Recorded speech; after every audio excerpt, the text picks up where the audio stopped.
he was in order to go forward, or are we okay with just thinking different things? I don't know that it does any good, because the fact of the matter is the media industrial complex is going to push the he was a snowman thing, and it doesn't really matter. It doesn't matter to us on our show? I guess it matters to us and our listeners, but let's face it, no matter what truth we come up with, it will be crushed. Yeah. Yeah. Well, I don't know. I think it's probably worth coming up with the truth. I mean, I think that the guys from Generation Y, they definitely know their stuff. And yeah, there was, but they said that Frosty was kind of a pusher kind of guy. Yeah. But it appears to me that he actually was a snowman. I don't know. An animated snowman. I just don't. All right, well, I think... And that's not, he can be a snowman and still be a drug pusher. That's true. Yeah. He could be a snowman dealing snow.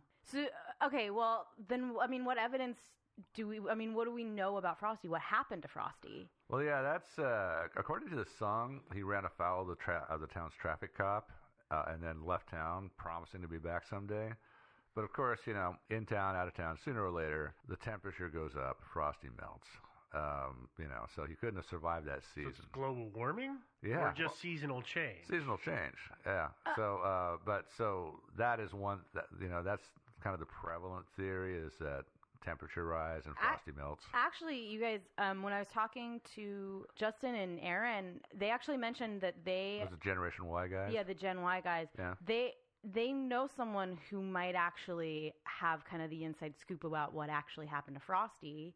I have his phone number. Do you want to give him a call? Yeah. Okay, so wait, but this guy's really, if I remember this, because I saw these emails going back and forth, and this guy's, he's a little squirrely about who he is. Okay, but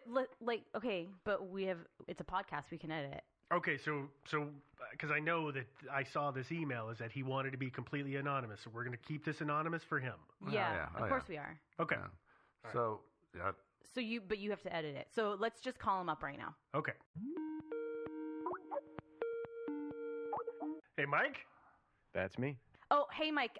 It's Devin from Thinking Sideways. We emailed back and forth a couple times. We are giving you a call. We're recording right now. Hopefully that's okay. I know you're. We'll edit. It's fine. But we have some questions about Frosty. Yeah, because you said that you had some info and that you would talk to us about it. And I know we've got a bunch of questions. Yeah, Mike, as you know, we were covering the story of Frosty, a.k.a. the Snowman. And, as you are well aware, the standard story is that Frosty was done in by a temperature change. He essentially melted. Rumors on Reddit and other places that Frosty perhaps met his end a different way.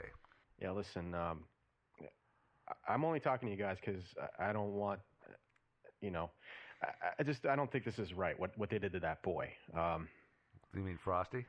Yeah. You got to promise me, though, you're going to keep my name out of this, because if they did that to him, imagine what they're going to do to me. I have a house, a family, a dog. Scout's honor. We won't let it out. Yeah, we'll delete any references to your name and everything else in Sword and Scale podcast. Okay. So what's going on? What happened? Well, the official answer is that nobody really knows for sure. What we do know is that on July 31st, 1975, the day after Jimmy Hoffa was killed, a 14-year-old boy by the name of Sammy Johnson, he was skateboarding when he found a carrot near an industrial food packing warehouse just outside of Detroit. Oh, my God. What about 2 little lumps of coal? Well, I'll get to that. Okay. The carrot was just sitting there among a bunch of boxes. I mean, how do you explain that? 2 weeks later, they did find 2 pieces of coal near the Alameda Chili Cook-Off. How far away from the carrot? Well, that's on the other side of the country. Oh, my God. But they were just sitting there next to a pile of logs. After 4 days, they found a couple of twigs near the home of a 76-year-old World War I veteran by the name of Frank Buckles. Just went outside and he found them there. Those were his arms? Well, that's what some people think. It was in western Pennsylvania. It was a bungalow, and the arms or twigs were just discarded there like a pile of trash. Jesus. Now, you tell me, who mutilates a body like that and leaves parts of it all over the country? If you ask me, there's only one outfit that could do it, and that's the mob. Do you have any proof of this? What I didn't tell you is that next to each of these grizzly body parts, there was a puddle. Oh, my Almost God. like they were trying to send a message. Whatever Frosty did, he was weighing over his head. So how did Frosty get involved with the mob? He was doing some low-level stuff at first, collecting bets. He was a bookie for a while in the Fuller Park area. Everything was working out, pretty good for him. He had a couple seedy clients, though, and one of them decided he wasn't going to pay up. I mean, Frosty's a cold dude, but, even though he has got that bit of an ominous stare to him with those beady black eyes, there wasn't much to back it up. I mean, with those twig-like arms and not a lot of upper body strength. Not really, no. Couldn't really hold a gun. The funny thing is, I remember old Frosty, there was this one time at the Green Door Tavern, he got pissed drunk, and he downed half a bottle of Jack. He was going around challenging bar patrons to an arm wrestling match. I bet that worked out well. Yeah, he got his ass kicked. Yeah, I bet. Got his twig broken. So I think after that, he started having some problems with the boss. He just seemed to keep messing up after that, like he couldn't do anything right. It was just a matter of time before he got what was coming to him, and we all saw it coming from a mile away. So what was he? He's a creepy mother. He was. Yeah, but the question is, was he? Was it aliens? Was he? What's the Jewish creature? The golem. Was he a golem, perhaps? Dude said he was from Jersey. I mean. Oh, okay. So he wasn't a snowman. Well, I think he was from Slovakia, to be honest with you. So I don't know what that makes him, or maybe Romania or Bulgaria, or one of the Ias. I don't really know. But, he would get lit up and sing these weird drinking songs from some Eastern European language, and it would creep everybody out. Plus the dumb hat he would always wear, even at the time when everybody was wearing hats, it was unfashionable. Everybody wore fedoras, and he insisted on wearing that stupid top hat. And that scarf. Yeah. He's definitely an out-of-towner, But, in answering your question about whether he was a snowman, rumor has it he was just an alcoholic. He kept himself warm on those cold winter nights somehow, probably with a bottle of scotch and a pipe filled with a little hashish. I don't know. Yeah. The 70s were weird, man. They had all kinds of things back then. They had friggin' genetically modified reindeer with glowing noses. I remember that. Yeah, they had a snow Wookiee and just a lot of drugs. So Frosty tried them all. Yeah, no, I have heard definitely that his name actually kind of had two meanings, the snowman and all that stuff. And that's probably why he was so popular with the kids in the neighborhood. He was passing out lots of free blow. Mm-hmm. Well, he definitely had some on him. I can guarantee that. Yeah. Yeah, I mean, thanks for agreeing to talk to us, and thanks for the info, I guess. Well, yeah, no problem. Just remember, just keep Mike from Sort of Scale out of it. I was never here. This is totally off the record, and I don't want snowman body parts showing up here in Florida. Yeah, or your body parts showing up here. Yeah, we'll definitely edit your name out of this. Thanks, guys. Hey, thank you for your time. Thanks for the information. No problem. Wow. Yeah, that source. That source came out of nowhere. I didn't. That's an ugly ending for old Frosty. Our emails did not. I didn't think that was gonna. No, I don't think he wanted to commit anything to pen and paper. Text, yeah. I understand why now. Yeah, this is big stuff. Okay. Okay. So there's that. Yeah. Fun. So Frosty done in by the mob apparently. Ugh. But there's another theory out there that he was not done in by the mob. He was done in by a mob. Oh. Whole different story. I know. This kind of contradicts our anonymous source's story. But actually, in reality, it doesn't. It appears that there were actually two Frosties. What? Yeah, I know. But one of them apparently was an imposter. Which is which, I'm not really sure. I'm going to say this other Frosty, we'll call him Frosty 2. He did give his name as Frosty. This is at least according to the guys over at twofrosties.com, which has some interesting stuff on it. According to Two Frosties, in late fall the same year that the original Frosty showed up in town, word got back to the authorities of a bizarre animated snowman. And by authorities, I don't mean that traffic cop who yelled at Frosty. I'm talking about the Men in Black. Of course. Yeah. Yeah, of course. Yeah. Of course, they were concerned that Frosty was possibly an alien or a robotic alien probe disguised as a snowman. So they decided to bring him in for some questioning. On one night in early November, an unmarked van screeched to a halt in front of Frosty, and 5 guys dressed in dark clothing jumped out, threw a blanket over Frosty, and bundled him into the back of the van. There was only one witness to this, which was one of the local kids, and nobody took him seriously when he said that a snowman had been kidnapped. Well, who would? Yeah, or who cares, really? I mean, I know, a snowman, big deal. Make another one, okay, kid, sure. Yeah. The feds took Frosty to a secure refrigerated facility outside of Schenectady, New York, and held him there for over a month. And by the way, this puts the final nail in the coffin of the magic hat theory, because when they took him in, they took his personal effects. They took the hat, the scarf, the pipe.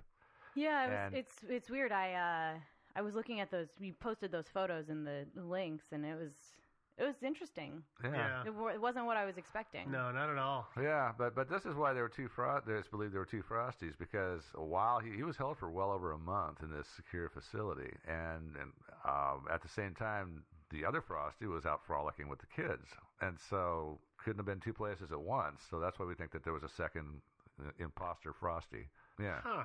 Yeah. Okay. Well, back to his story. The interrogation techniques escalated as time went by because Frosty kept saying that he didn't know anything, and I'm pretty sure Frosty really didn't know anything. I mean, he was just a snowman, for God's sakes. Yeah. They started out with isolation, sleep deprivation. Frosty wasn't talking. The feds weren't taking that for an answer, so they started threatening him. They threatened to turn up the thermostat. They threatened to turn him into snowballs. They threatened to turn him into the beginnings of an igloo. Oh. And Frosty, it was kind of ugly. And Frosty still just said, hey, I don't know what you're talking about. I don't even know what an alien is. Which is amazing, because most people under that level of torture will start making something up just to appease Yeah, I the guess torture. it's almost suspicious. Oh, right? Maybe he was. Yeah, that you Maybe toe he the was an line alien. that hard. Yeah, Yeah. I know. Finally, in frustration, one day one of the agents leaned over the table and burned Frosty with a cigarette. What? You can't. What? What? What do you mean? No, I mean, like, you can't smoke indoor. I mean, how long ago was this? Oh, it was decades ago. Oh, so so yeah. you could smoke Oh, yeah, inside. you could. Yeah, But God, you can't just like burn a guy with a cigarette. Apparently you can. Ugh. Yeah. When you're a man in black, you can't. Yeah. Yes. Yeah, since that got kind of a rise out of Frosty, they decided to go with that technique for a while. So they all lit up unfiltered Lucky Strike cigarettes and started burning poor Frosty. And of course, and it's well documented, but if you go to twofrosties.com, they have a picture of the interrogation room right after Frosty was sent back to his cell, and there's drops of water on the floor from his burns. Oh, that's vicious. That's Yeah, really, it was that's, pretty that's, vicious. I mean, it's just to warn our listeners, they're hard to look at. those Yeah, pictures. yeah, they are kind of graphic. But even the torture didn't get anything from him. They considered waterboarding, but it's kind of hard to waterboard somebody in a refrigerated facility once the water freezes. Yeah, that doesn't make any sense. Yeah, so and it's hard to. I can't imagine how easy it would be to waterboard a snowman anyway. Would that be ice boarding at that point? Yeah, I don't know, just bashing his head into a sheet of ice. Oh. Yeah, no, they didn't do the waterboarding. They finally actually decided that Frosty actually didn't know anything and that he wasn't an alien. On top of that, the holidays were coming up, and they all needed to do some shopping. And plus, they were tired of being cold all the time. So, Yeah, that job had to be terrible. yeah, so Frosty was dumped off just a couple of blocks from where he was kidnapped, and things went back to normal for a while. But this Frosty, I'll call him Frosty 2. Frosty 2 was kind of a hard luck snowman. In the end, things really went south for him. On the evening of February 30th, 1950, a 5-year-old boy, Robert Julius Irving, was found strangled to death. Yeah.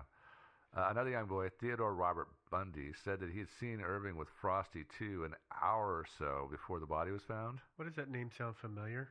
Theodore Robert, I don't know. I don't know. It does sound familiar, though, Yeah, doesn't it? weird. We should make sure to look it up. Yeah. I'll do that. Yeah.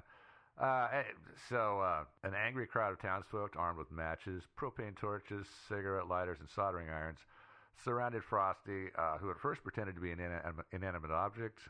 When he saw all the lighters and torches, he started to plead his innocence, but it didn't do him any good. Soon Frosty was reduced to a puddle.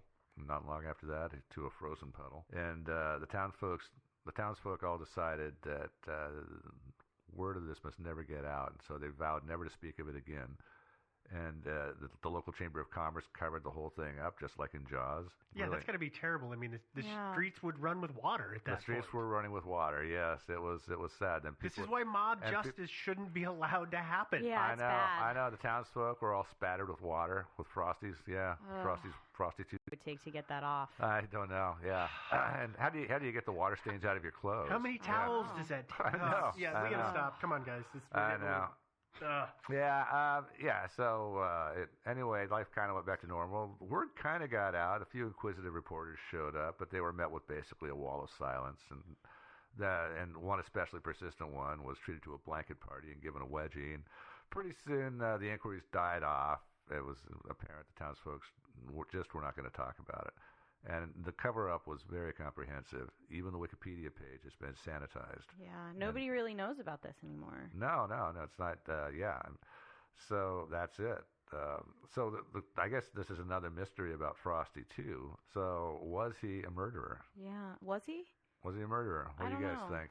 Well, it depends on. Wait, are we talking about Frosty, a.k.a. the Snowman, the first one or the second one? We're talking about the or either of. Yeah, well, it's kind of hard to say which one was done in by the mob and which one was done in by the mob of townsfolk.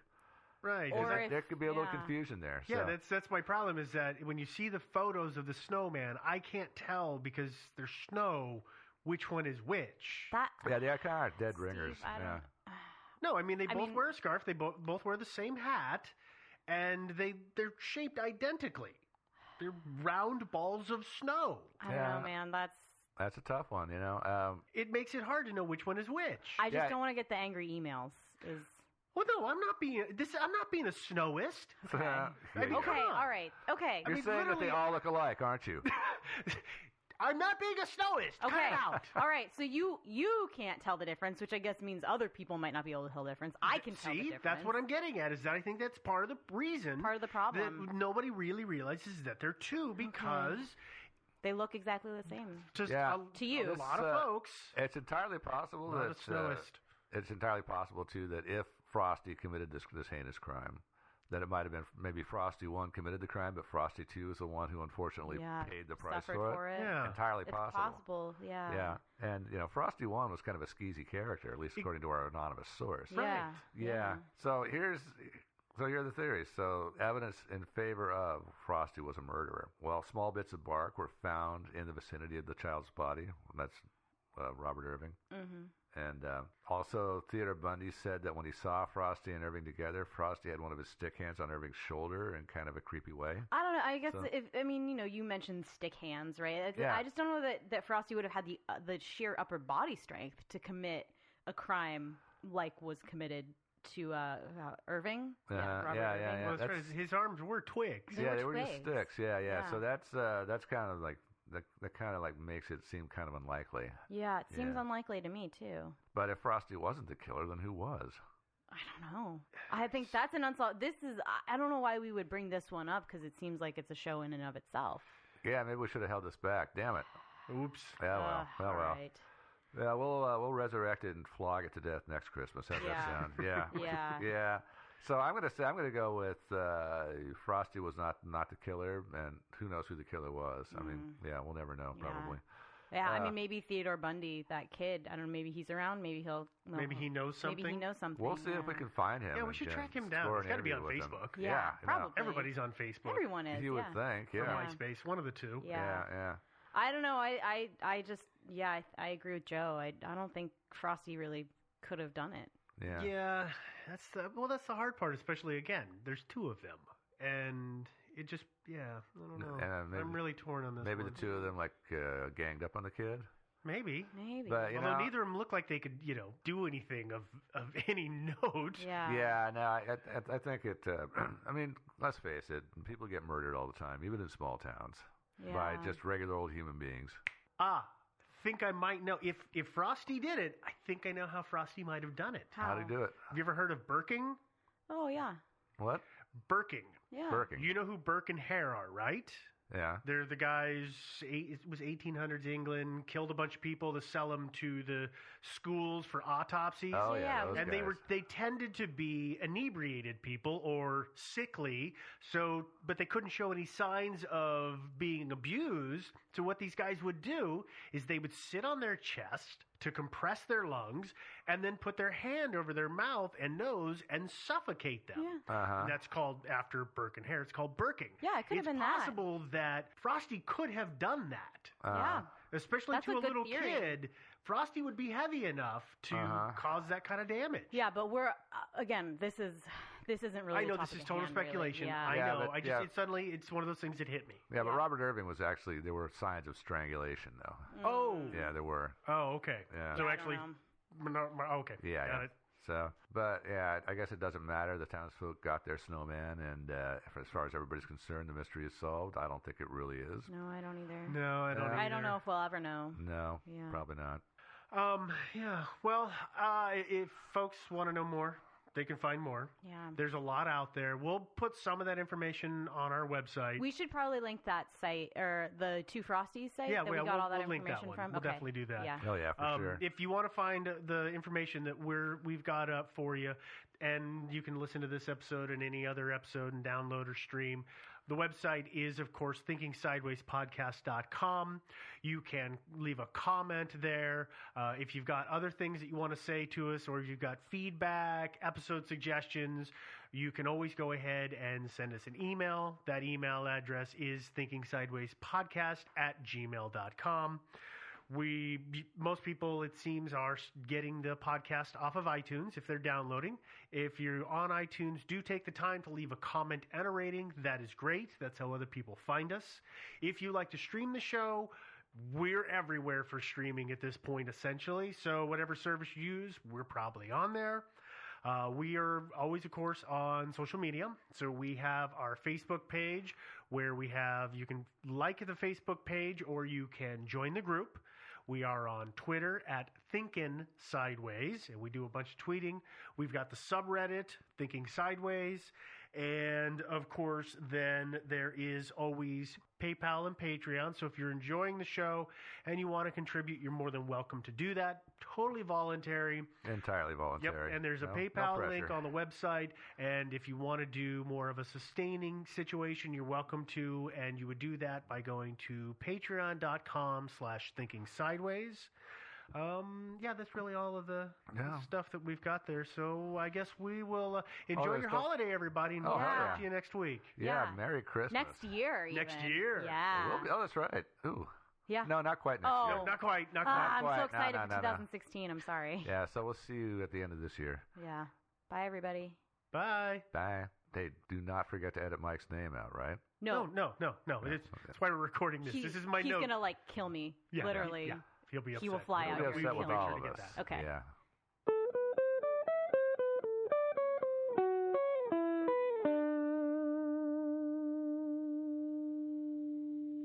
Hello. This is the voicemail for Thinking Sideways. We're not taking your call right now. Please leave a message after the beep. You motherfuckers. You fucking motherfucking asshole motherfuckers. I told you to keep my name out of it. I told you not to say that it was Mike from Sword and Scale talking about how the Chicago mob killed Frosty the Snowman. What do? You put it out there for everyone to hear. Well, I'll tell you what. I'm going into hiding for the next couple weeks. But when I come back, you're on my list. You better watch out. You better not f***ing cry. Watch your back. There's no place to escape to. This is the last podcast. On the left. From your grave. That's when the cannibalism started. What was that? You hurt your throat. I've never heard of anyone hurting their throat. No, I hurt my throat, and then also my whole hotel room just reeks of weed and peanut butter and farts. Are we recording here? Mm-hmm. All right, welcome to the show, everyone. That's Marcus Parks. I'm Ben Kissel. We got Henry over in Atlanta. How you doing, buddy?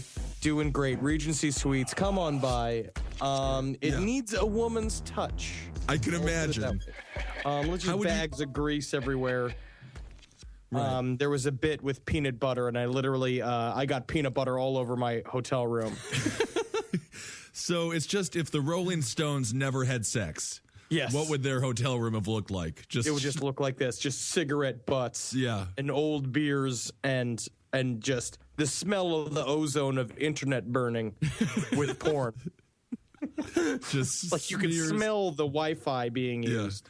For some reason, I just imagine a pentagram just smeared on the wall in peanut butter. Well, just everything.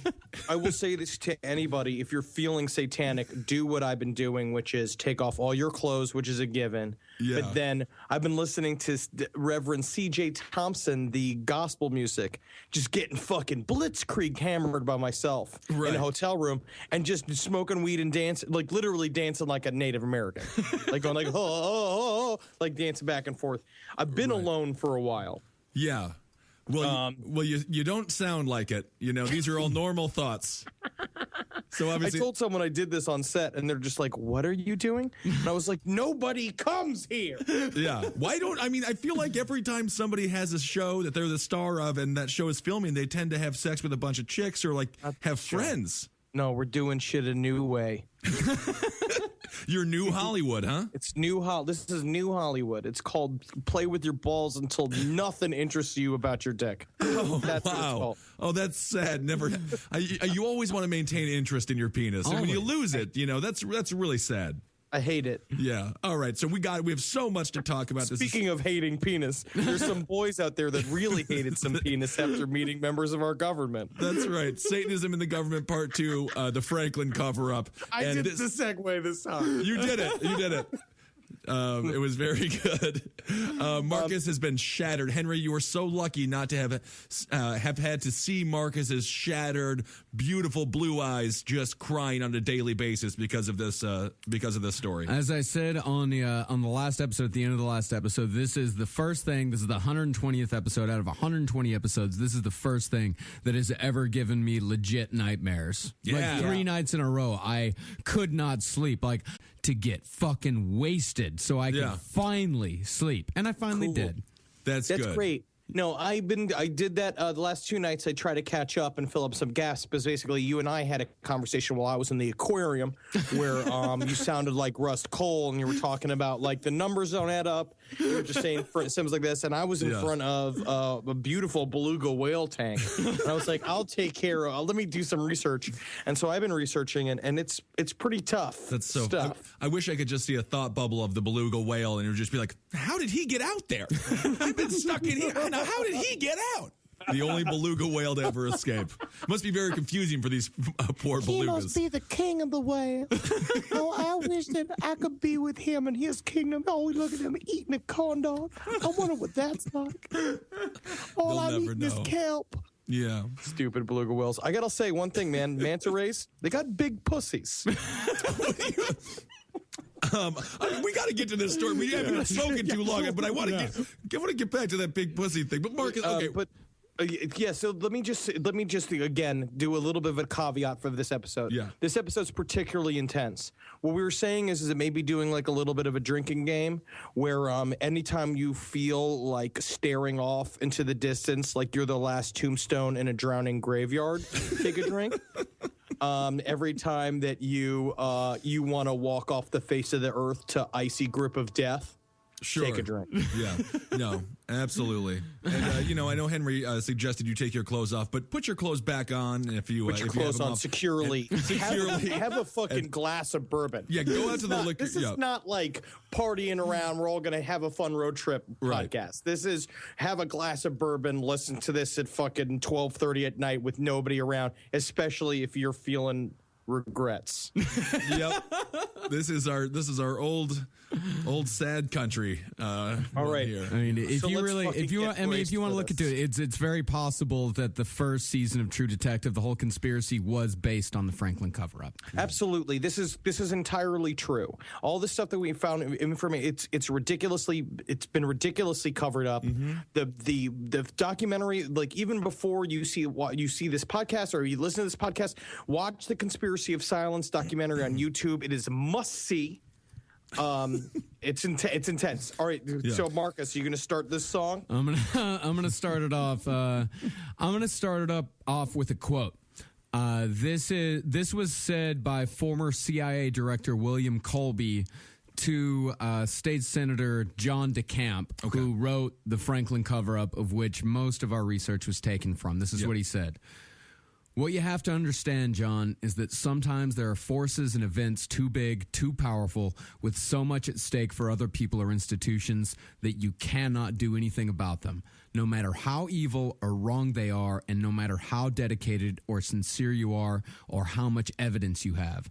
This is simply one of the hard facts of life you have to face. Yeah, it's like going against the M&M Corporation. If you want, it's really hard. Absolutely. I was going to say that's how the New York Knicks felt about the Chicago Bulls in the mid-'90s. Am I right? Michael Jordan, was he a pedophile? So All the right, Franklin child prostitution ring allegations, the allegations took place between 1988 and 1991, and they involved an alleged child sex ring serving prominent citizens of the Nebraska Republican Party as well as high-level U.S. politicians. So basically, we only legally have to keep saying alleged and supposed. It's pretty much like we have to legally say that. But again, I want to say it's pretty fucking intense. Yeah. And I mean, again, these are Nebraska high-powered politicians. So basically, they were the only people in town with a suit jacket. And then you just immediately get elected because you look classy. A firm handshake and blue eyes. Yep. And your tits don't immediately wiggle. You have to have hard tits. I've actually heard that. That's hurt Miss Hillary Clinton in the past couple of runs. Not a hard enough bosom. Old cardboard box chest Hillary Clinton. That's right. All right, let's get into this disgusting story. And the allegations also claim that the alleged sex ring was led by a cult of devil worshippers involved in the mutilation, sacrifice, and cannibalism of numerous children. Now, again, a defamation of Satanism. Again, a defamation of Satanism, or we'll get into that later on. Yes. The allegations centered on the actions of one man, Larry King Jr., who ran the now defunct Franklin Community Federal Credit Union in Omaha, which was created to serve a poor neighborhood in Omaha, Nebraska. Now, we're not talking about everybody's favorite Jew suspenders wearing Larry King. We're talking about like he was the head of the Black Republicans of Nebraska. Yeah.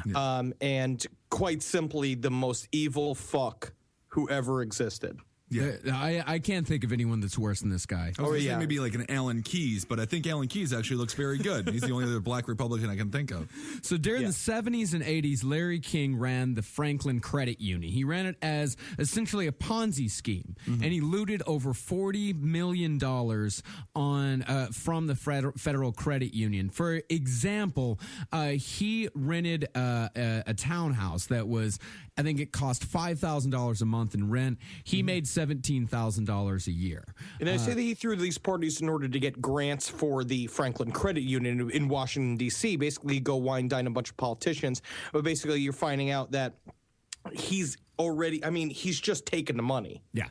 He's just taken all of the money. And he was a very prominent politician. He sang the national anthem at the Republican National Convention in both 1984 and 1988. He's got a thick voice. A beautiful voice, a very good voice. He looks like a male Oprah Winfrey. A little bit. Twice he got to sing the national anthem, huh? Yeah, twice. 84 and 88, yeah. You can go anywhere with a beautiful voice. Yeah. For some reason, the fact that this all takes place in Nebraska, I just can't help to think, but like Bruce Dern and Matt Forte walking in there, and just goofing around because, Bruce has lost his mind a little bit. Yeah, just wants to have sex with boys. Yeah.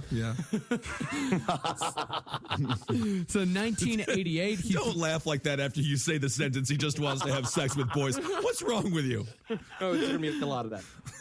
So in Omaha, among the black population, everyone knew that Larry King had a dark side. This woman I read right here said this sentence about Lawrence King. Let's call him Lawrence King. Yeah, Lawrence King. Yeah. We're doing the Larry Fishburne to Lawrence Fishburne thing. Yeah, let's give him a Lawrence. We're going Lawrence. Lawrence Fishburne loves boys. He loves them like he shouldn't. Euless Washington said that. No, I'm not sure who she was. But you mean Lawrence King. You said Lawrence Fishburne. Lawrence Fishburne. No, another accusation. Lawrence Fishburne loves boys just because he has sons. He loves his sons. Mm-hmm. But this Lawrence E. King, he loves boys. Right. Yes. And he loves them like he shouldn't. Exactly. And of course, there were tons of rumors all around Omaha about the pedophile ring. People knew that some shit was up all over Omaha. And Larry King, he was not trying to hide this shit at all. He thought he was invincible. There were multi-million-dollar renovations to his office. He demanded in his offices that a bedroom be built, and the door was locked. Entry was prohibited to everyone, and King was the only one allowed inside, except for quote-unquote friends that accompanied him inside. Okay. And Michael Jackson had the same exact thing with his teddy bear room that was built next to his bedroom. Also, the big thing is that a lot of these $40 million came from directly. It was basically a lot of the Franklin Credit Union would have the accounts of high-ranking members of a place called Boys Town, which was essentially a fake city built for boys. It was for the embetterment of young males. Yeah, which, as you can imagine, when you build a place called Boys Town, it turns into a child farm. Yeah, and that's what it became. You can't call it child farm though. No, that's a dead giveaway. You can't call it child farm. You cannot call it. Any man who would ever go to Boys Town should be arrested immediately. Yes. And by the way, Boys Town is the richest square mile on the face of the earth. Yep. And so it was considered a city and a charitable organization, so it got crazy tax breaks. And there's also a belief that a lot of the $40 million that he embezzled went back to the actual shareholders at Boys Town to be used as rat holes to hold his money until he got out of jail. So did they have, like, boy mayors? And was everyone just a child, like little kid cops? Like, you've been tricycling? You didn't want to win the election of being boy mayor because you got a promotion. You know what I'm saying? Yeah. It wasn't good.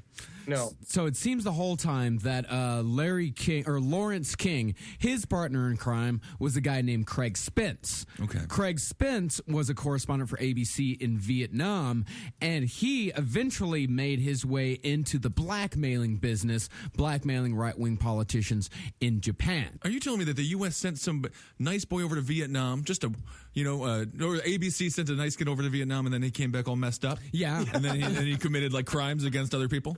Oh, absolutely. This guy. Did anybody come back better from Vietnam? I want to know somebody. Father. Yeah, your father did, because he was stationed on a submarine in the Gulf of Mexico.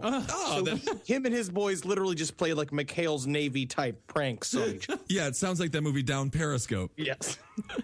So Spence, he had a gigantic house in Washington. The house was bugged from floor to ceiling. So this guy had dirt on everybody all the time. He always bragged about his CIA connections. We're going to get into the CIA later. Yeah. Well, they also say he also probably could have been a floating member of the CIA. What we learn about, the more and more you read into this stuff, you learn about how many of these guys aren't even on fucking pay. They don't even have paperwork. Yeah. They're literally getting paid in brown paper bags back and forth. And sometimes they don't even know that they're working for the CIA. They think they're working for another company. Yeah.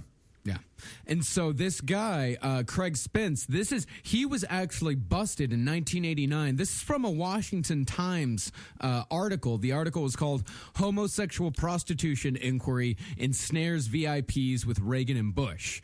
Now, the Washington Times article alleged that key officials in the Ronald Reagan and George H.W. Bush administrations were connected to an elaborate Washington, D.C. male prostitute ring and reported that two of these prostitutes even entered the White House at night. Now, Spence actually went to jail for this, right? Yes, he did. This makes the whole, like, Ronald Reagan being grandpa really disgusting.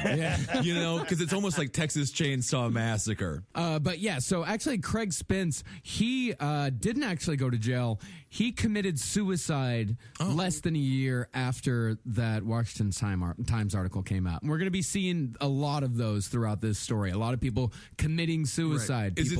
This is a suspicious suicide, I would... very suspicious suicide. The CIA actually used a term called "get suicided." Yeah. I was talking about this guy named Webb, who was he was this journalist. I forget what story he was covering, something to do with Afghanistan, and they said he got suicided because they found him dead of 2 self-inflicted gunshot wounds to the face. 2 to the face. 2.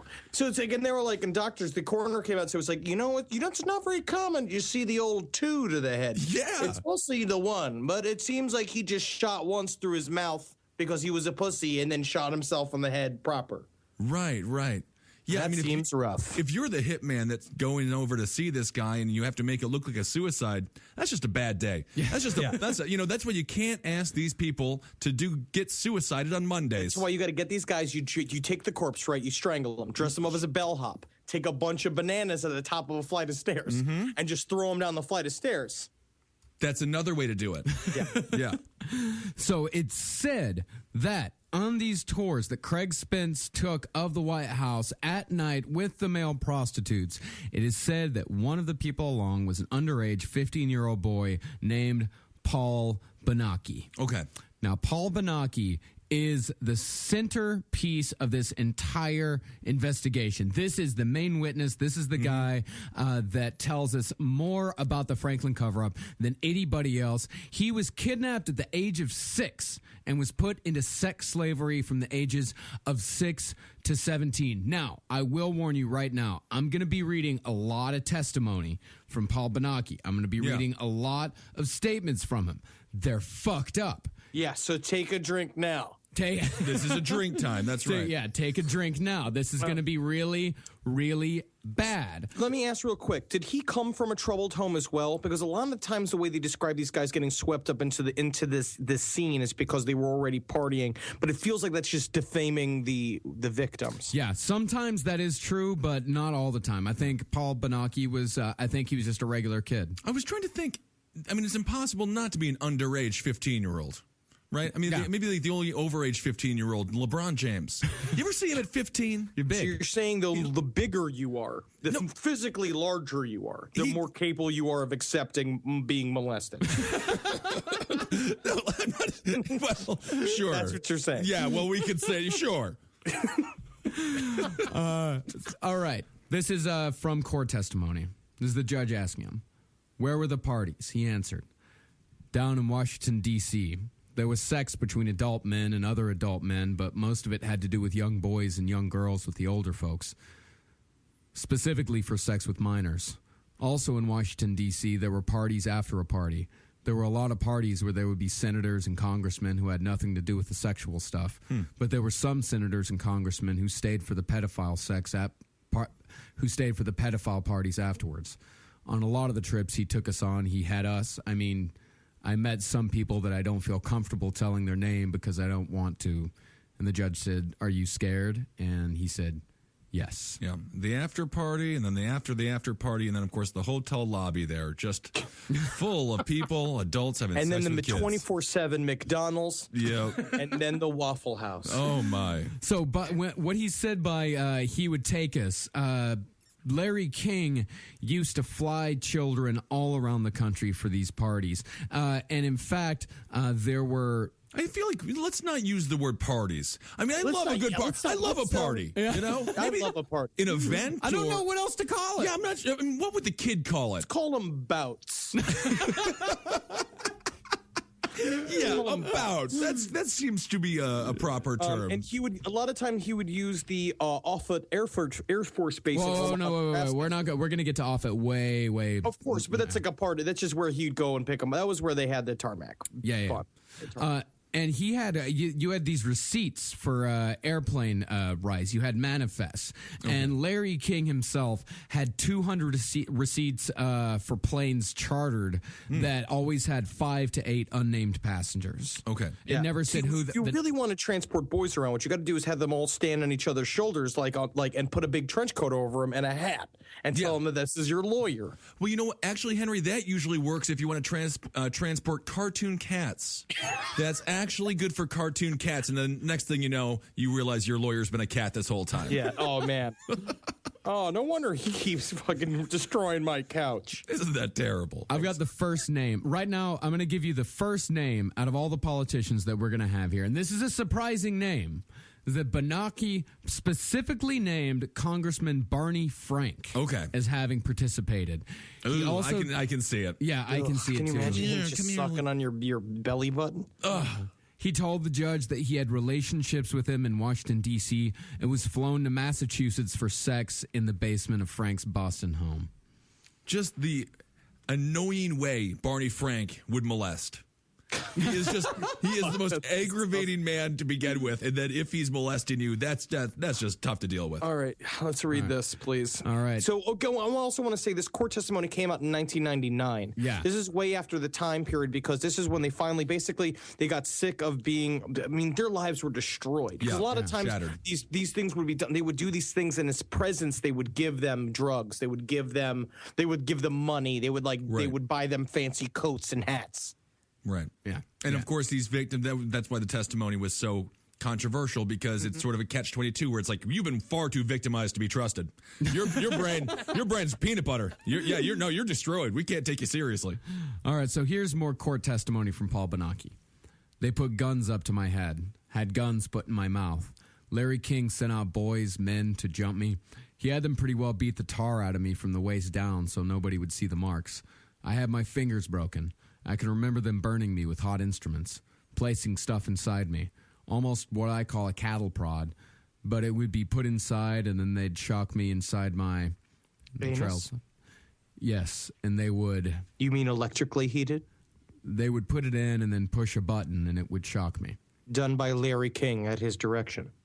At his direction.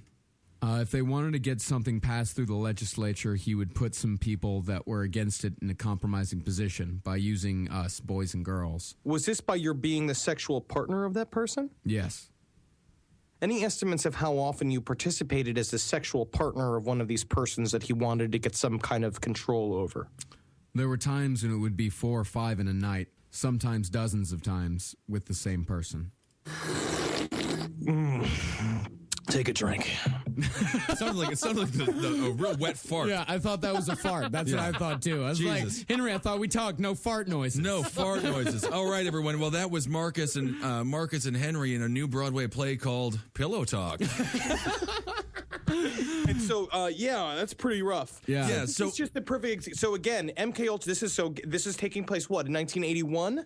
This is more like 85, 86. 85 and 86. So again, this is way out of the official timeline of the MK Ultra thing, and they're doing the same exact shit. Well, MK Ultra, this doesn't seem to have the end game of like we're making Jason Bourne. Like they are just like we're making it. We're just going to shatter lives. Yeah, this is just making sex slaves. That's all it is. It's like we were talking about the other day on the last episode with the Finders. Is that their their entire purpose was to break down children so they could sell them into sex slavery. Yeah, like that was their. But these guys, they're thinking. Well, I mean, we'll get into the sex slavery later. This is the one positive of all this is if you are a victim of the toy box killer, you know, and you got to escape. If you're the gal who escaped, you can read this story and feel lucky.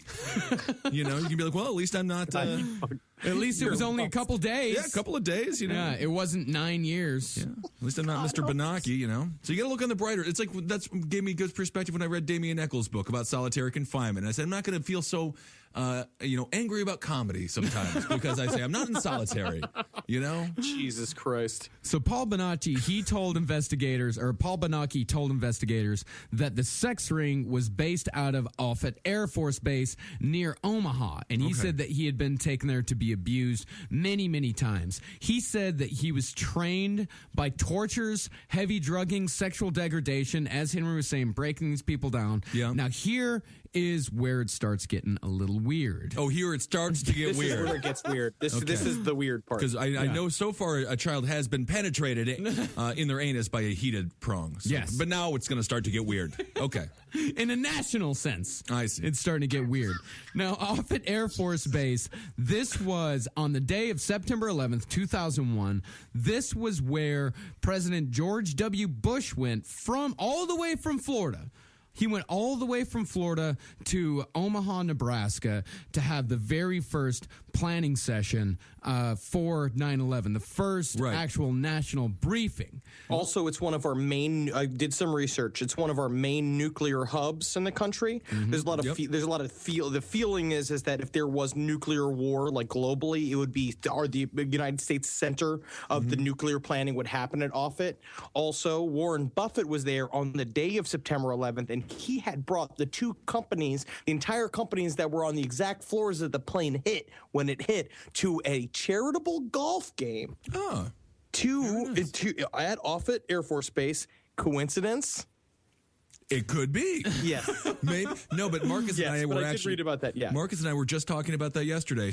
North Dakota, South Dakota as well. Those states are off the map. That's where all our hard target silos are. Yeah, though they were all gone. And there's other stuff coming in and out of Nebraska, especially the Franklin Credit Union, the Iran-Contra affair. Right. It said that a lot of the money from that was funneled through the Franklin Credit Union. It seems to me... I want like a shirt that just has an outline of the state of Nebraska with all this information, and then Nebraska's be like, not so boring anymore, am I? Thank you very much. The chapter 2 of the Franklin cover-up is called Nebraska is Death-Laced. Nebraska is like it's like when you see somebody who dresses really, really well and they're like really super polished, and then you get to their house and you realize they want to do nothing but eat your butt. You know? That's it. Yeah. But it's interesting. Well, it's very interesting. Again, to me, and what we said before is that we're going to get a lot more horrible details here. But again, the overall assumption I'm almost convinced that it's not satanic, it's not magical. There's not even a reptilian around, because I think even the reptiles would be upset. Because they would be like, why are you fucking them? You should be eating them. Which would be nicer in a way. I think it's almost nicer. But I think that it's a secret keeping organization. That's why all this shit is put through these things, because they get dirt all over these guys so that nobody can budge and nobody can move. Because Iran-Contra was then tied to how much other bullshit. I was reading about Iran-Contra, which we could do a whole you could do an entire podcast about the connections to that and how the runoff from that money went to help in Afghanistan, and it's massive. Yeah, it's massive. And there was also stuff with the Colombians, like the drug money was also funneled through a lot of this stuff. Right. So that's how we started getting sweet plantains. Yeah, that's what it's all about. In Nebraska. So basically, 9/11 was caused so Bush had a reason to go to this military base outside of Omaha. Yeah, just to get his rocks off. You know, when you're debating going in and invading two countries, it's good to have fun around. You know, you got to be comfortable and have a bout. You know, get some beers. Yeah. And so you ask, okay, yes, all this stuff is pretty weird. George Bush Jr. may be involved, but you know who was implicated by several different witnesses was George Bush Sr. Okay. Yes, and they said they saw him at one party paying for some 14-year-old black kid named Brent. Yeah. To leave with him. Yeah. Well, I'm sorry, I don't. And believe that must have been boring. When was? Have you ever met a black dude named Brent? That story is flawed. Well, this girl, her name was Lisa. She was a alleged child prostitute.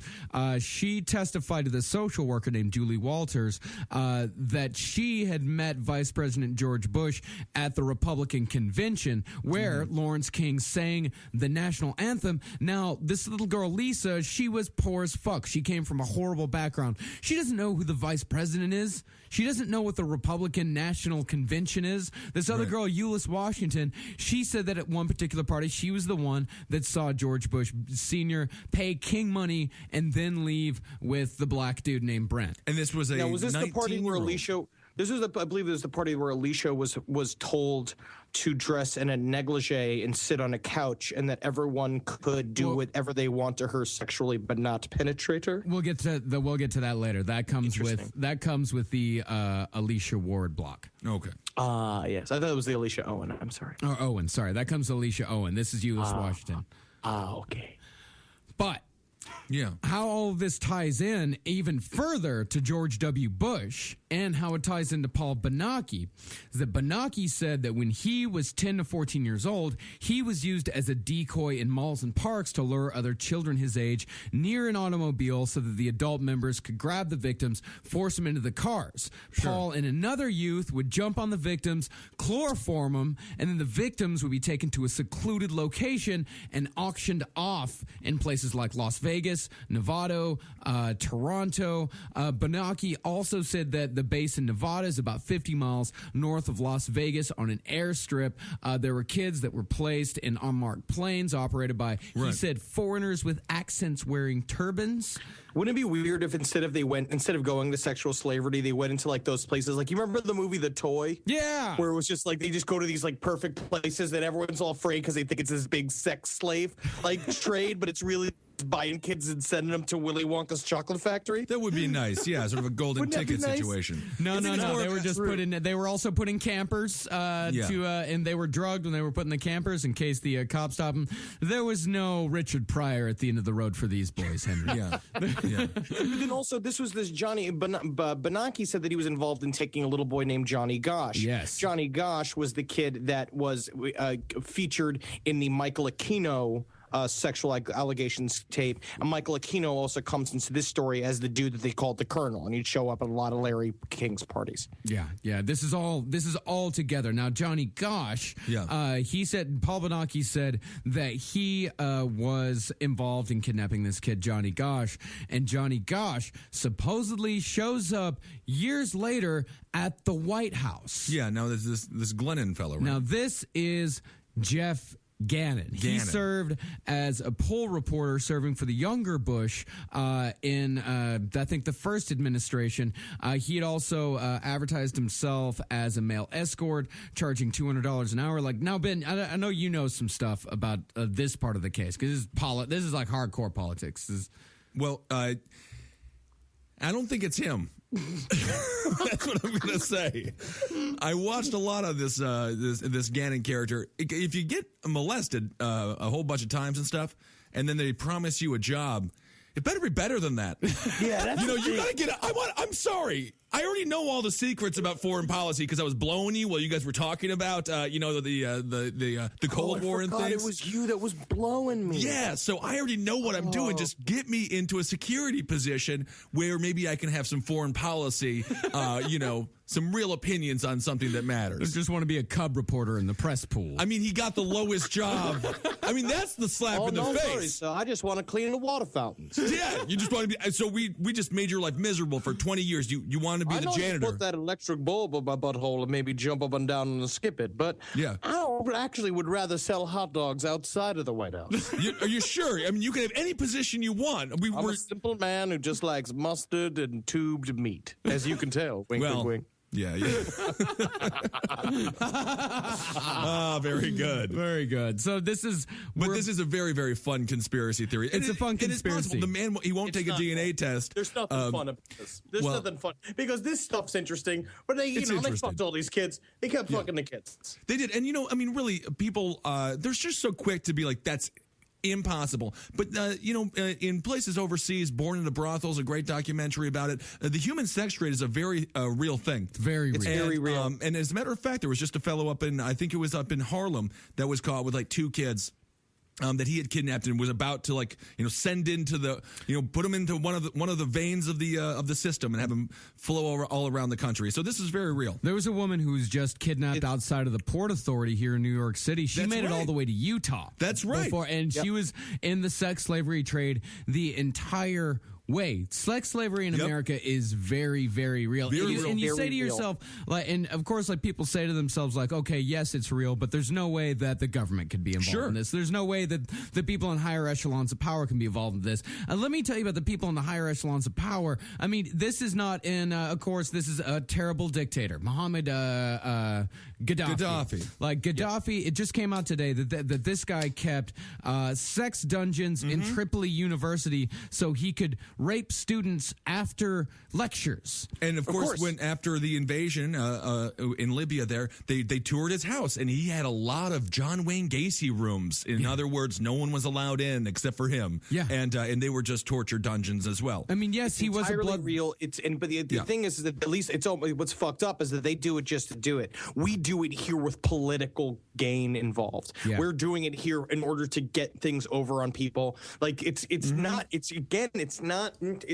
about the sex, but it's about building this boys club. It's about building this. Well, if you want in on the real power players, well, you got to come to the after party. I mean, it's you the have true to be able test. to watch what happens at the after party and not open your mouth. And we have now gotten to the biggest after party there is, the biggest boys club for the elite in the entire world, Bohemian Grove. Now, I'm going to say it again. Take a drink now. Yeah. And on this one, after the end of this, I'm going to play you something. Yeah, it'll be good. Yeah, so let's get in here. Now, this is... So now Bohemian Grove, we know, well, yeah, it's a bunch of places where people go and they funnel each other and they talk about rockets, and then sometimes Harry Shearer's there. What could possibly be so bad at Bohemian Grove? And if you get a chance, one of our favorite guys around, Alex Jones, he's got a great video of himself outside of the Grove and just fat and just screaming. So he's having trouble. His voice is going, man. Oh yeah, real it's fast. Not good. Paul Benaki, he insisted that all this took place at the base of a 40-foot owl. Okay. And that the location was somewhere near Sacramento. He said that they landed in Sacramento and they drove somewhere with very tall trees. Okay. Bohemian Grove. Okay, yeah. So, take that drink. There was a cage with a boy in it who wasn't wearing anything. They told me to fuck the boy and stuff. At first I said no, and they held a gun to my balls and said do it or else lose them.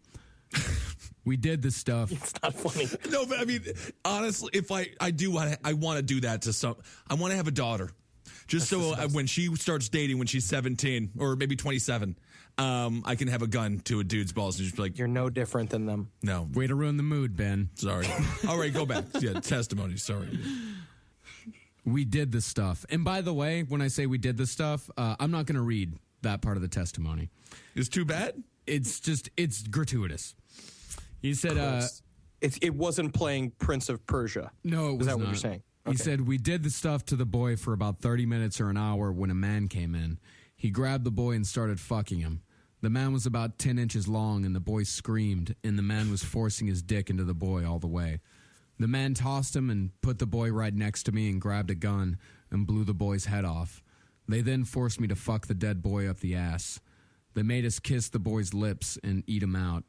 Then they made me do something I don't even want to write, so I won't. They'd been filming it. They cleaned us up and took us to a house. They had the film and they played it. As the men watched, they passed Nicholas and I around as if we were toys and sexually abused us. They made Nicholas and I screw each other, and one of the men put the dead boy's penis in mine and Nicholas's mouth. I didn't want to write this because the man forced me to bite the boy's penis and balls off. I was there for about 5 days. It's such a good... It's nicer this way. I just feel like it's worse. I really think it makes the whole situation worse. It's Mr. Rogers. Come on, what's so bad about Mr. Rogers? Well, you were going to play something to clean a palate, and I said it should be like, fart noises. I said it should have been Pharrell's Happy song. Yeah, that's what I said. Ugh. Why are you bringing Mr. Rogers into this? End this. Because Mr. Rogers is the only good thing in this world. That's very true. He's the one pure good light that we have. Now, we got a Jimmy Seville room somewhere. I'm sure he doesn't. He doesn't. No, I know. I'm sorry. I didn't mean that, Mr. Rogers. Well, in a separate testimony, DeCamp said that Benaki told him that Larry King was smiling and laughing the whole time the film was being shown. Of course he was. If he was just being like, I can't believe you guys filmed this, then I would question what he was doing. Yeah. And this is weird. This is a really weird thing. That he said that I don't even want you to read this. Yeah, I don't want to say it, but I'm not going to ignore the facts, Henry. Yeah. He said that they had stopped in Las Vegas on the way to Sacramento. And Mike Tyson was there, and there was a tiger, and there was a bachelor party that they saw. I love this movie. Yeah. But he said that the director of the snuff film that they picked up in Las Vegas, he named him as Hunter Thompson. Hunter S. Thompson. Yeah. I mean, honestly, I don't believe that for a fucking second. I think it's the least shocking, I don't possible, sure. I'm certain, honestly, he was also working on the convention a lot, and I'm certain they picked him up. He was not the director of the snuff film. I feel like, can we just say again? Bite the kids, bite his balls. Yeah. No, he was not the director of the snuff film. Like the word party, I think we're using the word director wrong. The guy holding the camera. He wasn't he wasn't Kubrick. He wasn't reinventing the wheel. It wasn't Space Odyssey. We didn't see the movie. That's true. Yeah, what if it was amazing? Oh, God help me. So now, it's horrible. It's horrible. It's horrible. That's the worst thing I've ever read on air. It's the worst thing I've ever seen in my life. When you said a 10-inch man, I for some reason I just pictured Terry the Gnome. I really did. Yeah. Even Terry's just sitting there, just going like, guys, this is a little bit much. Hey, guys, let's not do the thing with the dead boy. Let's just go fuck a fox, right? Yeah, Terry has a heart. Yeah, Terry definitely has a heart. Absolutely. No, he just rapes animals. Yeah, that's it, and that's fine. I mean, that's acceptable at the very least, comparatively acceptable. Oh, comparatively, exceptionally acceptable. So now let's get into how it's true. It puts in perspective like how weird it is, the idea that people like fucking dogs and stuff. Where it's like, fuck a dog if that's what you need to do. Totally. Yeah, do that instead. Yeah. So now let's get to the investigation of the case. This is when, I don't know if this is when your stomach starts to really turn, because this is when you, after hearing all of that horrible shit, this is how you start to see this entire case slipping through the fingers of dozens of people that are trying to get this case put nobody would believe forward. These kids. Nobody would believe No, them. that's not true. Like, people believe them. After the grand jury testimony, after it came out, they did one Nebraska radio station did a poll, and they asked, like, is there some sort of pedophile ring going on in Omaha? 90% of the people that called in said yes. Like, the people of Nebraska, they knew something was up. But at the same time, there are a lot of people who actively believe that Barack Obama's a fucking iguana. I'm talking about the FBI. The 86%. FBI didn't believe in them. Yeah, the Child Protective Services did, and they did everything they could, but then they all say it again and again. When you watch Conspiracy of Silence, they're like, we'd bring the facts to the FBI, and then nothing would happen. Yeah. I think it's 87% of the people that believe in angels and things like that. Yeah. Well, the first case that started leading investigators to Larry King was the Nellie and Kimberly Webb case in 1985.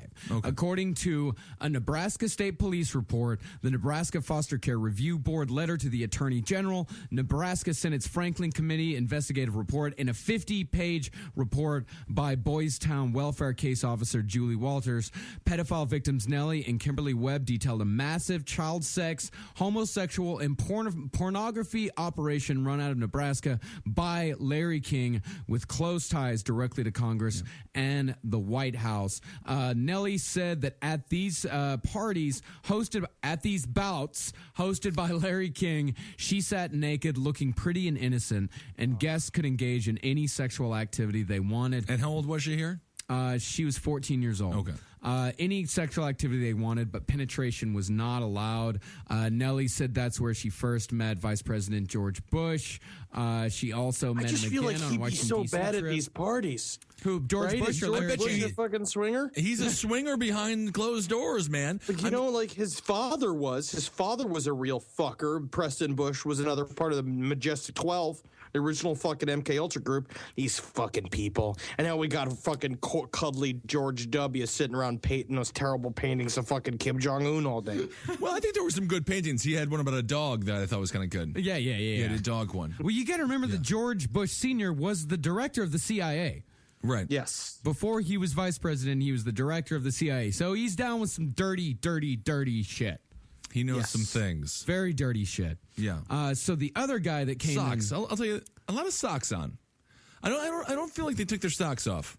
Yeah, These sex no, part, I don't feel like think they got a they little took their black, socks like either. Yeah, high socks. Argyle. Yeah. Sweaty glasses. Yeah. Reeking of scotch and cigars.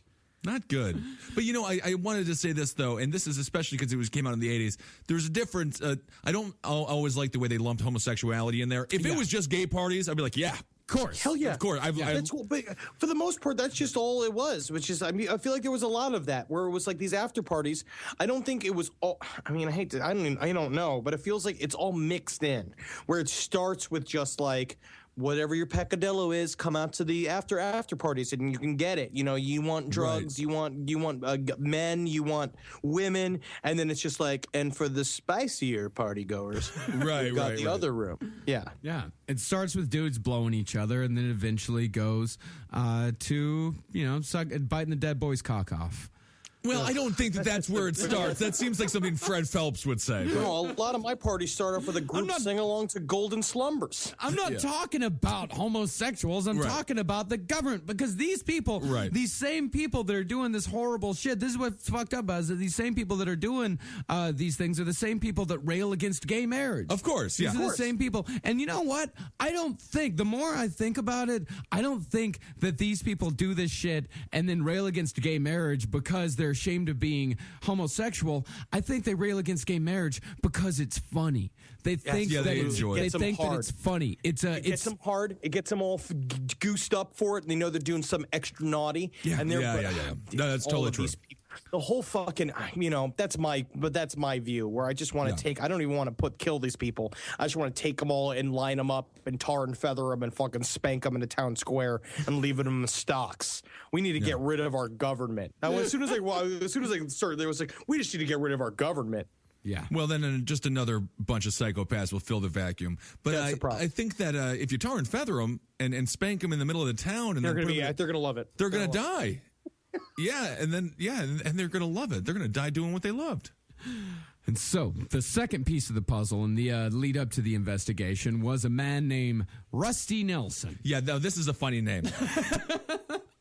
Rusty Nelson, he was reported in 86, 87 by a mother who said that Nelson had tried to force her underage daughter to take naked pictures. Of course, investigators went to Rusty Nelson's apartment, his studio. They found lots of pictures of underage girls in various stages of undress.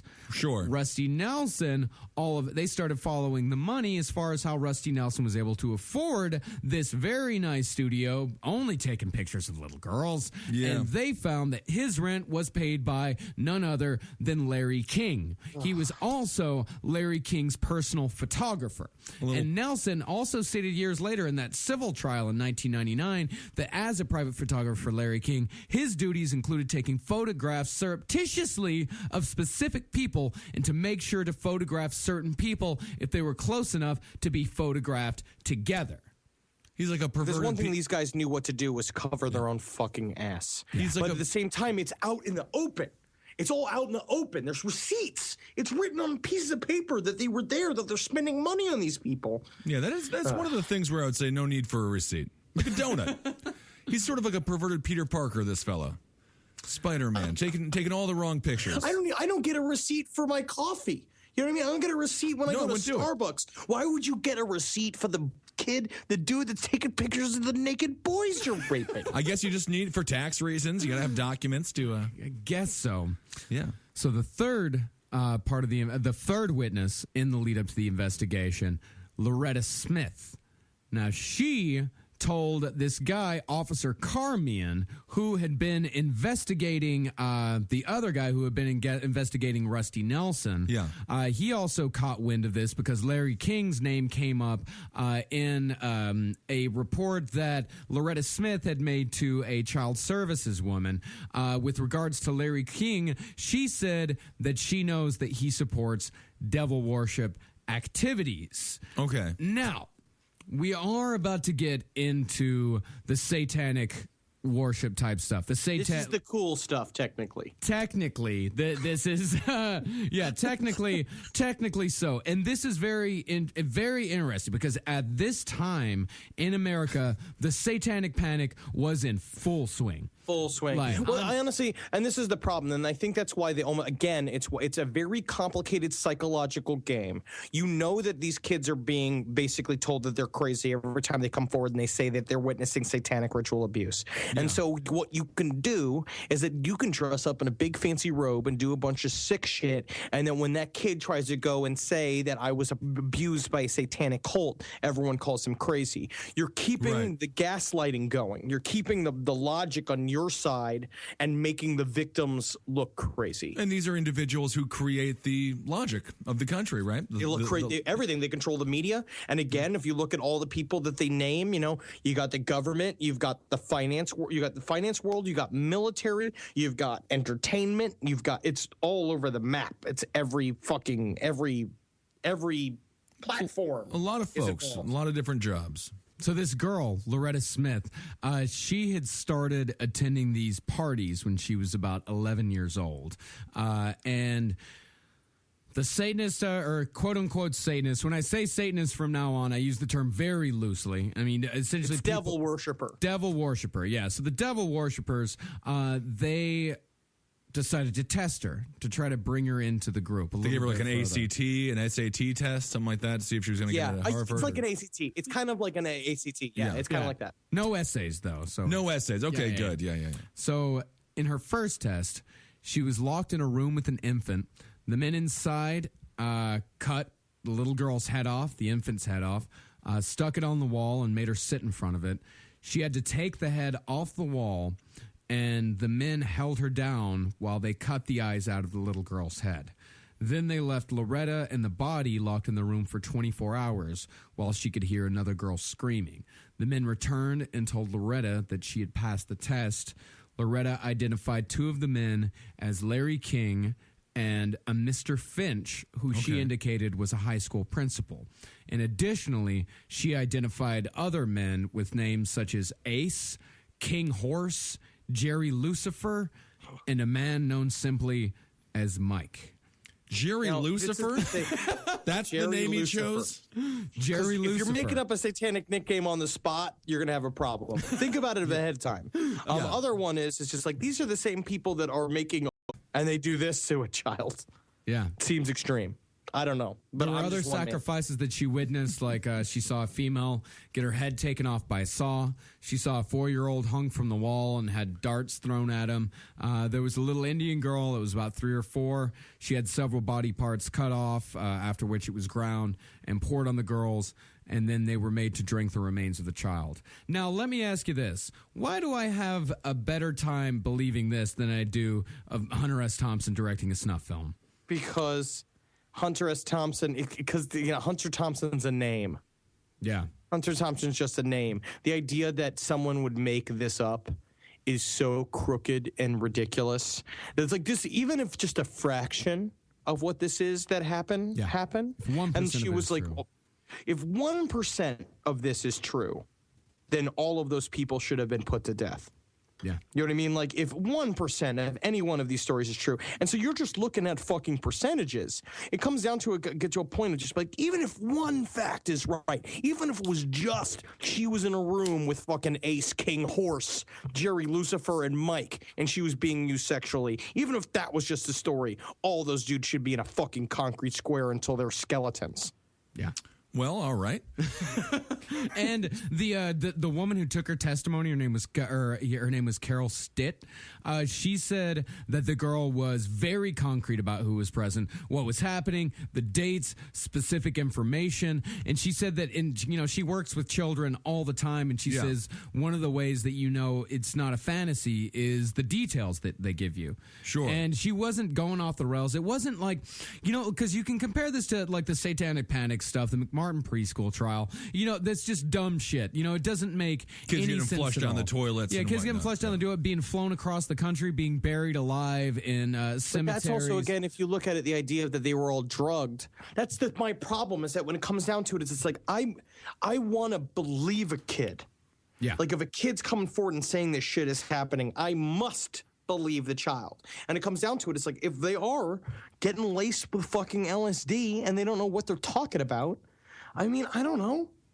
It sounds like crazy. But, and then you look at that case. That case, they were saying that there was a tunnel built through the bathroom that went down. And it's like when he says he's flushed down the toilet, it's just a kid being a kid and then being drugged and taken. All three of these together, the information is overlapping. Their information is getting corroborated between the Webbs, the woman who reported the Rusty Nelson trial, the Rusty Nelson investigation, which, by the way, nothing happened with that, and this girl. All three people, all three investigations implicate Larry King. The entire time, the police chief, this guy, fucking Robert Wadman, the entire time. Wadman? Of course. Yeah, of course it's Wadman. So Wadman, the entire time, he's trying to sweep this under the rug.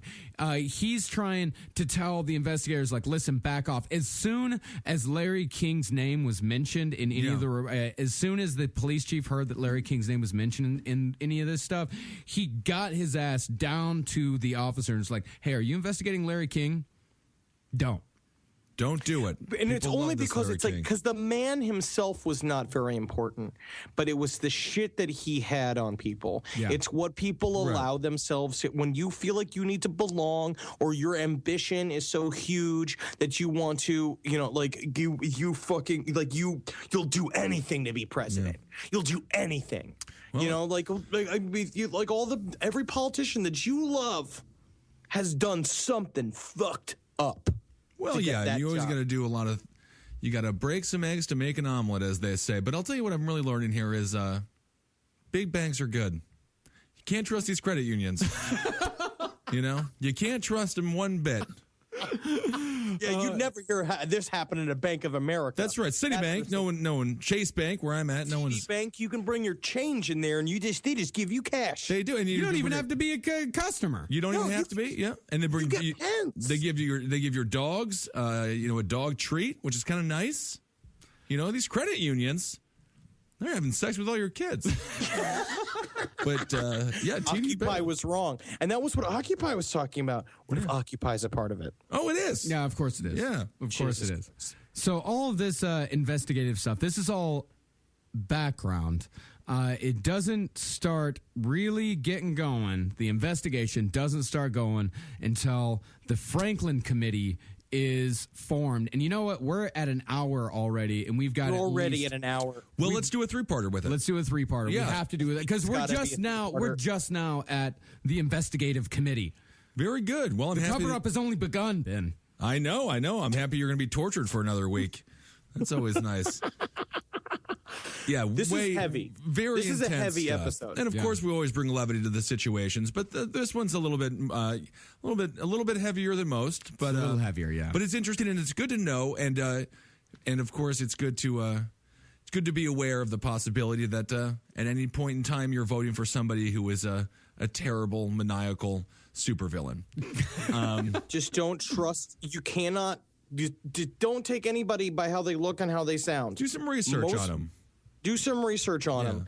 Like the only ask if they know Larry King. Like the first question you ask any politician: do you know Larry King? And if they say yes, you say not goofy suspenders, Larry King, child or prostitute, Larry King, or you catch them and they say like black, like Afro Larry King or suspender wearing Larry King? And they're like, Black Afro Larry King. And they say, oh, no, I don't know him. No, I don't know him. No. Very interesting the way you raised your voice. And then I didn't even mention, I thought, of course, of the famous Larry King. And why is Larry King needs to be, this Larry King should be more famous. This is our Coney 2012. Yeah. We got to make this Larry King more famous than the actual relatively good person, Larry King. This guy is a fuck. He needs to be found wherever he is, and he needs to be pulled out from whatever rock he's hiding on over, and he needs to be embarrassed. He's gone. And this shit should never leave him.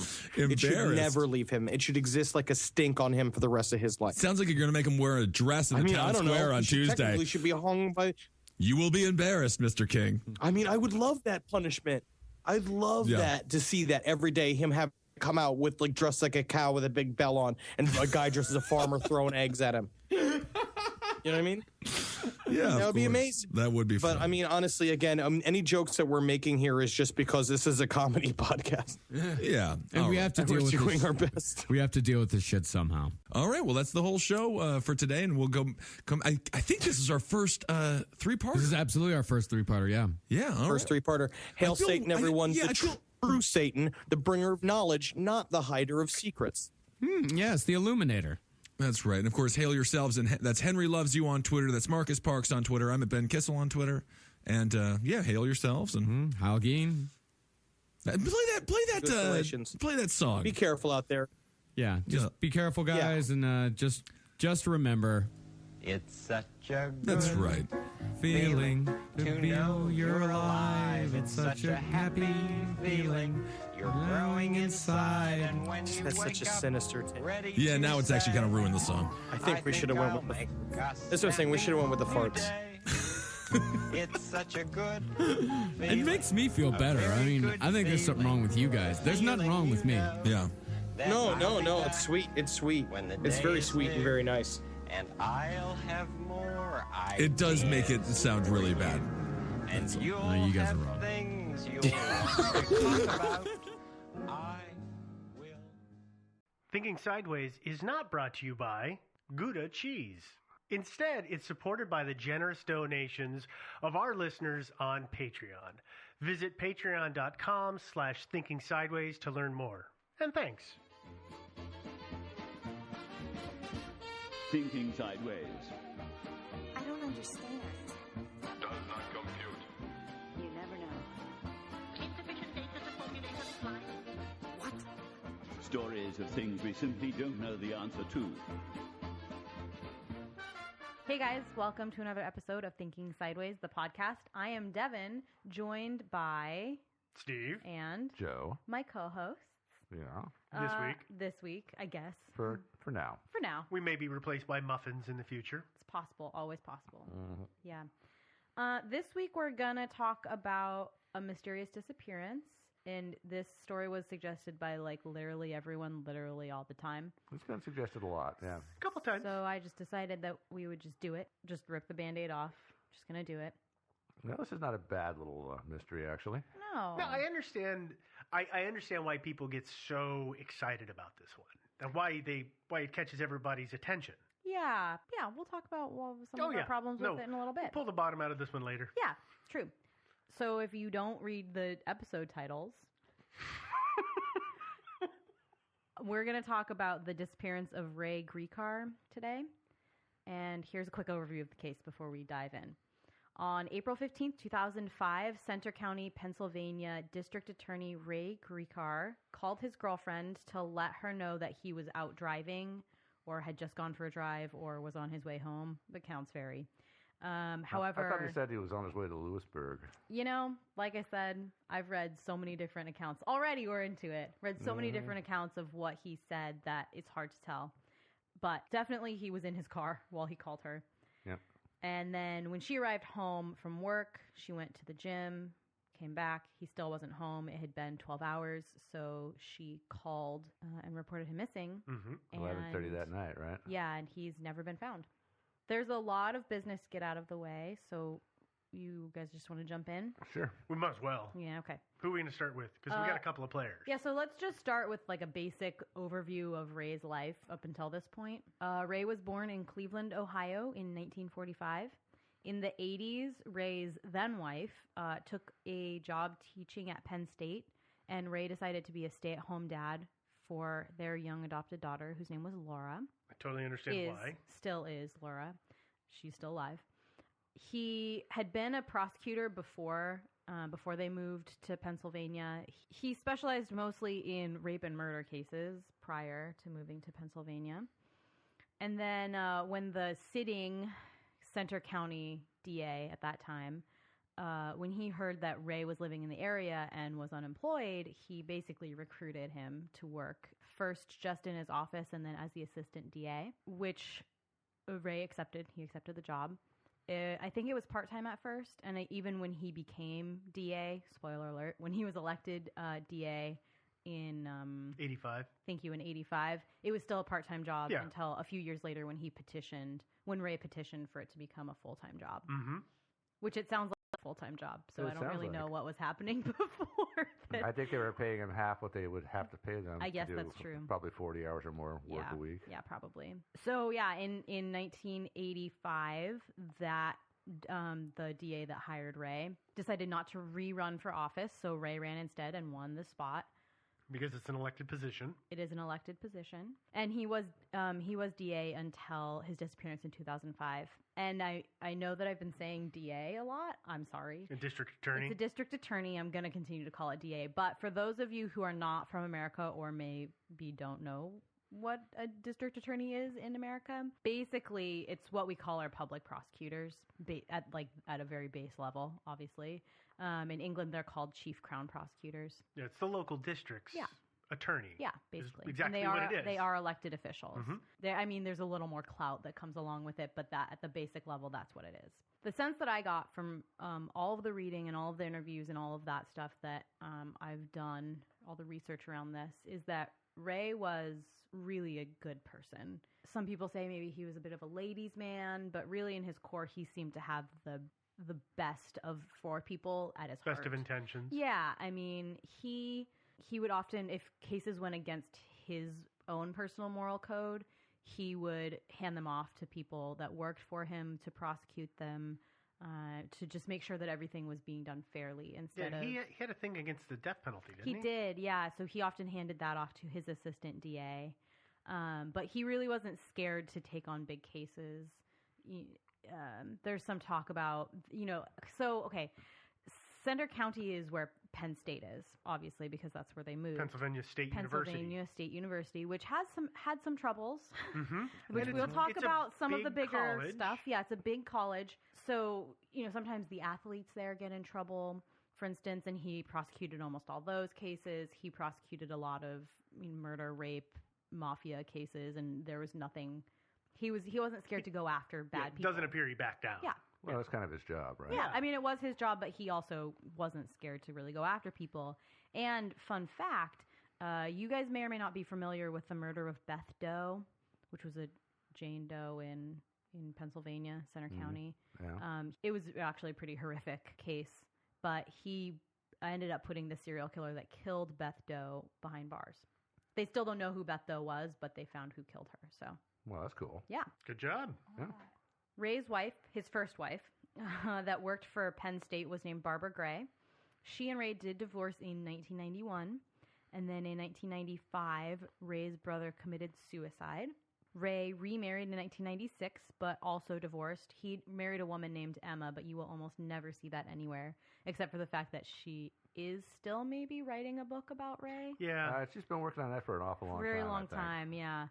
I think the reason that she feels like she can write a book about Ray and his life is something we're going to talk about in a minute, but she was married to Ray until 2001. So from 1996 to 2001, she was his wife. And then, they divorced in 2001, and then in 2002 or maybe 2003, it's hard to tell, Ray moved in with his, air quotes, longtime girlfriend, Patty, who also worked in the district attorney's office. I keep using air quotes with the longtime girlfriend thing because it was 2 or 3 years. They were together for 3 years as actual adults over 40 apparently 3 years is a long-term relationship. I don't know. Okay. Well, he was in his mid-50s at the time of his disappearance. Is that correct? He would have been, he would have been almost he was in his 60. mid, It's funny, though. I really found it interesting, the descriptions by different people of that relationship with Patty versus his other wives.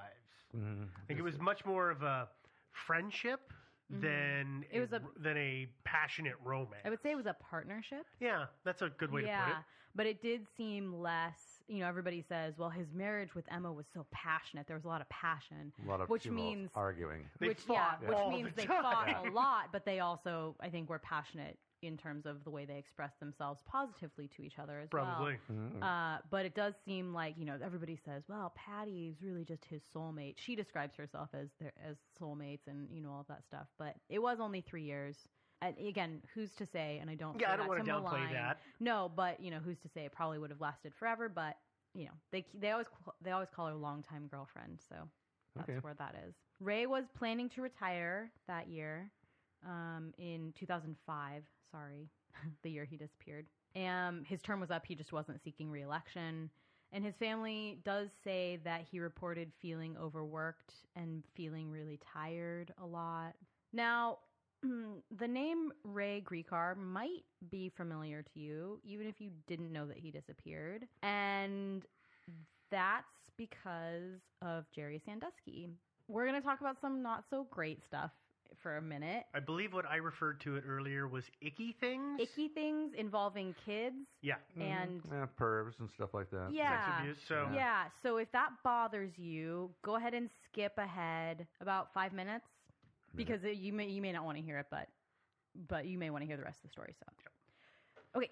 So let's talk about the gem that was Jerry Sandusky. Still is. I'm sure 95% of our listeners have heard of this guy. Well-known perv. I would guess, but I don't know. I didn't know the details until we looked into this. So. Yeah, I never looked into it too heavily myself. Right, because why would you? Yeah. Really, you don't really want to. So Jerry Sandusky is a former assistant football coach at Penn State, which, yes, there's already a little bit of his wife, Ray Gricar's wife, worked for Penn State. Mm-hmm. Again, huge employer, not to say anything but.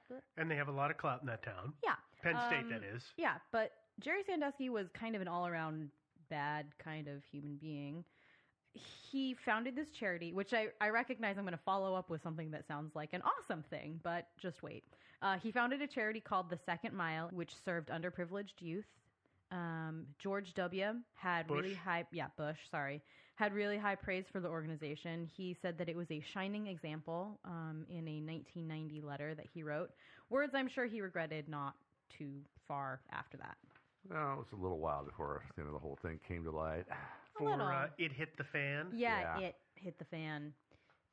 It's estimated that organization served as many as 100,000 kids annually in nearly... It existed almost 36 years.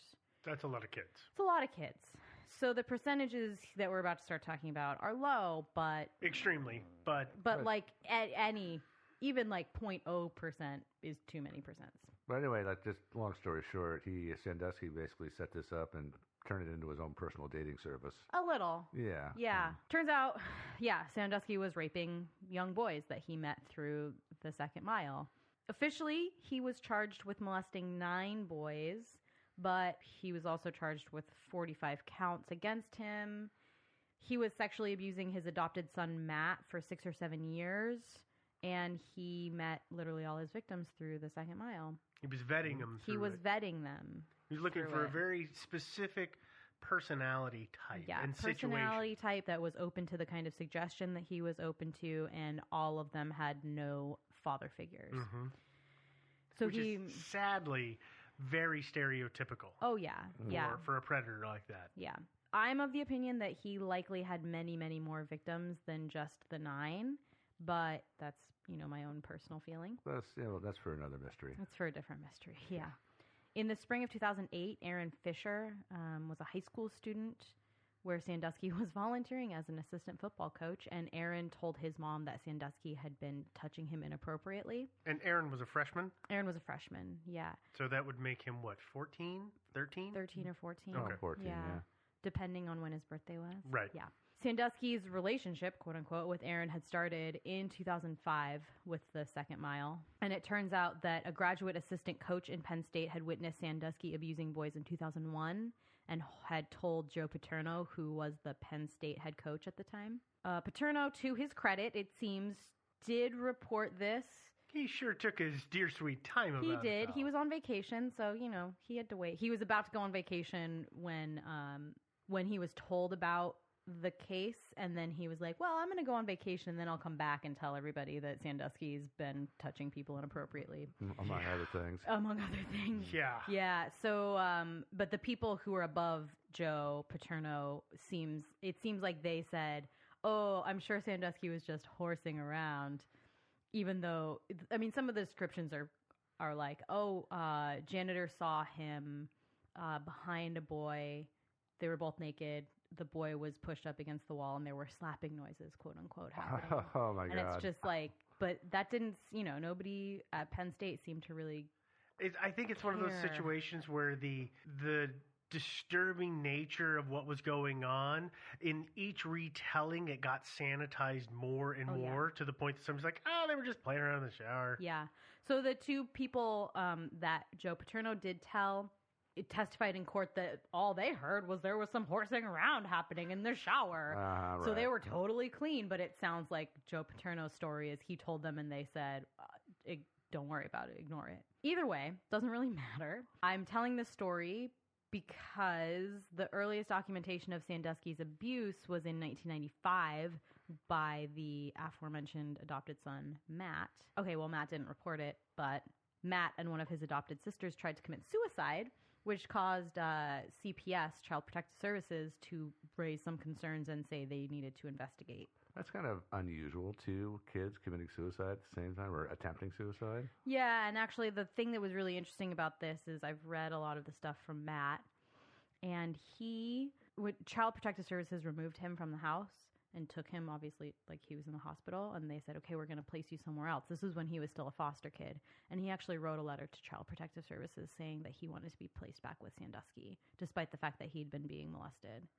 So I don't know I didn't care to go into too much detail onto the kind of mind games that Sandusky must have been playing with these young boys, but that, I think, is very indicative of the kind of power he had over them. I would agree. In 1998, an 11-year-old boy, later known as Victim 6 in the indictments of Sandusky, came forward to testify that Sandusky had showered naked with him and another boy. Enter Ray Griecar. Not into the shower, I hope. No, not into the shower. Okay. No. No. He was the district attorney at the time. He entered into the story. Into the story, I'm sorry. You're leaving something out there. Sandusky showered with these two young boys, and he also touched them, right? Yes. I'm going to sanitize it a little bit, but yes. Oh, okay. Anyway, the victim's mom apparently wanted to talk to Sandusky, which is fair. And I guess I've heard it both ways. Either Sandusky said, hey, I want to talk to you about this, or she said, we need to talk about this. But either way, they arranged to talk about the situation. And she had reported the situation to Ray Griecar. She had reported it to the police, who reported it to Griecar. And I understood that her confronting Sandusky was actually at the prompting of the Ray Griecar. Of Griecar, yeah. Yeah, so let's see what you can get. Quote, unquote, it was a bit of a sting. Yeah, no, it absolutely was. And this was one of the things that a lot of people say about him when you start talking about Ray as a professional, is that he was always the kind of guy to say, okay, did you try this, though? Thinking outside the box. Yeah. He would take it that next step is the thing that people say about him. And so I think, the mom said, well, my son is being abused. And he said, okay, but we need something more concrete than your 11-year-old child saying that. So sadly. Yeah, unfortunately. So let's see if we can get Sandusky to admit it. So they set up this sting where Sandusky comes to the mom's house, and they set up recording devices all around the house. And there's cops sitting outside monitoring, and, almost like on TV, I guess. And apparently... Apparently, Sandusky says, and I quote, I understand. I was wrong. I wish I could get forgiveness from you. I know I won't get it from you. I wish I were dead, unquote. Which sounds like an admission to me, but okay. Yeah, but it's not. He doesn't actually say.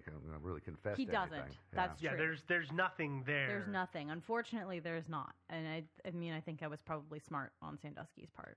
Unfortunately, so Ray decides there's not enough evidence to prosecute Sandusky. Mm-hmm. I agree. I think there probably wasn't enough. Unfortunately, again, you can't just say it's gonna be this grown man who was really well respected in the community. It's gonna be his And word well-known.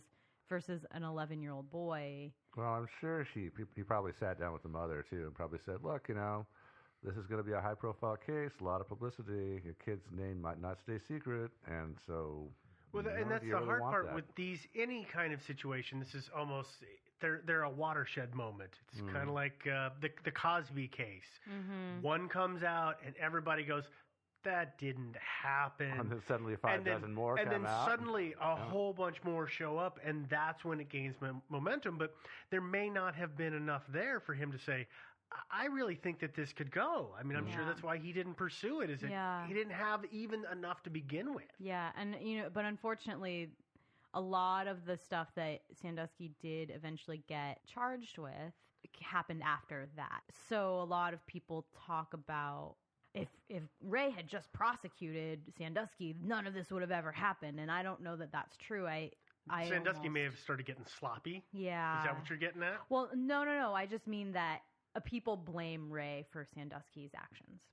There were a lot of people who enabled him, and Ray Griecar was the least among them. I would agree. I totally agree with that. All of his victims should have said something, number one. But and a lot of other people suspected.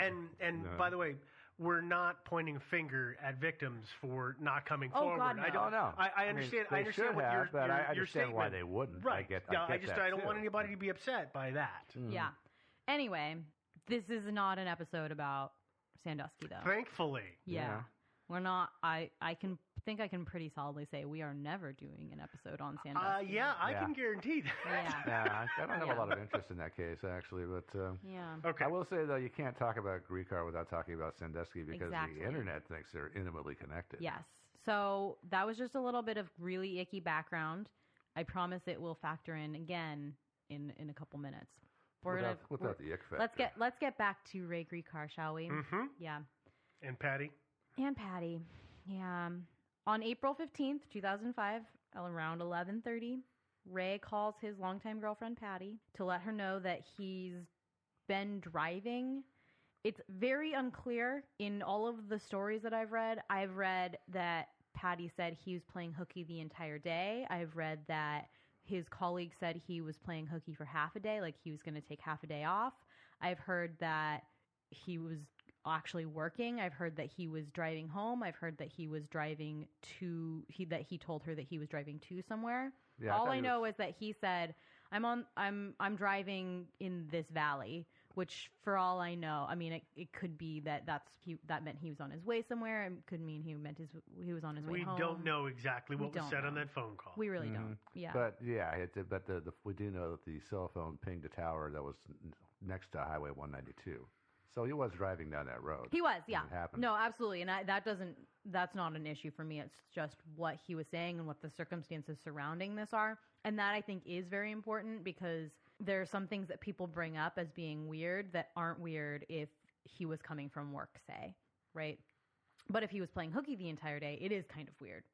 Well, but the thing is I know Patty said that he decided to go driving. Mm-hmm. Yeah. And Which he did was frequently. known. He was known to go take I'm not one of those guys, but some people like to take a 3-4 hour drive and just drive. Yeah. Mm-hmm. And he loved his little car. He had a red Mini Cooper. Yep. Oh. And he loved to drive that thing. Yeah. Which is always hilarious to me because do you know how tall he was? 6 feet tall. I thought he was like 5'7", 5'8". No, he's 6 No, feet. he's a big guy, and it always cracks me up when I see big guys in Mini Coopers. Except Mini Coopers fit tall people. They do. Which is the amazing part about the Mini Cooper. This episode brought to you by Mini Cooper. Yeah, with product placement. Yeah, for real. Yeah, I do think that he was driving on 192 east northeast to Lewisburg because That's he was absolutely spotted true. in Lewisburg that afternoon. Yeah, no, So- there's no doubt in my mind that he was in Lewisburg in that afternoon. Whether he told Patty that's where he was going or not, not sure. Whether he was, knocking off work for a half a day or a whole day, I don't know.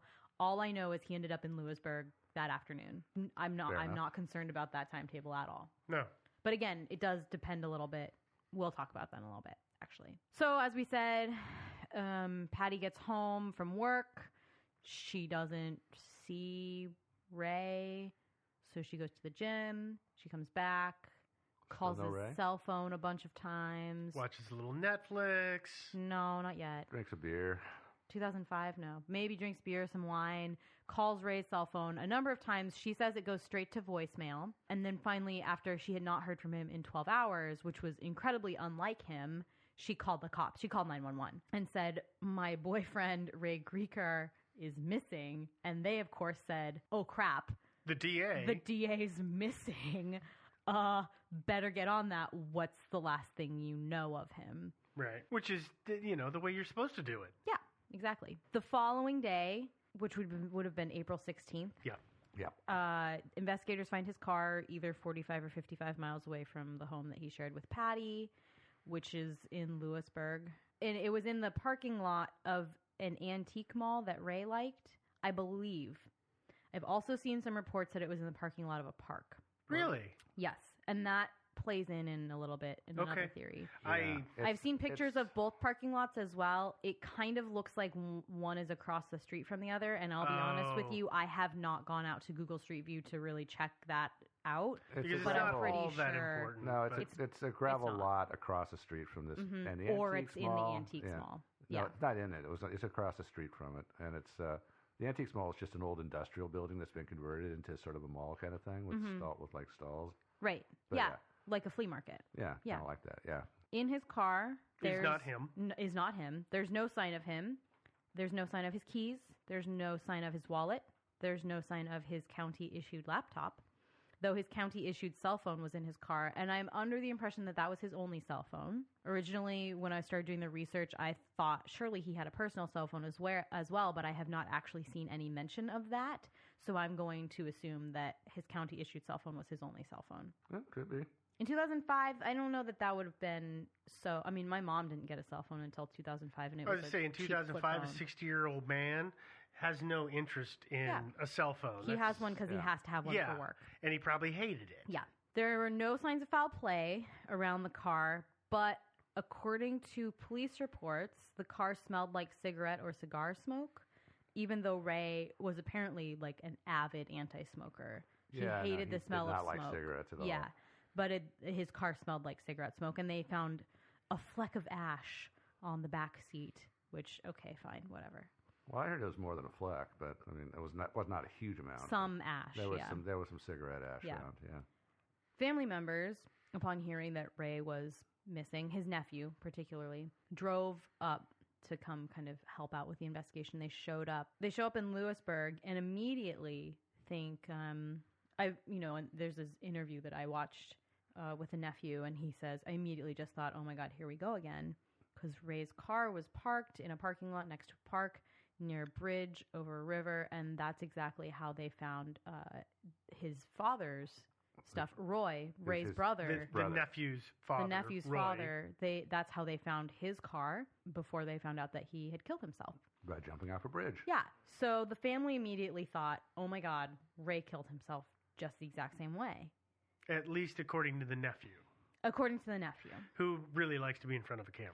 Well, he calls himself the official media liaison of the family. Yeah, nobody else in the family really wants to talk about They this. really don't. But I mean, it was his father who killed himself, so I can understand why he would immediately just be like, "Oh my God, really. Well, why?" So all right. Yeah, all right. Yeah, okay. Yeah. Anyway, they search the river. They find nothing. Nobody. They search all around the antique mall, all around the town, and we'll talk about some of that stuff in a little bit. But there's no Ray. Ray doesn't show up. Eventually, they kind of start to scale back the search a little bit because you can't do full-on manhunt forever. Not really. No.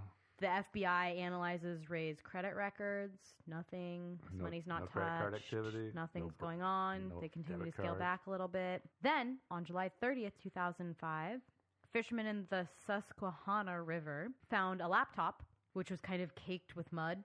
It was sitting on the bottom. It was sitting, on the bottom. Because they used a net to It was retrieve sitting on the bottom, but it was really caked with mud and stuff like that. And They immediately turn it over to the police. I'm not sure if it's because they thought it would be connected to this case or not, but they turn it over to the police. If you look at the photos of it, it's got county property tags on the back of it. Of course, they always do that. Yeah, so I'm sure that these guys probably wiped it off and went, we should be So not... Maybe the county will give us a reward. Yeah. Yeah. So they turn it over to the cops, and the cops give it to their computer forensic expert, who immediately realizes there's something very wrong with this computer because it just doesn't have a hard drive in it. Oh, I thought it was because it's full of water. Yeah, Well, that too. That wouldn't help, yeah. Yeah. So there's no hard drive in this thing. So obviously there's nothing they can do about it. Well, it's got a fish screensaver. Yeah. Fish yeah. swimming on it. Yeah.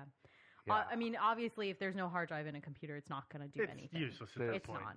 There's all the fun information is on the hard drive. Yeah. Although, interestingly, I will briefly mention, not that I necessarily think it pertains to this case, but one can pull a hard drive out of a computer, out of a laptop, and plug in via a USB, either a flash drive or an external hard drive, and run an operating system on that. Steve is looking at me like I'm a crazy person. Oh, I understand that you can do that. I don't understand the implications in this case. I don't know that there are any, but I just want to throw that out there as something that is possible. Well, I think that I thought about this very thing too, and that is if somebody had Ray's laptop, but they didn't know his password, but they wanted information off of that, then removing the hard drive and plugging it in as an external drive to another computer would be a way around that, assuming the files on the hard drive haven't themselves been encrypted. Right. Well, I'm sorry, maybe I'm dumb. Yeah. But if the files on the hard drive are under my profile and therefore are locked behind my password, firewall, whatever you want to call it, and you plug in another hard drive to operate the computer, That's not what we're saying. We're saying that you remove the hard drive from one computer and plug it into a different computer. The hard drive into it. Oh, hard drive goes from original computer to second computer? Yeah. And then how are you accessing the contents of it? I've done the same thing. There's a couple of Mac Minis that I retired. So you're just going through a back door to get to the file tree and find things that way? It just opens. It's like a file that appears on your desktop when you plug in. It's like plugging in a USB stick or something like that. I got it. It's much like a plug and play flash drive. Okay, that's the part that I wasn't getting. I was well, if the OS is locked behind its password, what the hell good does it do? Well, and the OS would continue to be, but the files are not. They're technically still... They're still just files accessible. Hanging out on a drive. Now I understand it. I've done the very same thing. Right. I know what you're getting at. Okay. Yeah. So, I mean, I think that's interesting, as well as if he did have something to hide for some reason, you wouldn't necessarily have the hard drive in the computer, in the laptop. You'd want to take it out. That you could have something that you would be able to disconnect from the computer. I know I have a lot of friends who do stuff like this, where they, don't necessarily want people to just be able to log onto their computer or take their actual computer. They have to have two parts of the puzzle, right? Anyway, that's a long tangent to say it's possible that somebody removed the hard drive and had access to the files otherwise. Was accessing the files. Yes, exactly. Okay. People would have had different motives. Yeah. It was also missing the slide-in CD tray? Tray, thank you. I'm doing this motion. I love the hand motion that you're doing, and somehow I figured that out. It's the tray. Or I did my reading. One of the two. I'm trying to remember this. In 2005, were we still using floppy disks back in those days? No. Okay. When did we go to DVDs and CDs and all that stuff? It depends on how new the model would have been. This was a relatively new computer. I did a bunch of looking into this stinking computer. Yeah. This thing you could get, it was a Micron, which was actually a fairly expensive computer at the time. And you could get, there were several different options that you could get, one of which was the CD.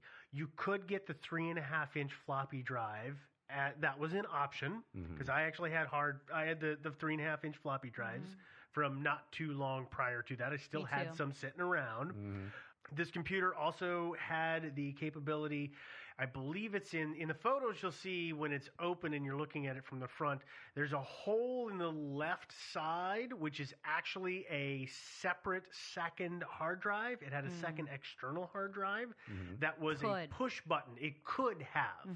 Like it was meant for the business professional, had all these different configurations available. Well, I would suspect that he had a floppy drive just given that it was the government. And if you had to look at historic stuff like that, you would be on. He didn't have a floppies. floppy because it was floppy or CD. Okay, Floppy then or never CD mind. is what I understood. Now, the information on Micron is hard because Micron went under. They became, I love it, they became MCP from Tron. Yep. And then they went away. Yeah. So the information of what their models were is kind of tough to dig up. It was battery in front, external hard drive here, CD drive here, and the removable the actual physical hard drive was somewhere center-ish. And that was the internal. So it was the internal hard drive that was removed, right? And found, found on the beach. Or found on the bank. Okay, whatever, fine. So Joe has spoiled the fact that sorry. a few months later, I think it was a few months, it was either 2 months or in the end of October 2005, hard to tell. It was, October. A mom and her kid found the hard drive and the CD tray just like in the mud on the banks of the river. The hard drive was found with the CD tray? Pretty sure. Maybe not. Maybe I think the CD tray was still in the computer. Still in the computer, but all the pictures you see of it are... They're all laid out because they're rusty, ucky bits. Yeah, it's pulled out of it. So yeah, I guess that's probably an unfair assumption on my part that it was missing. But the hard drive was definitely missing, and it was found a couple months later. Also... And it was like 100 yards away from where they found the computer. Yeah, but also, also caked on mud and all that stuff, so... The police decide to turn the hard drive over. It's obviously this is after waterlogged. They found it. No. After they find the hard drive, obviously. They turn it over to the CIA, I believe it was. I thought it was the Secret Service. Oh, Secret Service, thank you. Yeah. And the Secret Service says, we can't, there's nothing on here that's usable. This is totally ruined. Mud, water. There's this private firm that we use to recover all of the data from the Challenger. When it exploded, they're pretty good at this stuff. Let's pass it on to them and see what they can find. And that firm came back and said, nah. No, you're in luck. There's no way. Which is interesting. Well, I assume they took it apart and they discovered that probably, there's in a hard drive, there's a disk in there, or it's disks. Mm-hmm. There were. I mean, not anymore. They don't make them that way anymore. But yeah. Yeah, they probably found out. And those things are kind of delicate. Well, they are, and like some months in the water, I mean, there's going to be some corrosion and stuff. There's no chance you're going to recover data from those things. Yeah. No, that's the thing is the Challenger, it was flung from way far up high and took some heat and some radiation, but that was a brief impact and brief amount. So, go figure. It was still usable, whereas when it's sitting in the mud... Yeah, it's not. I mean, think about the mud does to your shoes. Yeah. Let alone what it would do to your computer. Yeah, absolutely. Yeah. And by the way, this was found in open air on the bank, right? It was. Yeah. It was like the mud, but yeah. It wasn't underwater. Yeah, that's one thing. You can immerse something in water for an extended period of time, but it doesn't necessarily start to rust or oxidize until as soon as you get it's it in exposed the to air. Yeah, and this thing had been sitting in the air, so yeah. It was rusty as hell. Yeah, absolutely. And you can look at pictures of this, and it's definitely they're messed up. The computer and the hard drive both. So nothing, and that really let the investigators just were heartbroken. I think everybody with the case were heartbroken because they found the hard drive and they were thinking, oh my gosh, we're going to solve this thing. I don't see how anybody could have looked at that thing and gotten their hopes up. Yeah, I don't know either. But hey. It's a clue after I guess. God knows how much time. Yeah, absolutely. Divers, pretty sure that, okay, we found Ray's computer. That must mean that his body's somewhere down there. Do another dive. They search extensively. Nothing. They don't find anything. So finally, they decide... I should mention this. I was looking on, I think it was on Reddit. Some local guy that lives in the area, said that in the Susquehanna River, people drown all the time. He says the body always turns up. Yes. It might not be found by the police, but sooner or later somebody finds it washed up on shore. And we'll talk about that more in theories. Sorry, am I stopping on your stuff again? No, it's fine. Okay. Yes, but it's fine. Okay, sorry. Okay. Cut it out, Finally, in April 2009, police revealed that prior to Ray's disappearance, just a couple days prior to Ray's disappearance, somebody had used the personal computer at Ray and Patty's house to search how to wreck a hard drive, how to fry a hard drive, water damage to notebook computer. Question about that? Mm-hmm. I made some phone calls to try to get answers to these questions, which was when exactly did these searches take place? Because everybody says they took place before he disappeared, but I've never heard anybody actually pin down the actual dates of when I the searches haven't took either. place. No, I haven't either. Also haven't heard why the police waited so long to say that had happened. Mm-hmm. And well, sometimes they want to keep some certain details secret. Sure, absolutely, yeah. Yeah, so that's why. But I still, it's very frustrating to me. I called the cold case unit at the Pennsylvania State Police, and of course they didn't call me back. But I wanted the answer to that question was exactly when were those searches made, if anybody even knows. They could have been made after he disappeared. They could have been. Everybody assumes that they were made before, but I'm not so sure that that's the case. Well, I think they likely, they would have had to have found that information on the computer within a day or two of Ray disappearing. Well, and my other thing, Joe, is that if those searches had come up after Ray had disappeared, that brings to light a whole nother set of implications. Oh, it does. It does. That definitely. says somebody close to him is involved, and you know that they would have then looked at Patty and anybody else that had access. But I'm assuming that it comes out the way it does because it was something that he had done a week, a month, or something in advance, and they pulled his search history. I just want to put this in context to say that Ray was retiring. Yes, and he had actually been physically, personally asking people in the office, "Hey, how do you totally wipe a hard drive?" And I have heard from other people who have been district attorneys or served it's not uncommon that it's not uncommon to want to do something like that after you've left office. You've got a computer, you want to wipe your stuff. He apparently kept a daily journal on his hard drive of his own personal feelings about things and all of that stuff. And I think it's likely that before turning that computer back over to the county, he would have wanted to wipe it clean. And so I think, by water, that's weird. Sure. Yeah. I'm totally willing to say, how to fry a hard drive with water. Those are all weird things, but just his interest in how to wipe a hard drive is not so weird to me. No, it's not weird at all. But the strings, some of these strings really set off my BS meter a lot. Like, for example, water damage to notebook computer. Mm-hmm. Can you imagine yourself entering that search string in Google? Yeah.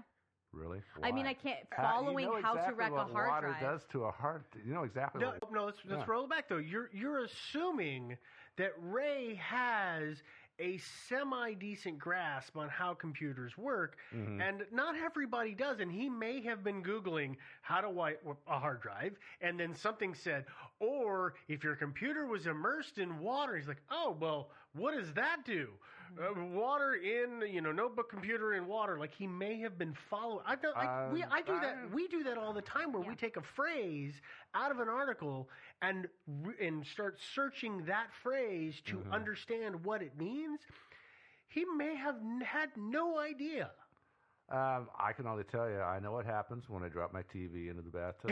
I know what happens when I drop my laptop into the bathtub. Well, everybody knows this. This is why we keep telling you to stop watching TV in the bathtub. Oh, I know. I'm tired of getting electrocuted too. But here's the thing: everybody knows that electronics, when exposed to water, are going to be destroyed. We all know this. Well, and Ray knew this, I'm sure. So can we put a pin in this discussion and start talking about it again in theories? Because I think this conversation's going there. We have more stuff to cover. You're right. Okay. Yeah. Thanks, Steve. All right. So I know. Back to the Appalachian Trail. Yeah, seriously. And I guess the thing that I'll echo, not about the actual queries, but why, if you search on a home computer, you know that search is going to get found. You would have known that. Well, not necessarily Ray, not necessarily. If you don't know, I mean, I don't know, maybe. I don't know. You just jumped from one side to the other, Devin, with that statement. The reason that I say that is because his colleagues say that. His colleagues say he would have known that would have found that. Because, I mean, he was part of investigative teams. He would have seen this happen a lot. He would have seen that people were able to go on a computer and see what people were searching. He would have known that from investigations he had seen. So he would know. So that's one of the things, again, we'll talk about this more in theories. Okay. But to me, that means that he planned to come home. That was Devin pointing and saying, Steve, shut up. It was. Yeah, it was. You're right. So, I think you're right about that. And that's why we'll talk about it later, but I have my own theory about these search strings. Awesome. And how they wound up there. Okay. Yeah. We will talk about that in a minute. Google. Yeah. That's okay, but that's the last we heard. In terms of details about the case. In terms of details about the case. In July of 2011, Laura Griecar, the adopted daughter, petitioned to have the court declare Ray legally dead, which they granted. So he is legally dead now. It had been 6 years. It had been, 6 years. This is one of the other things. There have been a lot of sightings, quote-unquote sightings of Ray. Him and Elvis. Mm-hmm. And actually, as it turns out, the police, every time they get one of these reports, they follow up on it, it sounds like. Everybody that I've heard who's actually seen the evidence says that really the bulk of the evidence are these manila envelopes that the police have of each of the quote-unquote sightings and how they followed up with it. This one, however, was pretty interesting. It was literally one day after Ray was declared legally dead. A man in Utah was arrested, and he strongly resembled Ray. He was being charged with a misdemeanor, but he refused to give his name. Apparently, he resembled Ray. He had the same height, the same weight. He had the same lips and the same wrinkles. Same lips? Lips, yeah. And like very similar wrinkles. And I've seen pictures of both these guys. He does look a lot like Ray. And so the authorities in Pennsylvania immediately sent Ray's fingerprints to Utah, thinking like, oh my God, we found him. Or, we found him. And it turns out no match.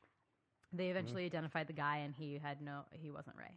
If I had to guess, this guy was pulling one of those stupid things that people tell each other.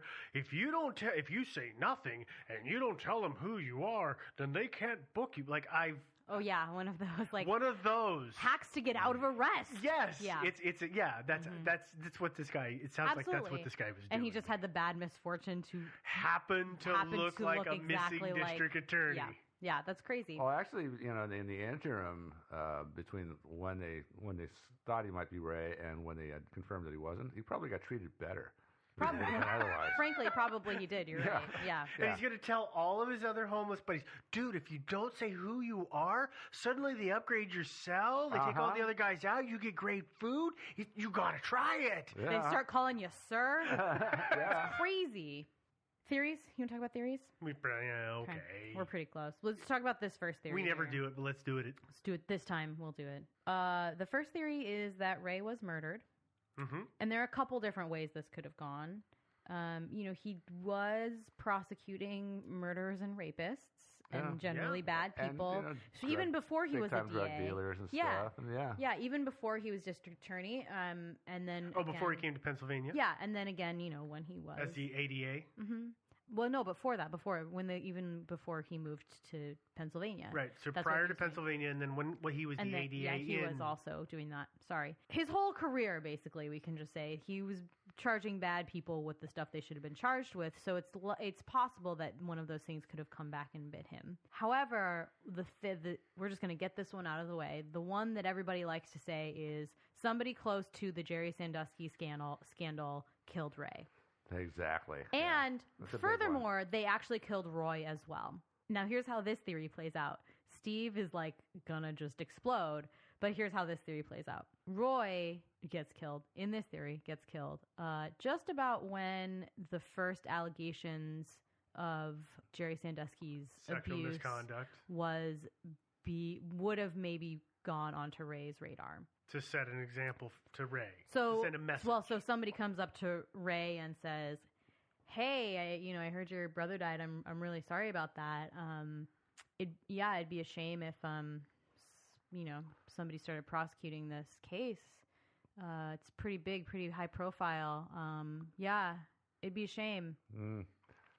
Yeah, I don't buy it. I know a lot of I don't people. buy this at all, but this is something you will see on the internet a lot. Here's the deal: is that if there were Penn State alumni and other heavies like that, they wouldn't be going after the DA. They would be actually having Sandusky murdered. Or the DA is the last guy that you try and strong arm. Yeah. Well, so that theory actually often gets tied in with Sandusky just ended up being the fall guy. This is a huge ring. Everybody in the higher ups in the Penn State athletic department are participating in this, blah, blah, blah. I don't buy any of that. For the record, I do not buy any of that. But that's kind of where this theory ends up, is that it's the alums weren't mad that this whole abuse thing was happening. They were mad that somebody might prosecute it, Yeah. and that it was this huge ring, and they were trying to keep it under wraps. Sandusky is a red herring. Yeah, basically. Hmm. In this theory. Yeah. I don't buy it. I at all. personally feel that he's a red herring to the Greek art case. I would agree with that. I agree too. Yeah. But so that's how that theory tends to run. Another point to bring up is that, right, if somebody involved with the Sandusky case were trying to silence people, they wouldn't be silencing the DA, they'd be silencing witnesses. Which I know is a harsh thing to say, but they would be going after the witnesses. They wouldn't be going after. I think that what they would have done going is after him. like they would have paid Sandusky to retire. Mhm. A lot easier than murdering people. Yep. They would have paid him. They said, "Dude, you take your retirement. You move to the other side of the country. We don't ever want to hear from you again. Yeah. Yeah. Change your name. Yeah. So if you get arrested, Yeah. you know, Exactly. That's what they could have So done. that's that I made more totally sense. agree. Totally agree. But we do have to talk about this because that's that's like the first thing that comes up to everybody. Oh yeah. Okay, so if we move away from the Sandusky angle, let's do it. then where is what else is in the murder most foul category? The murder most foul. I have one more thing about Sandusky. I'm sorry, before we move away, Okay. that people bring up as being kind of weird is that there's literally no mention of Ray Griecar being involved with this Sandusky case in Griecar's stuff. So, Well, no, like, the and person who took over for him as DA had access to literally all his files and didn't know that Ray had actually even been a part of Sandusky at all. Yeah, except there for was, when there was nothing. There was no file. there's on the nothing case. in his Well, files. but he wasn't pursuing a case. It was But was he with did a the sting. police. But he did a But sting. the police did it, and we have all that information from the police because they were the one But running it all. I'm sure the DA's office would have had a file on it, probably. So But- it's a little weird, but also it's not really that weird. Well, it's not that weird because, I mean, this is where the conspiracy theory maybe does make sense because if there's embarrassing material about Sandusky in the DA's files, it's possible that somebody could have bribed somebody who worked in that office to remove the file and destroy it. Yeah. That's entirely possible. Yeah. But then murder Ray? That seems silly. That no. Yeah. But, yeah. So. Paperwork gets misplaced and files accidentally get corrupted all the time. Yeah, absolutely. That's much more plausible to me than this DA 7 years later. Well, we're gonna although take care it of would also give a reason to have the hard drive be destroyed, right? If they thought, well, there's obviously copies of these on the hard drive, then we've got to destroy the hard drive as well. Maybe. But again, I don't. Do you want to talk about the hard drive for a second? Do you mind if we jump to that since we're talking about it? The hard drive? Okay. Yeah. Let's talk about the hard drive. The hard drive in that computer is held in place by a single set screw. Uh-huh. Have you ever seen a set screw in a laptop? It's a set screw and a pull button. No. Yeah. No. On the Micron, it was a set screw. I looked at again. I was pulling up the manuals, and it's a single set screw that holds the friggin' thing in. And those set screws are always teeny tiny, They like are. the size of something that's in your eyeglasses. I think I see where you're going. Is you're saying that it might have just gotten knocked out accidentally. The whole thing goes in the water. And it begins to corrode, and that set screw is either A, not high quality, and it degrades enough that the thing just pops out, or B, it just comes loose. I mean, I've had computers where there was a screw that constantly was loosening itself, and I had to tighten it back up.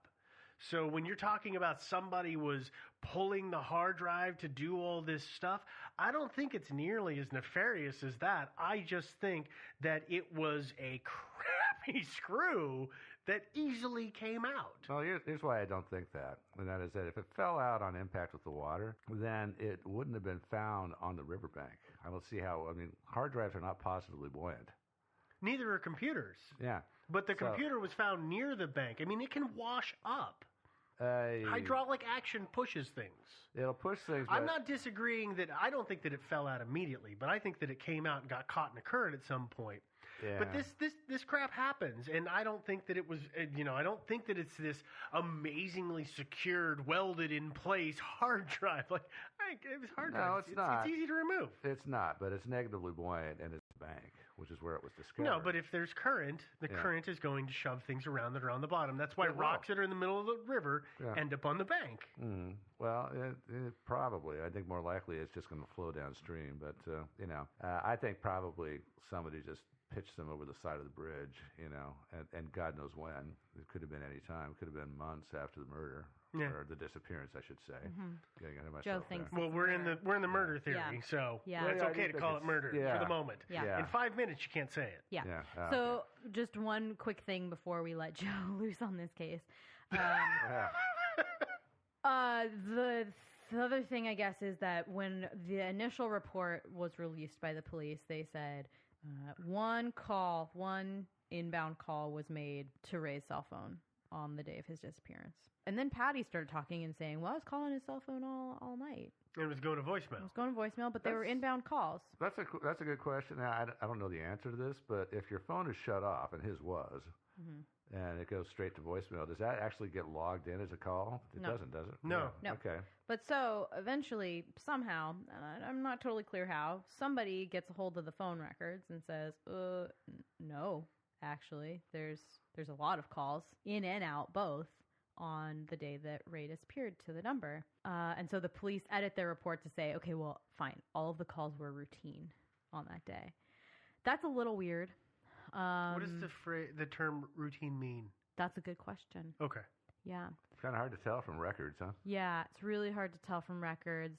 I think probably what it means is that none of the numbers stood out as odd. They were all numbers that would have normally been contacted either way from his cell phone. Okay. That would be how I would assume that meant. How I would assume that meant? What meant? What I assume that meant, yeah. And then there are a lot of people out there saying that because this was a county-owned cell phone, the phone records should be matter of public record, so why don't we see those? It's not such a big deal for me, but the fact that the police initially said, there was only one call, that's a little suspicious, I guess. A little, just a tiny bit. They withhold a lot of information, though, in cases Often like they this. do, yeah. Yeah, I'm not going to point a finger about that. So Joe's got some stuff about the murder. Not necessarily.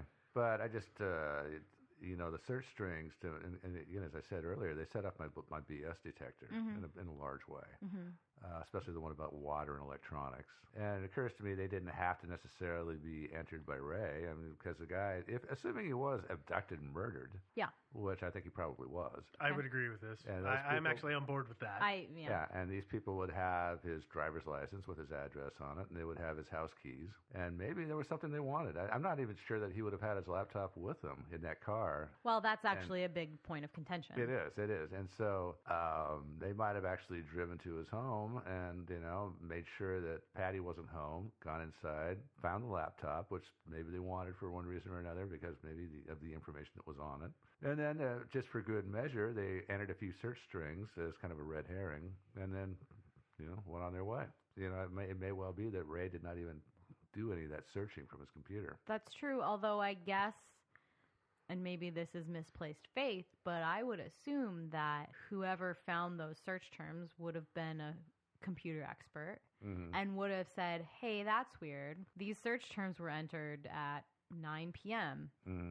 When Patty was at the gym or something. Don't you think that would be something that they would have? And I agree. I totally agree with you that, like, the fact that nobody ever says this is when the search terms were made. I agree. That's weird. And they might not have actually considered it important to mark the exact date and time that the searches were made. The searches themselves were really more important. I don't know that when you're doing that kind of forensic analysis, what you consider important comes into play. I think there's process. Yeah. You go by the numbers. This, and this, and this are what I log in about every detail. Yeah. Not, I don't think that's important. I'm not going to write it down. Well, I don't think that's the way it works. I don't really know that they had an actual forensic computer expert do this. They might have just been a detective who did it. It's true. That's true. Yeah, and so you just I can't argue with that. There has been a certain amount of criticism of the investigation. Yeah, although I don't think. I think they did everything they probably could have. They probably did, and there's nothing wrong with having a detective go looking for search strings. Maybe at that time it was like couldn't really be understood. They were just looking to see what he was up to on his computer. Yeah. they didn't really care about the precise time and date that he did it on. Right. Yeah. And exactly. and that's why the search string, what does water do to a laptop, kind of sets off bells for me.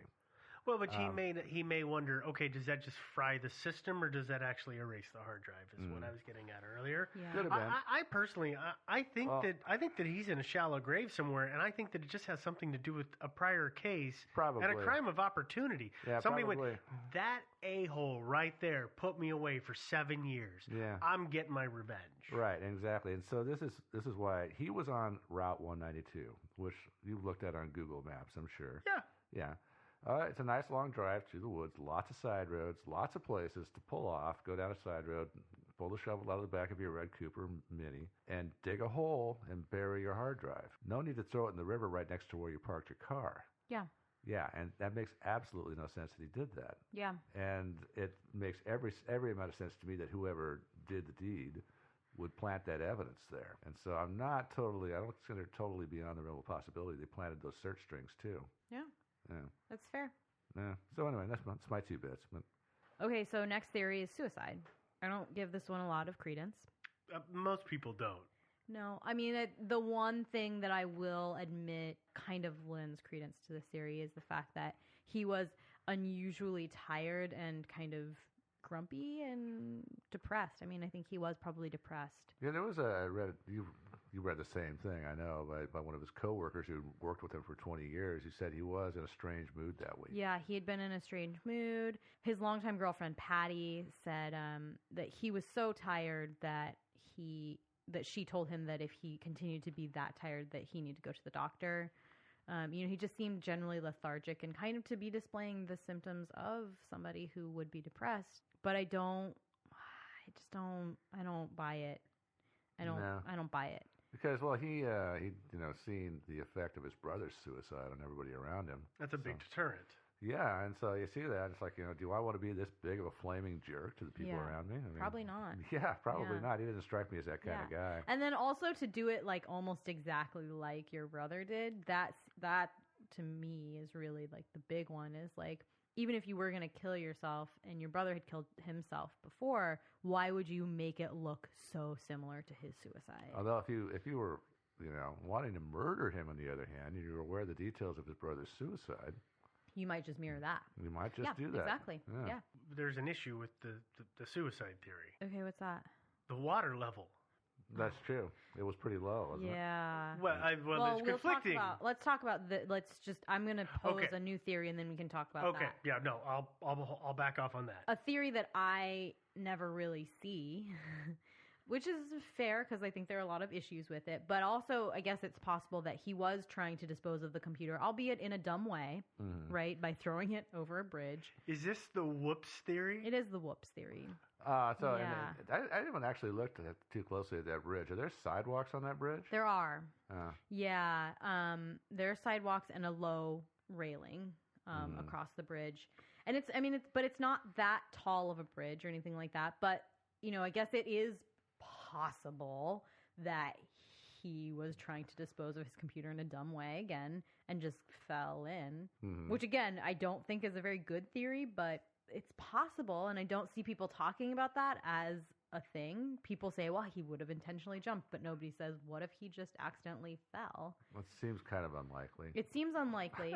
It's right. Well, that's the same thing. We talked about this when we were talking about the luchador story. Yeah, exactly. It's super unlikely. And actually, there are some comparisons with the luchador story in that half the reporting that you'll hear says that the river at that time was like really low, like below waist level low, and the bridge is pretty low. It's not really high. I'm finding that, April 15th. Okay. I mean, around here on April 15th, the rivers are high. Yeah. And so according to the nephew on Dateline, which I guess we are going to say is a pretty credible source. I guess you would know, yeah. The water was Dateline, unseasonably high due to rain and ice melts. But again, on the other hand... It's April in Pennsylvania. It's cold. It's cold, and apparently... The Susquehanna River is full of islands and fast rapids, places where brush pile up fast, get packed in. that could easily hide a body. There's also a dam pretty far down. Oh, this is you're pulling this quote from the police chief. Yeah. I remember this. Yeah. Because he really cringed when he made the phrase "and disintegrate a body." Mm-hmm. Yeah, but I mean, also there's a dam that apparently a body could get kind of wedged up against. Although, again, on the other hand, a different police officer interviewed in the same news story says that the water was crystal clear and you could literally see to the bottom, and it's pretty much just a flat rock with some like silt, but not a very thick layer of silty mud stuff on top of it. So I get, it's just kind of like all of these stories are conflicting, and there's no way for me to know definitively what the river looked like on that day. So I don't think he probably could have died falling off the bridge, to be honest. I don't think that happened. Suicide or otherwise, I don't think that he died by falling in the river. Yeah, well, suicide too, probably going back to suicide, I should say that if he had committed suicide, I don't think they would have found the laptop there. Exactly. Yeah, and in addition to that, maybe he was depressed, and certainly mental illness and depression and things like that take all sorts of different forms, but at least on paper, he had a pretty good life. He was about to retire. Yeah, he had a lot of money.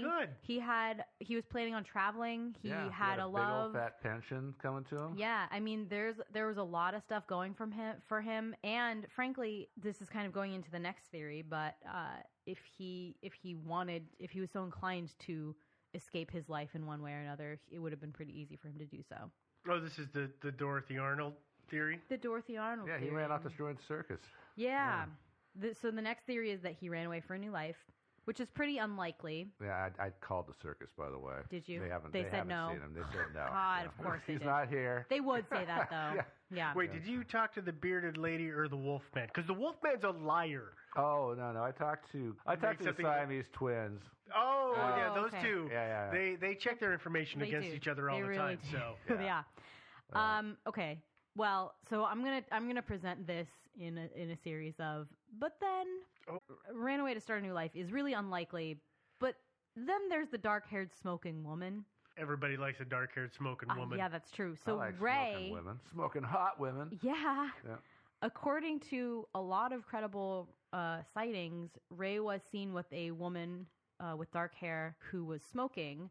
Now, a lot of reports have them eating lunch together, but it turns out, no, actually, that was a different middle-aged man who drove a Mini Cooper who was hanging out with a woman who had dark hair. There's a second red Mini running around town. Yeah, who looked kind of like Ray, who also was hanging out with a woman who matched vaguely the description of the woman who was seen with Ray. So that adds some interesting, complicated stuff to it. However, later in the day in the antique shop, in the antique mall, there was a dark-haired woman who was smoking who was seen with Ray. Apparently they would kind of walk together and talk and then go into different stores and then come back together and walk and talk. Again, she was smoking, so was she in Ray's car? Hard to tell. Okay, so that's the point. It's unlikely that he ran away to start a new life, but what's up with the fact that his daughter literally just asked him to come back on the first press conference? Dun, dun, dun. She just said, Dad, I love you, come back. And what date was that? It was like 2 days later, 3 days later, maybe. Well, he had been known to just take off. Yeah, I was going to say that makes total sense. We'll talk about that in a minute.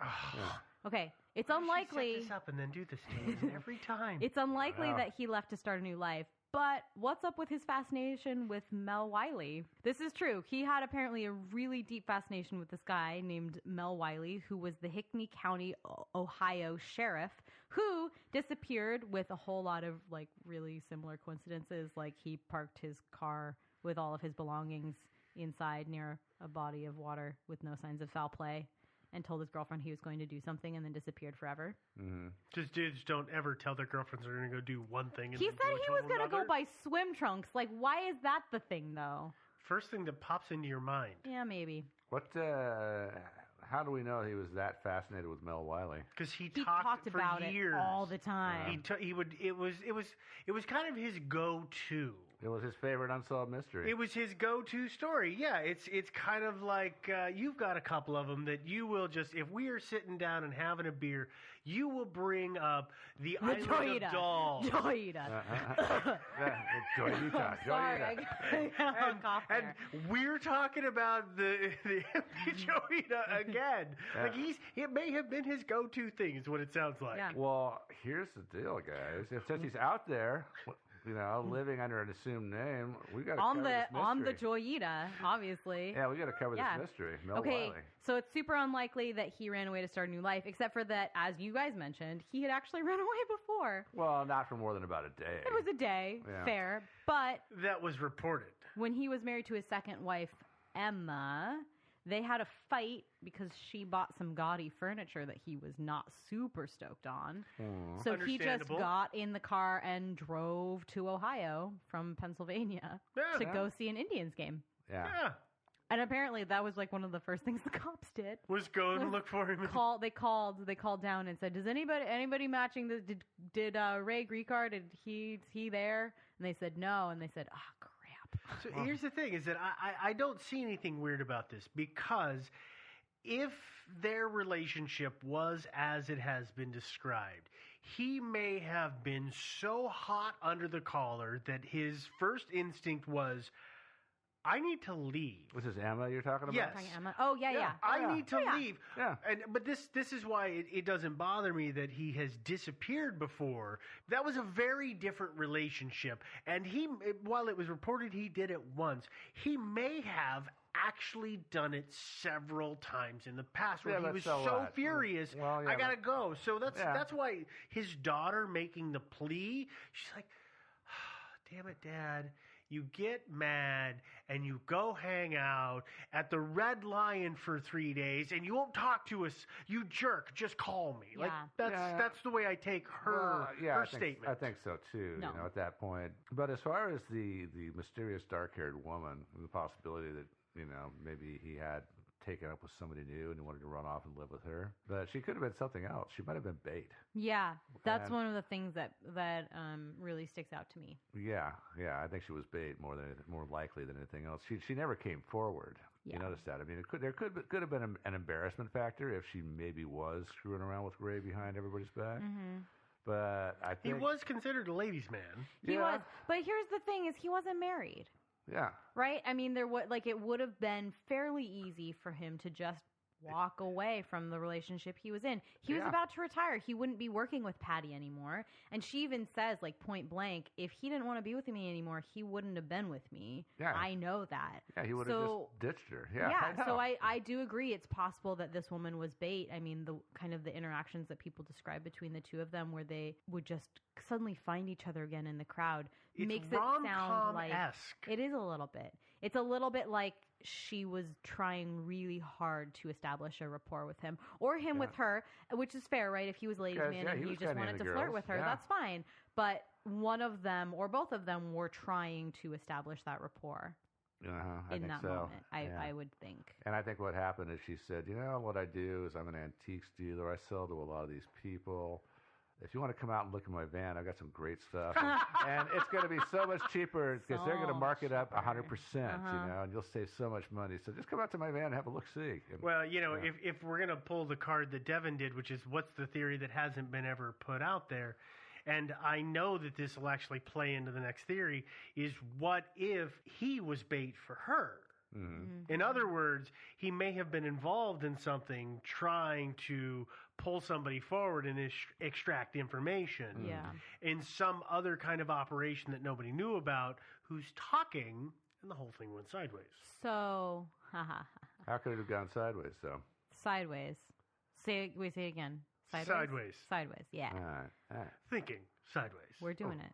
The next theory that Steve was just referencing, which his thing fits in nicely with, I guess, is... I set that up.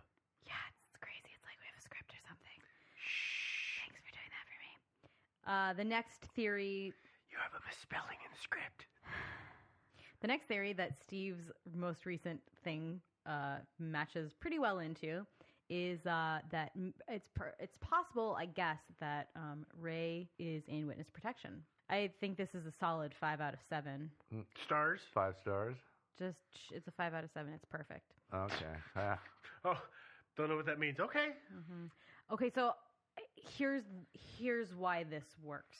Every time somebody requests any documents relating to this case from the FBI or the local law enforcement, it is heavily redacted. And they always say, well, he was the DA, so like we're redacting names and things like that. But apparently, almost all of the documents that you request, either you never hear back about, like Joe not getting calls back, or it's just like super, super redacted. I didn't request any of the documents, so like I don't actually know that for a fact. And Steve's shaking his head like he apparently requested documents and got them from the FBI and they weren't redacted at all. It was like not a black mark on it, but I've never seen an FBI document without a black mark on it. And nor have I. If Deadspin did several years back, did an FOI, Freedom of Information request for docs on Precard, and it's redacted in the most generic form of being redacted. Social security numbers, agents' names, like all of the normal things that would be redacted. It's the most boring 70-page PDF I've ever read through. Yeah, I read it too, and I really would have liked it if somebody had given me a heads up that none of it had anything to do with the investigation into the 2005 disappearance. Yes, it's 1986 paperwork for after he was elected. And eventually I was reading, and then eventually I started spinning through it and stopping and looking at the date. Oh, 86, spin. Oh, it's still 86. And that's all it was. Yeah. But here's the thing. I'm sure you guys saw this. They checked with the CIA. They did a name check with the CIA, and there was a redaction on that. 3 names. Yeah. 3 Okay, the redaction is in versions of his name that could be used. Yeah, but the thing about it is as you know, though, the internet went bonkers. When they saw that, they did. Yes. They went nuts. Bonkers. Yeah. Bonkers is exactly the word. Cuckoo for Cocoa Puffs. Mm-hmm. Yeah. So, okay. But it's redacted, Steve. It's super heavily redacted. Just let me get through this thing, okay? Just let me get through this thing. I know what you're saying, though. Is that... Oh, no, actually, go ahead. Do you know what I'm saying? Yeah. Well, I think these documents were so heavily redacted because they had to put on the appearance of investigating this assiduously.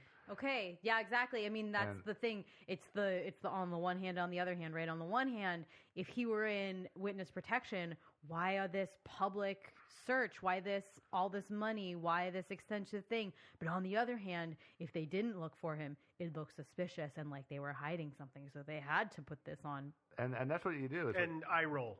I wish people could see the face I just made. But the thing about it is that's and there's an easy way to do that, and that you have like random word generators, and then you print them out, and then you have some administrative assistant just redact about 2/3 of it, and it's going to be unintelligible, but it's perfect, and so people will think because you have massive files on Ray that you've actually been working hard at it, but you've actually been not wasting any resources at all. Well, it's hard when his computer shows up. Yeah. Right? When his computer shows up and they go, crap. Yeah. I thought we disposed of that really well in the river. Yeah, I know. Yeah. The other thing that people say, you'll see this said, is but Ray wouldn't have been eligible for witness protection because he was a public prosecutor, and prosecutors by definition cannot be witnesses, so they are not eligible for witness protection. Which is that's just what I thought bunk. Too. Is that not true? No, it is true. Okay, so the way I actually consulted one of our experts on this, and he confirmed exactly what I was thinking. His name is Steven. Thanks, Steven. You're welcome. Not you. Shut up. But what he said is exactly what I was thinking, and that is that if within the scope of your position as a public prosecutor, you see something or find something out that pertains to the case, you are not a witness, you're a prosecutor. Mm-hmm. If, however, in your personal life, you witness something like a murder, and then that crazy human being starts to come after you, you are a witness to that crime. You are not a prosecutor, and therefore you are eligible for witness protection. Your job does not have an influence on citizen. Correct. However, typically, witness protection isn't this like Hollywood, we're just going to while you away for the rest of your life and give you a new life and everything's going to be fine. It's we're going to protect you until litigation's done, and then you're on your own. Yeah, it's not that Steve Martin movie. No, it's Blue... not. Do you know the movie I'm talking about? It's not. No. It's not Lilyhammer, right? It's not. I mean, it's not any of those things. You go away for a little while. Mm-hmm. You stay safe until that person has been prosecuted and the threat has dissolved, and then they return you to your life. And besides which, what heinous crimes happened in Lewisburg on the afternoon of the 15th? Well, it's not necessarily that would have been when he witnessed the crime. That's when they evaporated him. But that's when they, that was the time, exactly, when they evaporated him, when the aliens came for him. Yeah, I see. Yeah, by the way, where are the aliens in our theories? They're not. Choopy? No. I mean, I just did Phobos. I don't know what you want from me. Yeah. I want those two in every story. Okay, well, my next theory is that it was the alien chupacabras. Yeah, there's an alien chupacabra. Needed a new sitting judge to judge their cases of intergalactic. The only thing that could make this more like you're an 8-year-old girl making this up. Also, there were unicorns. Is if you started twirling your hair, because the look on your face. Also, there were unicorns, and they were flying on ships that were sunshine and rainbows. You have one last thing here. What is this? I have another theory, actually. Oh. Yeah, let's talk about that theory, because that last thing we already talked about. Oh, thank goodness. Okay. I mean, this just seems so obvious to me. It was the IRS. It was April 15th, for God's sake. Yeah, they were coming after him for taxes. Well, every April 15th, they make an example out of one taxpayer. One taxpayer. They do. Yeah, but usually they like advertise that, though. Usually they're like, you remember what happened to Ray over here? Yeah, they parade your head on a pike. It happened to you. Yeah, I know. Yeah. It's on the front page of their website all day long. Yeah, it is. Yeah. Don't miss the deadline. Yeah. Okay, well, that's it. Do you have anything else you want to add? I will be honest. I still believe that he was murdered. I think so. And I still say that he's in a shallow grave in some field somewhere because somebody had a crime of opportunity to get back at him. Most likely it was that. It could have been a very well-planned thing where they actually had a really good reason to do it, or it could have been a crime of opportunity. Yeah, I mean, I guess the problem is why did he have his laptop with him? That's totally solved if he was coming from work, right? That's why I'm happy to believe the colleagues who say he played hooky for half a day. He was coming from work. He happened to have it with him. You don't just leave that in your car. But you do when you forget about it. My wife has done this before. She has come home, and it has been Saturday at 3 o'clock, and all of a sudden she'll look at me and go, oh, hell, my company laptop is in the car. Right, but I'm just saying that would explain why he would have had it on him when he disappeared. But you're probably right. Actually, probably somebody came to his car and took a bunch of stuff and tossed it because that's why it smelled like smoke. Yeah, right? Probably. Because they were smoking while he was Because what do you do after you knock somebody up? You have a drag. Yeah.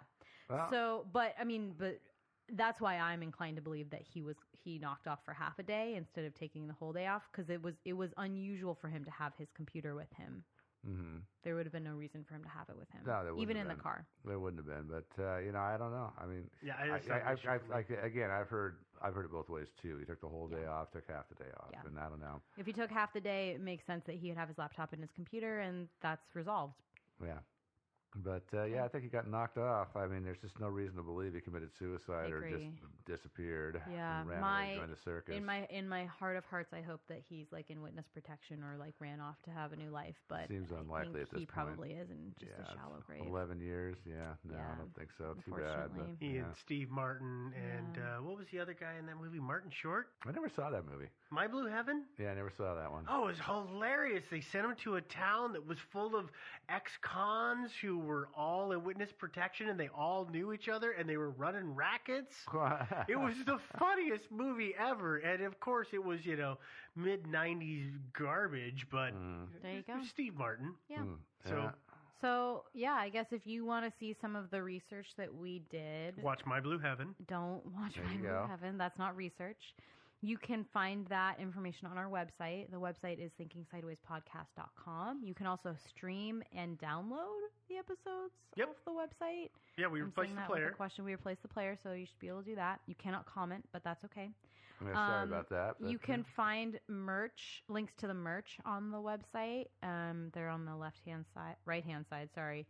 along with links to PayPal and Patreon. Those are both donation sites. If you want to do a one-time donation, we recommend PayPal. If you want to do recurring, we recommend Patreon.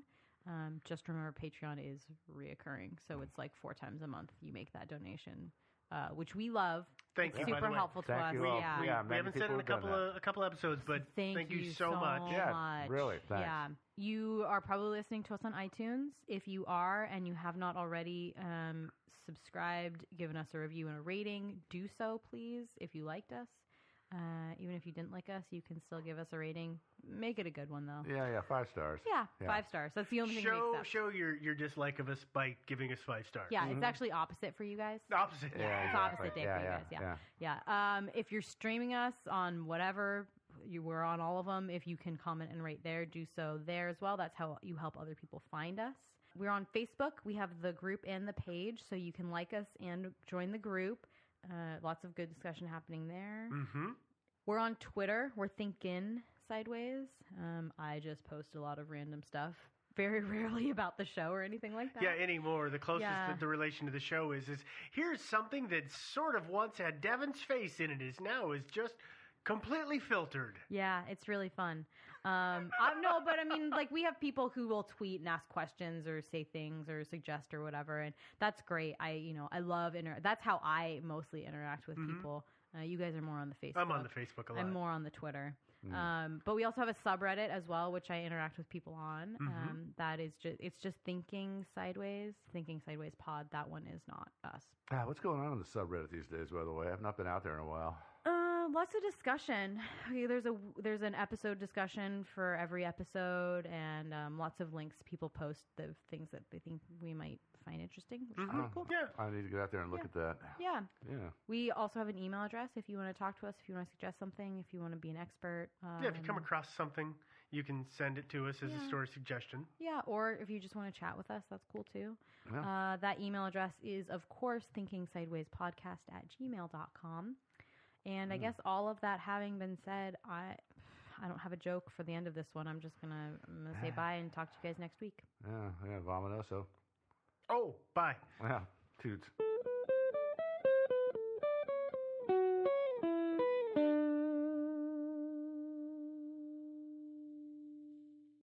Afternoon on the request hour.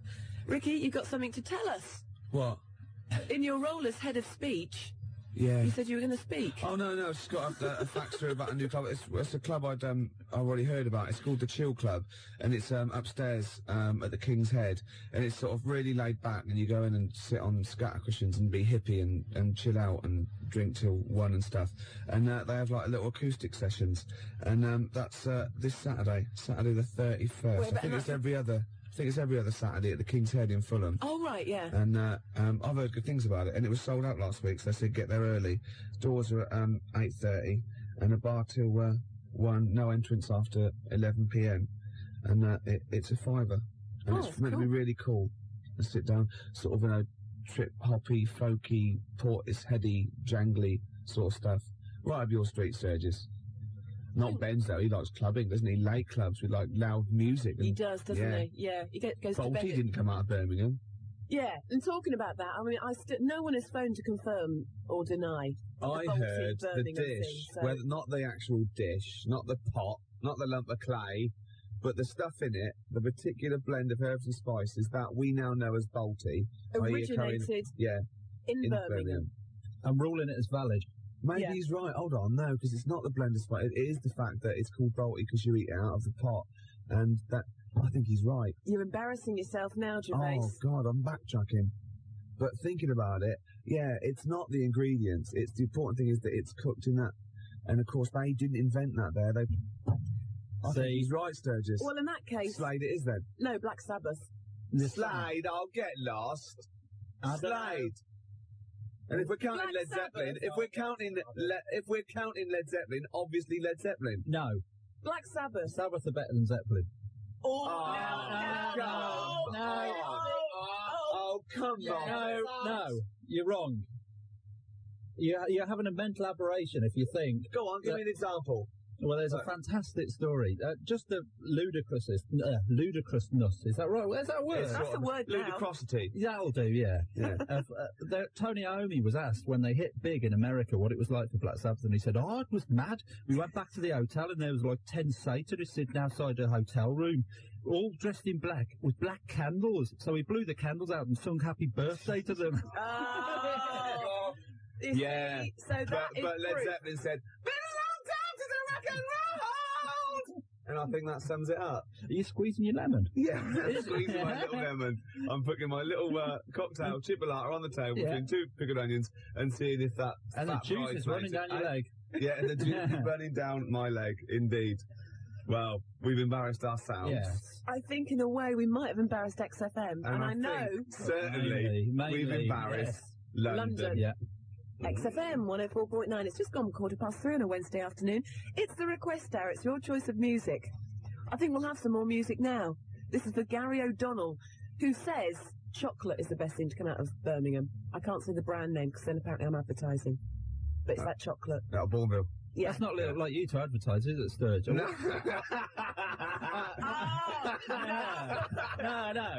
No. I wouldn't. No, Sturge. I wouldn't say you advertise. I wouldn't say at. I wouldn't say that. No, I would say that. I mean, you don't want to be pampered. No. The sky's the limit. The sky is the limit. You know. No. Exactly. It's like you've won the lottery. It's the dry wive week that I like. Yeah.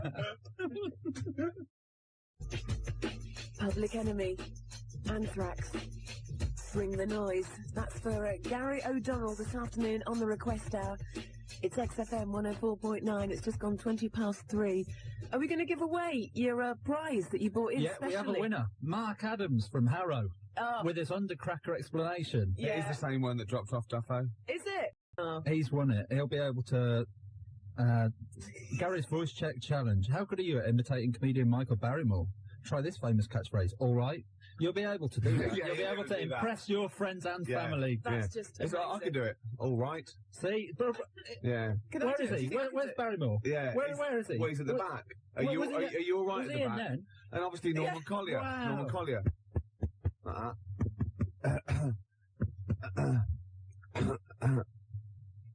That's Norman Collier there. Brilliant. Yeah. Brilliant. Hey, my name is Michael Caine. So, yeah. Hey, it's like he's in the studio. Actually, it is nice to see you, Claire, to see you, nice. Oh, these are great tips. Brilliant. He didn't, well, I have to keep taking off the pop shield. I know, because I can hit it and be Norman Collier. All right. That really hurts my ears. I believe if they were going to rename this book, they call it the Bible too, the Good Book. Yeah. It's a beautiful thing. And Mark Adams didn't just wasn't grateful for it. He claimed it. He said, "Yes, I claimed that book." Really? Yeah. He phoned up with us quite rightly. He is the winner. Because we'd forgotten about it actually. I have to say so. Thanks for reminding us. No, that's great. Yeah. That's yours. Have we got his address, have we? Yeah, fine. Marvellous. I've completely lost my train of thought now. What's I going to do next? What's the chances of that? Usually you're so slick, you know where you are together, good links, you can string a sentence together. No, it's obviously no, our somebody else. That's Jackie Brambles. Let's leave the studio and see how good Claire is. We'll leave the studio. Go on. Yeah, if you would. We're off. Yeah. This is going to be pretty good, I imagine. Yeah. Okay. Okay, I'll see you in a minute then. Yeah, okay. All right then. See ya. No, still not working. Wednesday afternoons in the capital with Fluke Atom Bomb on the request out this afternoon as requested by Phil. I've got my train of thought back. Yeah. It worked. Hooray. Marvellous. Well worth waiting for as well. Incredibly well. It's going incredibly well. Now, you may remember all this week I've been trailing a very special guest that was going to be joining us this afternoon. Martin Clunes was going to be here. The boy Clunes. Sadly, as you've probably noticed, he's not. No. He's a very busy man. Yeah, he's got lots of stuff to do. Yeah, it's all the press for the launch in that Terence Higgins Trust campaign. Exactly. So, I mean, that's cool with us. And he's going to give us a call on Friday. He is indeed. Which will be brilliant. But, I mean, I've got Matt in instead, because he's got big ears. They're beautiful and big. Yeah. And you smell a booze as well. Yeah, there is that, but, you know. Hold on, no, I'm not, I smell a booze, but we're not saying Martin Clunes smells of booze. We're taking reference to his character in Nemo Badly. Yeah. We're not saying he likes to drink. We're not saying he's like a nonce. He might like a drink. We're not saying I'm not saying he's a lush. or a teetotal. But you're saying I reek of ale? Yeah. Yeah, only because I spilled most of it. Yeah, was that? It's not my fault. After the, 18th one. After the accident. It was balancing it on their backs that didn't go down too well. I felt terrible the other day, though. Yeah, regular as clockwork. On the hour, his right arm starts going, then his left hand starts going, and if he's got a beer in it, it goes all over the place. It's a bit messy, doesn't it, man? Pavlovian conditioning, though, isn't it? Yeah. Since the age of 14, you can't keep his wrist still. The best thing to come out of Birmingham, so says Steve in Surrey. Ricky, the best thing to come out of Birmingham is yourself when you leave. What? If you were to go to Birmingham tomorrow and then for the leave day, it. and then leave Birmingham the next day, you'd be the best thing to come out of Birmingham. That's a compliment. Excellent, that's not. What, even better than Pig from Pipkins? Presumably. Well, presumably. The best. It says the best, that's it. I don't think you're ever going to leave Birmingham if you go there again after saying that about the people in Leamington Spa. They're getting a lynch squad together at the moment. Luckily, they can't hear us. Because they've got no ears. Because the little radio waves that we do just die after the M25. They go, oh, and that was Mulder and Scott. And then it's just quiet. Yeah. Tumbleweeds. Yeah. We are the tumbleweeds. Carl Graham. Gas mask Grimshaw. Oh, yeah. Mummy, my head's getting hot again. Are you impressed? I am. It's fantastic. You see, Wednesday afternoons at XFM means it's Matt's day. Matt, have you enjoyed yourself today? Yeah, Wild Horse wouldn't drag me away. No. No. I think you meant to say wild horses, actually. I know what it means. Sturgis. Thank you. Is for the person who phoned or faxed in last week asking for Frente, and we didn't have it. And you said to me, Ricky, you can't say you don't have it, but I honestly didn't have it, but now I have it, so whoever wanted it, it's for you. Excellent. Does that make sense? Yeah. What I just said then? Probably, for someone. Retired now. Yeah. To the country. I can't wait for Frenty anymore. Let's shoot off. So, who have you just had someone on the phone or on the fax saying, what about the voted for the Sneaker Pimps if they're from Birmingham. I didn't know if they were or not. I don't know if Sneaker Pimps are from Birmingham. Yeah, but I think they are. Them small potatoes compared to the Sabbath. Yeah, the Sabs. Exactly. What is this obsession with Sabbath? I always thought Sabbath were a bit of like a joke rock band. Like, I can't believe you said that. Led Zeppelin is like the mould of the first rock gods, the greatest British band of what? Who have Led Zeppelin got an influence? You know what they've influenced? That whole brand of poodle rockers with big hair like Extreme. That's who they've influenced. That's not their fault. fault. The Sabs, their influence has been really heavy, great rock bands like Nirvana and things like that. You know? Sabbath are the best thing to come out of Birmingham, Ricky. Without it's any as simple as that. Okay, let's do it up to Thursday. I want proper votes, right, on faxes, right? Who is the best, the most influential, the best band out of Led Zeppelin and Black Sabbath? You're playing with fire. It's like comparing Bobby Davro to Tommy Cooper. It's honestly. I don't think so. I believe it is. I think it's like comparing, let's see, go on. Europe, right, with Bernard Butler. Bernard Butler being Led Zeppelin. What? Wow, that's a bit abstract. But they're both completely crap. Yeah. Whereas Bobby Davro's brilliant. So tomorrow, Ricky, you said tomorrow we're going to have a debate. It's like comparing something I don't like very much with something I like a lot more. Yeah, but you like the Smiths, so you're erring on the side of soft, aren't you? Whereas Sabbath are hard. Yeah, well, I like hard stuff as well. So you like Europe and hate Bernard Butler? No! Is that what you're saying? Other way around. You hate Tommy Cooper, but you love Bobby Davro. How's that work? No! Well, that's what you're saying. They're twisting it, Claire. Please vote for me. I'm by myself in the studio. 0171 580 2000. Never vote for it. Led Zeppelin's better than Black Sabbath. A lot better today, by the way, because I've been ill all week with this cold. Yeah, the mucus fairy came in the night, did he? Yeah, he did actually. It was great. Well, anyway, yeah. There's this fantastic thing from Bristol University. It was in the Times. Forget hot toddies. The best remedy for a cold is a cup of coffee, according to psychologists at Bristol University. Yeah. The drink largely eliminated the effects of having a cold. They reported after experiments with 100 volunteers. Trials with vodka had failed to show any beneficial effects on mood or performance. Were these trials by vodka, by chance, done around the Christmas party period?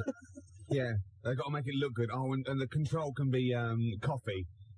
That's right, exactly. Vodka versus anything. Coffee, yeah. We do our own. Yeah, vodka versus whiskey. Yeah. That's what that gold blend couple was always, that they never come to the door going, it's not dribbling down. I've just come for some, Jesus, love, wipe your nose, you filthy, Jesus. Because it obviously, You've been drinking vodka, haven't you? Not the coffee. Yeah, oh no. Oh, you pissed, didn't you? Got snot running down your mouth. Oh, and I fancied a good couple of... Sabbath is like Marilyn Manson. Led Zeppelin is more Radiohead. No way. Oh, no. Sabbath is like Reef, but Led Zeppelin is like the Foo Fighters. No. 0171 580 2000. Who's the more influential British band? Sabbath or Zepp? Come on, it's obvious. The answer's Led Zeppelin. I'll fax you something tomorrow. Okay. That tomorrow will be revealed. Yeah, okay. It's Black Sabbath, Ricky. I seem to have run out of coffee. Come in, I've got some... Oh, sorry. I've been drinking vodka all day. 0171 580. This call's not getting any better. 2000. It's sort of a Led Zeppelin versus Sabbath type quiz. Yeah, it's not a quiz, is it? Yeah, no. Well, it is really, because there is a right answer. There is obviously a right answer. No. Objectively speaking, there must be a right answer. King of corruption. Which has been, who has been more influential. We could trace it back. Of course, we're not the people who do it. From the Midlands. Yeah. Well, no, I'm forgetting the Midlands. Oh, really? Now. We're forgetting the Midlands. Just out of those two, it doesn't matter where they came from. Oh, it's a fun fight. Who is a more influential band on the world rock scene? Sabbath or Zeppelin? Sabbath. Sabbath. Keenan's 2-1. At least it's 2-1. Right, I'll get rid of him now, and we'll be evens, and let it be on a vote. 0171 580 2000. We've got 10 more minutes to leave Campfield. Let's ask Campfield. Campfield. That is the... Go and get him. We're just going to get him. Anyway, Matt, let's a bit of small talk here. Yeah. So you've enjoyed yourself today, have you? Yeah, I have. Yeah. He's wrong. He is wrong, isn't he? Yeah, he's having an aberration. Oh, is he? He hasn't been listening. Right. Have you heard what we've just been doing? I've got no idea. Right. Ian Campfield. Completely impartial. Seriously, you two look away, right? Right. Okay. I'm going to ask you, don't know what we think or who thinks, just answer the question, right? Right. In your opinion, who is the most influential band on the world rock scene? Right. Don't give me any clues. No, we're not saying anything. Who, in your opinion, is the most influential band, the better band for you, and who influenced more people, out of Led Zeppelin and Black Sabbath? And what scene? The rock scene. They're a rock the most scene. influential in rock and the pop. best band. Yeah. The best band. It's got to be Led Zeppelin. Yes! Yes! I'm taking that. Yes! That's it. You're scum! That is it. You're scum! Because Led Zeppelin were Led Zeppelin when they weren't. They folded up Black Sabbath, great albums of Ozzy Osbourne. 20 years after that, I'm afraid they went crap. You didn't stipulate the Ozzy Osbourne people. You said, if we asked Campfield, that would be definitive. You said it, you laid it on the line, we didn't give any clues. Campfield said, Led Zeppelin, that's it, I'm happy with that. Play a record. Even talk to the listeners, right, Sturgis. This is incredible. Don't even talk to them. Why? David Keenan took all these, right? Led Zeppelin got every vote except one. Every single person was for Led Zeppelin except one, and that wasn't to Black Sabbath, that was for Dave Keenan. Out of those two, said, I'll vote Dave Keenan, give him his own show. So Zeppelin got all the votes, Sabbath got none, Dave Keenan got more than Black Sabbath. Thank you. It's official. For the discerning punter, of course, Black Sabbath will always be there. But for people that just say, for people who haven't got Bonnie phones, Tyler, people who can't use the phone. I wrote the phone, but I can't use the phone. Use modern technology. It's Led Zeppelin. Excuse me a minute. Who did you say, Sturgis? I was going for Sabbath. Right, Sabbath. And did you do the Friday Rock Show on Radio 1? Exactly. I rest my case. No, I rest my case. Yeah, and so do I. And so do I. And so do I. You can shout I think I do. Well, I think I laid my case before you, and I rested it there, and it was lounging. SFM. That is practically it from us today. Ricky's stormed out of the studio. Keenan stormed with him to answer the phone. You can come back in again, Ricky. This is my goodbye link. Okay, go on. Goodbye for Oh, today. that's fantastic. Wow. Genius. Well done. All those years. And well done to Led Zeppelin for being voted the greatest band, most influential band out of them and Black Sabbath. Tomorrow, Ricky, it's a shame Matt can't be with us, but tomorrow we are going to have like a Gary Crowley Battle of the Band type thing, I think. Like a bit of a demo clash. Why? Why dig Because your I hole want to deeper? take this a bit further. No. What? Keenan's You have to. I just want to play... He's in fighting mood. More set. See? I know. Tomorrow... You think they know. Thank you. Thank you for listening. Thank you for being discerning, intelligent people. Keep the faxes coming. To Ricky Gervais and Claire and Matt and Dave. They like Black Sabbath. It's been a pleasure, Matt, having you on the show this afternoon. Can I say something before I go? Well, I'm just going to say, I'm going to play Mazzy Star into Ian Campfield, Fade Into You, and this is for Melinda, who wants to hear it, so that's what I'm going to be playing. But I just want to say, Matt, thank you. That's all right. Can I say something? Next yeah. Can I just say to Vanessa, food's not love. It was beautiful. It was a great show. Worth waiting a week for, wasn't it? Mm. Yeah, it's good. The fingerprints of a koala bear are so similar to that of a human being that if they were found at the scene of a crime, the police would not be able to tell the difference. Is that... Well, that is the fact that I remember. That is the fact. And is it true? Well, it depends what sort of crime it was, really. But you got this from a reliable source. Of course, the internet. So let me get this right. The fingerprints of a koala bear are so similar to those of a human being that if they were found at the scene of a crime, the police would think that a human had committed that crime. Yeah. Or vice versa, maybe. What kind of a crime is that? The great koala bear eucalyptus robbery. Right. Yeah. Mm. So they've come in, right? All the police have come in, the detectives, right? Quincy's come strolling in about half hour later, and they go, "It's all right, Quince, we've solved this one. This is obviously a human being." He goes, "Oh, is it? Oh, is it?" They go, "Well, yeah, of course it is. There's a bloke here. He's been bludgeoned to death with a lead pipe in the conservatory. He's a big lad. It's probably a 6-foot bloke, and he's hit him with the right hand by the window." Quincy goes, "Oh, it's a 6-foot bloke, was it? Oh, yeah." They go, "Yeah." Well, it is. "Oh, right. No, it's just that, you've ruled out the possibility of 5 koala bears standing on each other's shoulders, have you?" In a long coat. Yeah, with the trilby on. Obviously. The bottom one's the fat one going, "Oh, where are you going?" And the top one's going right, left, and they've snuck past the security guy. Yeah. And they've got... He's just said, "Go on through, sir." Yeah, go on through, it's at press. Yeah. They've gone press, right? And they've got in there, right? And they've got this bloke, they've got his confidence, they've got a false moustache, obviously. Of course they have. Like you're growing, right? And they go, "All right, mate." And they go, "Oh, what's that over there?" The top one's gone, and the bottom one's holding it all up. Then they just scatter. Dump the coat. They just leave a coat, like an empty coat with a hat on it. Right? And the thing is, I think Quincy knows because he's already rounded them up and he's got a confession out of them. Right. And so he's just being really smug. And they're going, "Oh, yeah, it's a bloke, isn't it? Yeah, it's a human being, yeah. Well, look, Quincy, the fingerprints. Yeah, let's have a look at these." And they go, "Oh." They're just like those. They go, "Yeah." Right? And but the thing is, I think that there's a Mr. Big.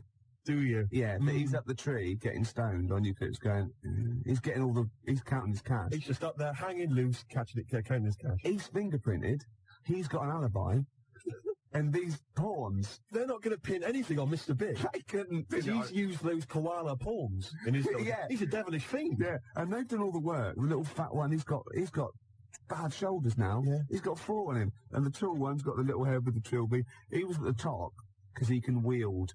like a lead pipe, or the hat fitted him. The hat. You've got that letter? Ah, yes. No, I have. No, I'm gonna wait till later about this. There's a great letter. I'll wait till later. Well, I'll play a song then. Oh, please do. But, be careful. I mean, if you're a police officer, if you're listening, if you're currently investigating a crime, you've got fingerprints, you think you've sewn it up, think again. Just think. Have you looked at the koala angle? Expect the unexpected.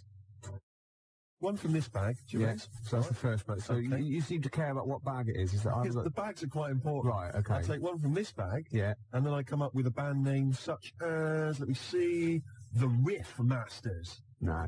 Just do that one. Take it from any bag, yeah. To do that of mine. Take it any one of my bags. Either bag? Yeah. All right. Axial is the first word. Yeah. This is going to be a cool band. Yeah. Axial Face. Axial Face. Good, isn't it? You just... I come in with great ideas. I just, I come in here, I present these ideas, and you just ruin them. You just take the mick. Read that letter. Oh, can I just, by the way, before I do that, can I just mention that there is an email address? Yeah. What show is this? How many shows have we done now? 4 or 5? 5 or maybe? 6. Anyway, there is an email address, and I'm thinking that lots of our listeners, I'm almost certain, will have access to internet email nonsense. I personally don't understand it, but if you do, then you can write to ricky-gervais@xfm.co.uk. Ah, there's a bit of a drawback with email. Go on. I don't read it. Do you not know how to do it? No, I just don't bother. Get one of the lackeys. I empty my pigeonhole about once every 2 weeks. ricky-gervais@xfm.co.uk. Letter's got more chance. Well, possibly. I like getting letters. Here's a letter. Dear Ricky, blah, blah, blah, there's blah, blah, blah, responding, things I could do for you. Here's the important bit. And this is, by the way, from Siobhan, Siobhan in Willesden. Things I could do for you. Nice, this is a great idea. Yeah. Make you a hat. That's the one I want. Gervais, she can make you a hat. She is a professional hat maker. Yeah. Is it a milliner? Is that the name? Yeah. But she's a professional hat maker. She can make you a hat. I love it. Gervais. What kind of a hat? What would you fancy? I see you in a fez. No. A little red fez. Oh, I know what I want. Well, you know those top hats? Those sort of velvety ones? Yes. But squashed down one side like Constantine had made the top up. Like what I mean? Like a dino. Yeah. Yeah. Yeah. That'd be beautiful. Beret? Never, no. Beret? What is that? What kind of hat is that? It's a frisbee. It's beret. It hasn't even got a... It's when some bloke, he does philosophy for a week, or he's sort of doing French, and he comes in to the student union with a beret on and a goatee, and the first thing you do is take it off and throw it out the window. Of course you do. Because you're with the cool people, and he's going, oh, that's really funny, isn't it? Yeah. So mature. Yeah. And you go, no, it's not mature, but it's funny. We're just having a laugh. Anyone you see wearing a beret in the student union or in a pub, just pop it off.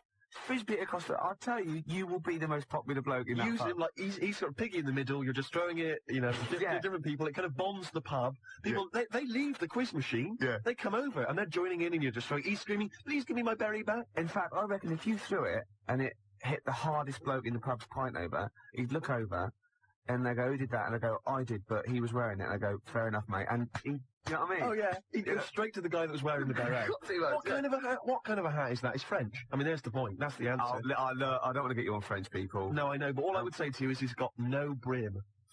You see, that can be healthy. Can we get Siobhan in to measure me up for a hat? So Siobhan, maybe if Siobhan's listening, she could give us a call. Her mate makes clothes. So I could have the whole suit done. No, I was just going to mention that. She's got a friend, Catherine. She wants us to mention Catherine.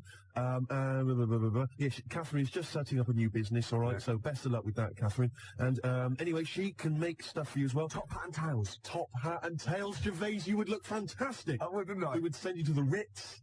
Little Lord Fauntleroy. Oh, it would be beautiful. And a cummerbund. Oh, what? I don't know. Is that the right word? That would be great. You in a top hat and tails. Lovely. Lovely. Why does it matter which bag it is then? It's too complicated. Let's explain in a minute. Okay. You've got tickets to give away, Gervais. We've almost forgotten about it. Yeah. Well, I've got to think of some questions as well. All right. Well, let's just find out what the prize is first. Right. We've got a pair of Gus Gus tickets at Ulu for Friday the 30th of February. Right, let me have a look. Use hands on Look at that, yeah. I'll just confirm that they're real. Of course they're real. I'm like that fellow on the lottery. You know, they always go to somebody, a member of the street, or somebody in a panto somewhere to choose the numbers, And I'm just going to be like that, just checking. Just check that that's a real fork, yeah. Don't you bent it. Right. You bent it, mate. You've bent the fork, mate. Now I can't do the trick. Go on. So 2 tickets to see Gus at the University of London Union, Mallet Street, London, on Friday the 13th. All right, 2 tickets there. Yes, bona fide, Gervais. Yeah. What else have you got? Corner shop. All right, we'll just check. Already both nights sold out. 2 sought after. 2 corner shop tickets here, plus Les Rhythm Digital. This is like a real prize on our show, isn't it? It's wonderful. That's on Wednesday the 4th of March. Again, at the University of London Union. All right, 2 tickets there for them. 2 tickets to Catherine Wheel, mate. To see Catherine Wheel. Again, at Ulu. And Catherine Wheel plus special guests on Thursday the 26th of February. So we've got the tickets there. All right, so we got 6 tickets. Right, I've got a question. I've got a question for the first one. Okay, was that Gus Gus? Yeah. All right. So first one is Gus Gus. The question? A good, cool name there, Gus Gus. Does it matter which bag they would been in? Right. Okay. Yeah, and I'll take any answer. What, yes or no? Yeah, I'll take yes or no. I better remind him of the phone number. Please Hold on, do. 1 minute. 0171 580 2000. Call me! I forgot I'd done that one. So, yes, 2 tickets for Gus Gus. The question again, please, Gervais. Does it matter which bag they're in? And again, it doesn't really matter, yes or no. I just take anything. All right, Catherine Will, you got a question for Catherine Will? Catherine Will. Yeah, when I used to do it, when I was little, and we used to have a Catherine Wheel, my dad would nail it to the shed, set it, the light. Well, the nail was way too big and tight. You know what I mean? It moved a little bit, and then what we watched was this thing just burn out. Yeah. It was more of a sort of like a Catherine blob. Catherine blob. Yeah, and the question is, that's all right, isn't it? It's not so much a question. The question is, that's all right, isn't it? And again, I'll accept anything. Right, I better remind him of that number again. Hold on.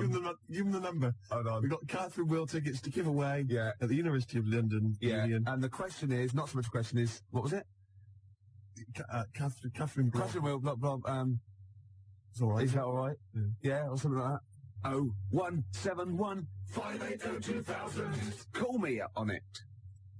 It's going well, Gervais. Right, just doesn't matter what's bag it in, the answer doesn't matter. Okay. Catherine Will, that's all right, isn't it? Right? And corner shop.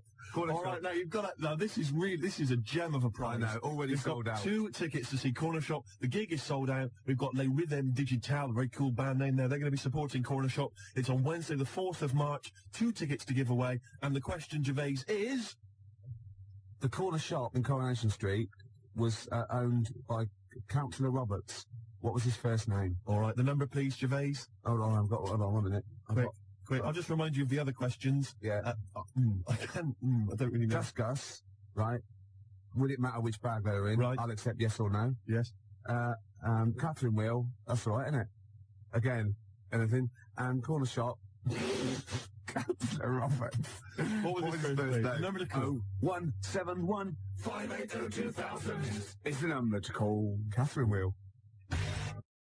Corner Shop tickets for you. I told you they'd understand. I must say, Gervais, that was one of the most electrifying radio quizzes I've ever heard. Do you know what I mean? I think if we could option that for the telly, we could get the whole spin-off thing going, a board game as well. Yeah, it would just be beautiful. Oh, I'm thinking ahead. I'm thinking ahead. That is just great, Gervais. Oh man, we're just giving away 6 tickets. Right now, your idea was a good one.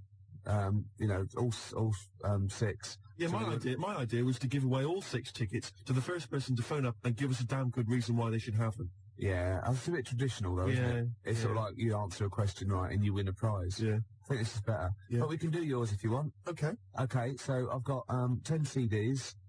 Right. To the person who thinks why they should have all 6 tickets. You confuse me.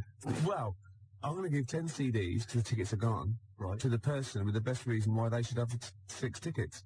Right. But they can't have the 6 tickets because they've gone. So they're going to get 10 CDs? Instead. What's the number to call? Oh, you caught me out. Hold on, 1 minute. Let me just rephrase that. Basically, we've got 10 CDs to give away. Yeah. If you can give us a good reason why you should have the tickets. Yeah. Which you can't have. Terps. Old newspapers. A lot of my audience carry around bags full of, like, old newspapers going back for a long time. I've no idea why. But everyone that ever speaks to me goes, "Are you Ricky Gervais?" Oh, yeah. I go, "I've got these." And they're all old, tabloids. And I go, "What are the papers for?" And they look at me as though I'm mad, so I leave it. But, there must be a market there. It's not really the sort of ABC 1 category that I think a lot of advertisers are after, is it? Is there an Epsilon Minor category for me? The thing, I like them. I like my. All right, what's this? For example, right, Steve. This is the sort of quality, right? Okay. Whoever phones up for no reason at all, okay, sends me a CD, right? Right. So call for absolutely no reason at all, right? And don't give your reason to him out there, and send me a CD. What? I want the winner, right? I'll take caller number 0171 580 2000 is the number to call. Tinfoil hats. Are they trying to steal your mind? Buy tinfoil hats. That's the kind of ad you're going to have on this show, Gervais. Batteries. I've got loads of batteries. Don't use them. That one's that. Is that on that? What's that? What have we got there? Loads of newspapers.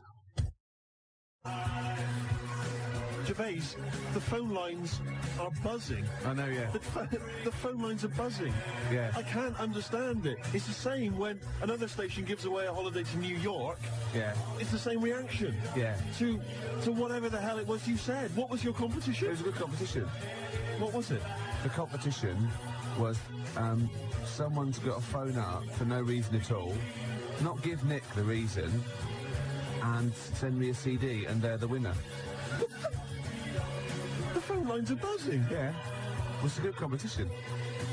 How do you do this? It's a good competition. I cannot compute. Oh, well, if you can't see that is a good prize to win, then there's something wrong with you. Sorry, I just can't understand it. I don't think it's my kind of humour. The competition is this, Steve. I think you're a bit wacky. Don't really understand. You're frightened, aren't you? You're frightened, and these people, not your phone up, but come into the studio. I know. You were scared last week, weren't you? Mm. He came in the week as well. I kind of like Barrymore, that sort of thing. I think he's really funny. Yeah. You mean Barrymore? No. Sort of Cilla Black. Steve, you're funny. But nowhere near as funny as me. Just with the calls and the competitions. The competition, I think it just sort of goes over my head. Look, the competition is this. Oh, sorry to Mark Adams as well. Nick cut you off and he's a regular listener. The competition is this. Someone phones up for no reason at all. Yeah. Don't give the reason away. Send me a CD is the winner. It's the way you don't even use grammar. There's no need. Just use words. Yeah. Do you take the words that you say out of these bags? Yeah. And is that how you form your sentences and your competition? I don't think of it as forming sentences. I think of it as when my head gets hot, I have to cool it down. And speech is the best thing. It's sort of like, do you know what I mean? I walk on the street and I have to talk, and it sort of cools it down. I've got some people who've called. John has called from North Harrow, Louise from Clapton, Claire from Hendon, Paul from Maida Vale. Yeah. I don't know why they called. No reason. I don't know who they are. No reason. Going back to the competition that you set. Yeah. I like that one. We've had a fella, Carl, from Catford. Yeah. Now, he phoned up to try and offer us a suggestion as to how we can receive money for free by begging for it without breaking the law. Oh, he's the winner then. And, is he? Yeah. Well, right. So, the fella on the phones, the fella's manning the phones even managed to get a CD out of him, persuaded him to send us a CD. He would be the winner anyway, even if he hadn't sent the CD. Yeah. I'm just trying to pick a song here. I haven't worked out my next song. Gervais, I've done that for a while. Gervais, what? I don't want to work here anymore. Is that all right? Do you mind if I... No, there'd be plenty of people wanting to fill your shoes. And think of all the old newspapers I'll get out of it. Wait a minute. Was on the tube earlier, Gervais. Now, I know that you walk into work, but I do have to take the tube. There's a kid on there, sat opposite me, 10, 11 maybe, all right? And he looks quite normal. 12 at the most. Yeah, he's an ordinary-looking kid, just got the sort of, street clothes on or whatever. Looks perfectly normal. He's not the kind of kid that's going to get bullied at school. He's just a normal-looking kid. Except, Gervais, he was wearing a deerstalker hat. Now, what's happening there? Oh, I love that. Do you know what I mean? When he goes to school on Monday morning, if he's wearing the hat, they're just going to kick the hell out of him. Well, right, we'll pass that on to Howard. We'll keep that. And as I said, anyone wants to get hold of Howard, do it via us. He doesn't want to give out his address, obviously. Might attract mad people. Now, I read in the paper years ago, there was this guy, right, and he was from Sheffield, and he was at the birth of Christ. He'd lived before as a cow. Okay? Right. Yeah. But that's not all. Another bloke who also lived in Sheffield saw this. I said, I don't believe it. So was I. Right? So what's the chance of that? They go, yeah, I was a cow as well. And they started this cult called Cattle for Christ. It's just two of them. But I just imagine people going to say, I was a donkey. Good, did you see it? No, there was like a beam in the way. I couldn't see. And nor could I. No, I was being milked. Couldn't see a thing. Where were you? I was a chicken. So you saw everything. No, I was out, wasn't I? I was so close. Poultry for the prodigal son. Yeah. Would be beautiful. Yeah, no, well, I'm sure there are all kinds of societies like this, and perhaps if you're a member of one, then we'd like to find out all about you. Two idiots talking nonsense on the radio. It's a cult. Of course it is. Well, I am. Oh, we're going to recreate it. The tension, the smells, the sights, the sounds, the excitement. The hot dogs, most definitely the hot A dogs. challenge has been set. Yeah. Matt didn't know this, but I'm a bit of a Subbuteo buff myself. He comes in here all old with his sheepskin on, right, with his little team under his hand, his rolled up, and I go, I'll play Subbuteo. I said, I do, yeah. So, the gauntlet was laid down. It was, yeah. We've got Chile against England, but I unfortunately I haven't got Chile, so I brought in Morocco instead. Not Morocco, what they call Colombia, yeah. So if any of the defenders mess up, I can always shoot one of them. Yeah, of course. And that's going to be live. It's 10 minutes each way at 20 to 3 in the XFM Lounge. We are actually doing a proper football match, YouTube football match on XFM this afternoon. Kick off at 20 to 3, so it's 10 minutes each way. Yeah.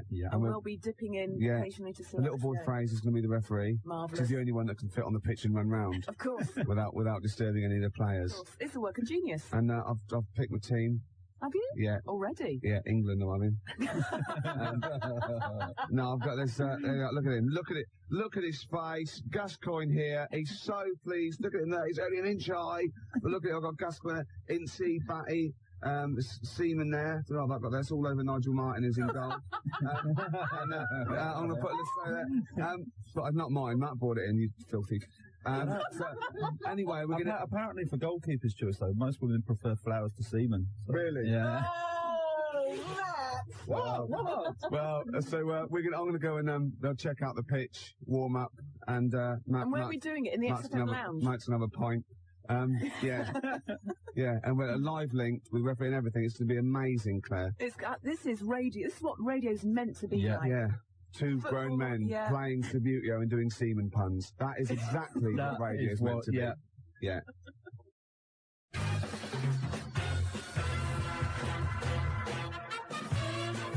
Okay, let's cross over live now to the living room just down the corner. Let's round the corner, down the corridor. You know what I'm trying to say.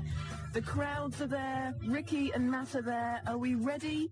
We're ready. Kick-off. Let's do it. I've won the kick-off, Claire, and I'm starting off here. Oh, there's some of the crowd, and it's off. We're away. There goes. It's a beautiful thing. He's moved down the pitch. It's gone to the floor. But it's Chile now. Chile on the break.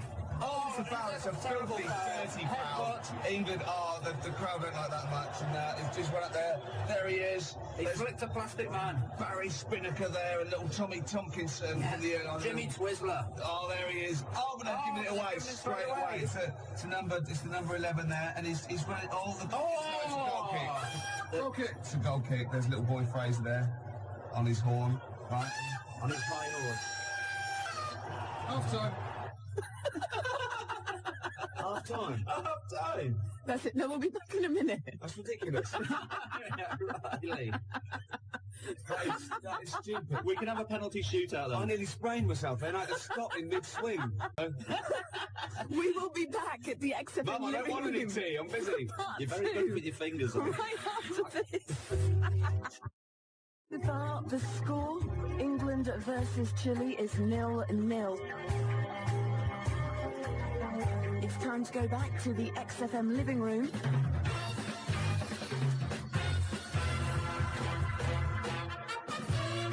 For the second half of the match this afternoon, let's see how it's looking. Well, Claire, England are down to 10 men. I had to pull one of my players off at half-time. That's very kind of you. My boys only get oranges. I used to do that to mine, but they wouldn't put the tights on and have the bag over their head. But here we go. And it's look at that lovely ball there. A Hoddle-type ball into nowhere in particular. It's Chile again. They're in they fouled his own player. They missed it completely. England move up there, and it's a dirty foul. I'll take it.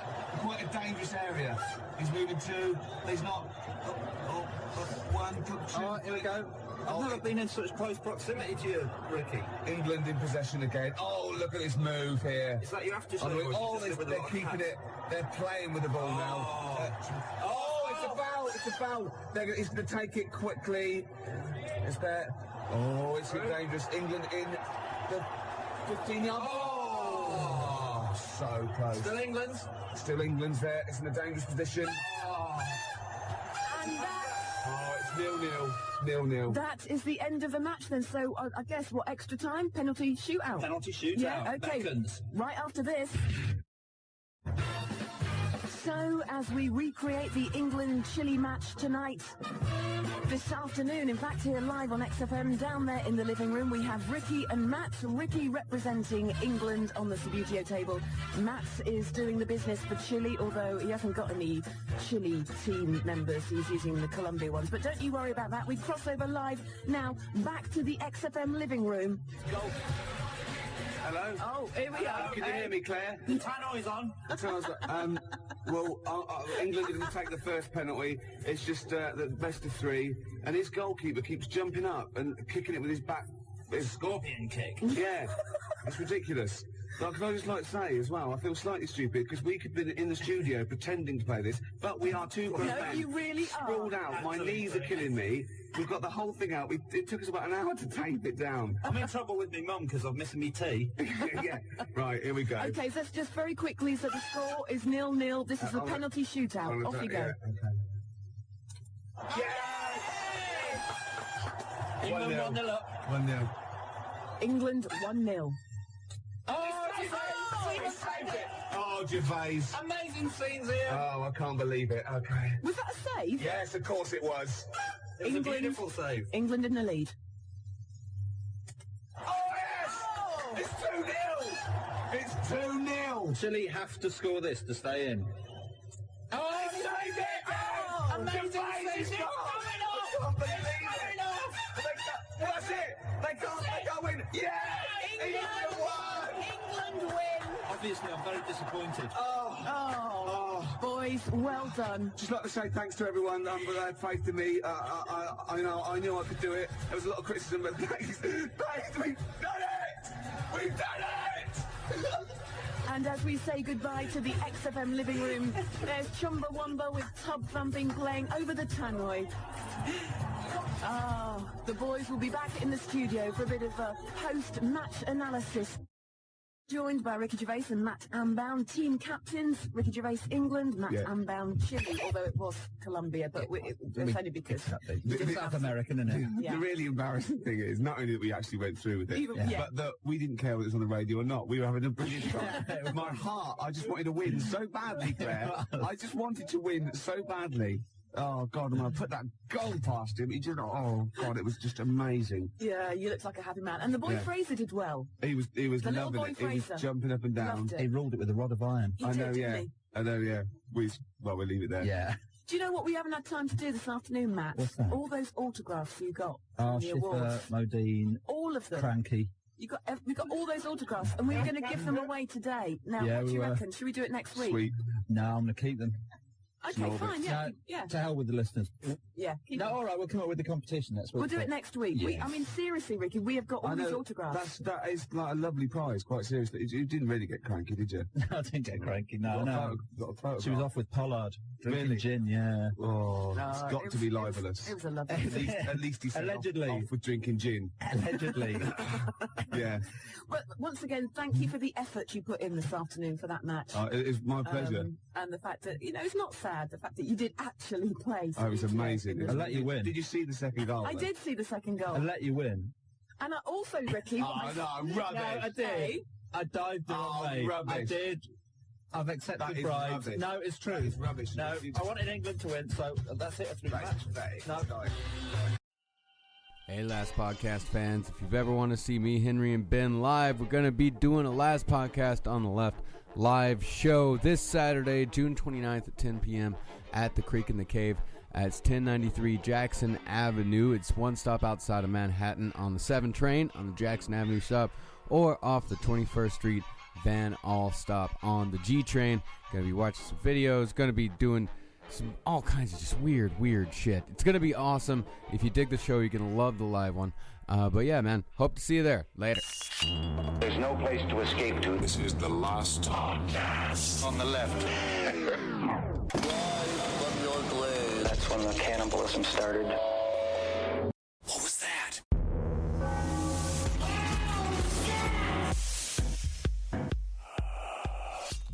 Hey, I have a question. Hello. About can I ask a life question? Oh yeah, sure, go for it. Do you either one of you ever wear your underwear until it doesn't fall off your body?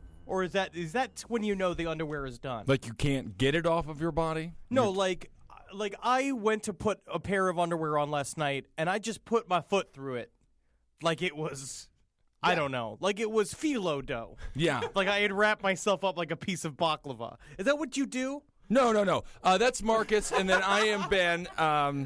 Man, the guy to my left, he's a little ripe today. Certified underwear tester Henry Zabrowski. Yeah. I just feel like if you're second guess. Oh, yes, we've all got loose underwear. Sure, right? normal underwear. Where the elastic is a little like... Oh, yeah. It Definitely. feels like Oprah's belt. Yeah, you know what I mean? stressed out, that's what full she of is. work. They keep saying, they're like, oh, no, Oprah, this is genuine constricting leather, and it's just actually a rubber band, so that she can gain and lose as much weight as she wants. Sure. And she's like, these pants fit. Because she's made out of rubber. All of her clothes are made to shrink to her body. Oh, yeah. No, there's a bunch of fetish sites dedicated to it. But I also think that I just don't pay attention enough to my underwear to know that the fabric is degrading. I wear underwear until the underwear itself comes loose from the elastic completely. See, I feel like that's grosser. I mean, I just think you got to change your underwear, just every now and again. I have literally 70 pairs of underwear. Yeah. Oh, good. That's why I keep getting more, but I don't throw out the old ones. And I don't know that the old ones are old until they literally disintegrate off my body. Well, that's fine. That's normal. Let God sort it out. That's nice. You have the full circle of life, the life cycle of Kill a Henry's... all, burn all, loot all. Sure. Like, I'm like the Japanese. You're sort of, your nuts are like Muruto. Unit 731. Yeah, no, I go and I take all my underwear, and a lot of times what I'll do is I'll cough on my underwear just to see what happens to it. Get it sick. Yeah. Go find a bum. Yeah. Rub it underneath a bum's armpits. Then I cut it up with a scissor. And I go, agree. scream underwear. No one can hear you. Well, Mangala and Unit 731 have nothing on the scientific experiments you conduct on your underwear on a daily basis. We're doing a very serious podcast today. It's all aliens all the time. We've got a whole series of things to discuss. And this one is intense. Aliens are real. It's Now, official. It is entirely official. We've had this video posted a couple times. I posted on my own Facebook page. This an admittance from a former minister of defense from Canada, who basically comes out and says like, we are working with aliens right now.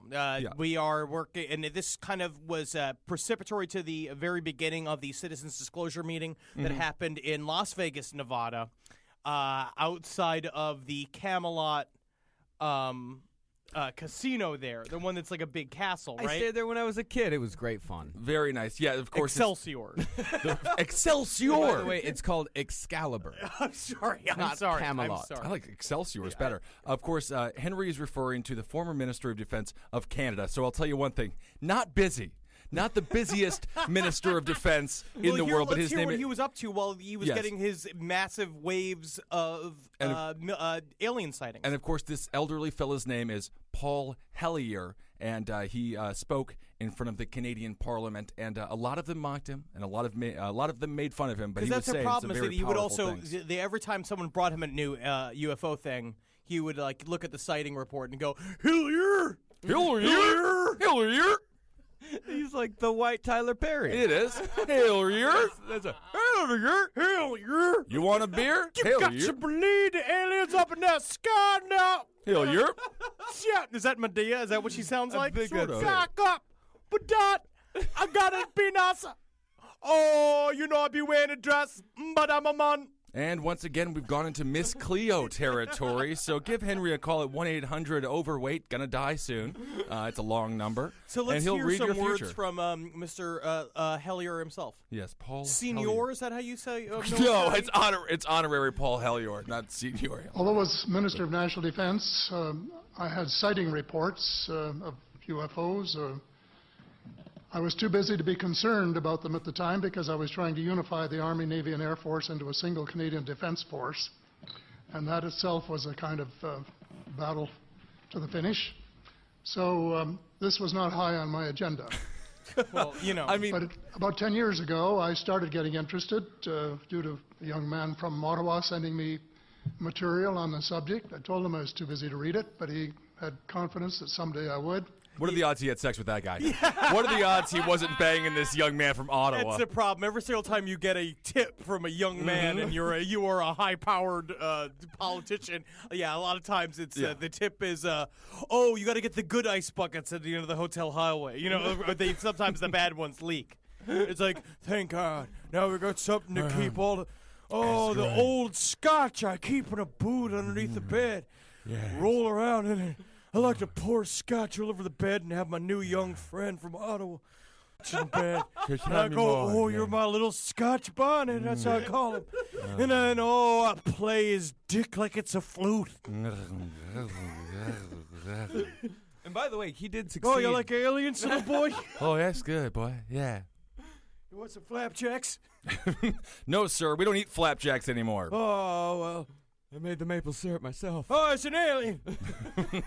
Oh, that's just another young boy prostitute. Well, why don't we play abduction later on tonight, Grandpa? That'll be fun. Yeah, boy. Let's play a game of abduction. Let's play a game. But I want to be the alien this time. Let's get a fun game. You can't say anything. All right, you're paralyzed. Yeah. I'm gonna lift you from the bed. I'm gonna put this flashlight right in your eyes. I'm gonna take a big old funny knife. I'm gonna cut out your butthole. All right, let's. So I always love coming to this hotel room. Have I shown you my tall, thin white? Looks more like a gray, sir. Boom! Alien jokes. All right, here's a couple minutes more into the hearing. We've completely mocked our number one source for alien information. Except for that, there are just a couple of things that we've talked about that I'd like to refer to. And one was that we were referring to them as they until this morning when Linda Moulton Howe, I think she was the first one, actually named 3 different species. I don't think we can any more refer to them as they because they're not an amorphous mass. They are different species and consequently may have different agendas. I don't think we can say that they all have the same agenda any more than we could say that the United States, China, and Russia had the same agenda. Our real interests may be very similar, but as of now, our perceived interests are still quite far apart. Absolutely terrifying. This is actually, he goes on to say from here that we are actively working with 3 different species of aliens. Yep. He goes on to name the Pleiadians. He talks about reptilians, and he talks about the Nordics, which you've heard a lot as the, the tall whites. Yeah, the tall whites, just like his pecker. Yeah. But they were beautiful, not like all like a twisted, diseased branch of an old tree. Yeah, they're bumpy and bizarre. They're what Hitler and his followers worshipped. Yes. Yeah, because they showed up, and then they decided not to work with them. The Nordics decided not to work with them. Yes. The Nordics decided not to work with the Nazis. Oh, no, there's a flip. No, you remember? No, the Nazis decided not to work with the aliens. The aliens came in 1942 and offered to give them the rocket technology, and they're like, no. You're just a bunch of space Jews. Space Jews? They called them space Jews, huh? Yeah, but I'm sure I'm saying it as nice as I could say it. Sure. I'm sure that there is some weird cryptic one-word German word for space Jew that is something that sounds like star rat. But I don't want to say star rat. Yes. Because the NSA is listening. And perhaps that's why Hitler wanted to go to the moon, so he could make little moon camps. Oh, you just want to go to the moon because we all need a vacation home. Oh, Sternenstellrat. Indeed. That's star rat in German. Did you just look that up? Yeah. God, you're on the ball. He's good. But Paul Hellyer, it's very interesting stuff, and he wants 90...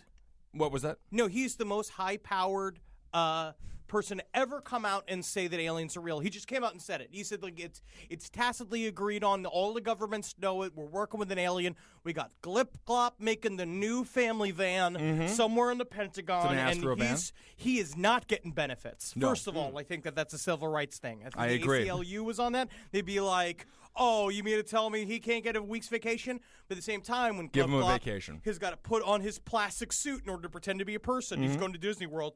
He's got to be hot. And where he's from, up on Serpo, which we should have covered today. I totally forgot about. Yeah. Alien race. It's very alien planet. with a lovely group of Ewok type aliens Okay. that live on it. Now, is Serpo a hot planet, a cold planet?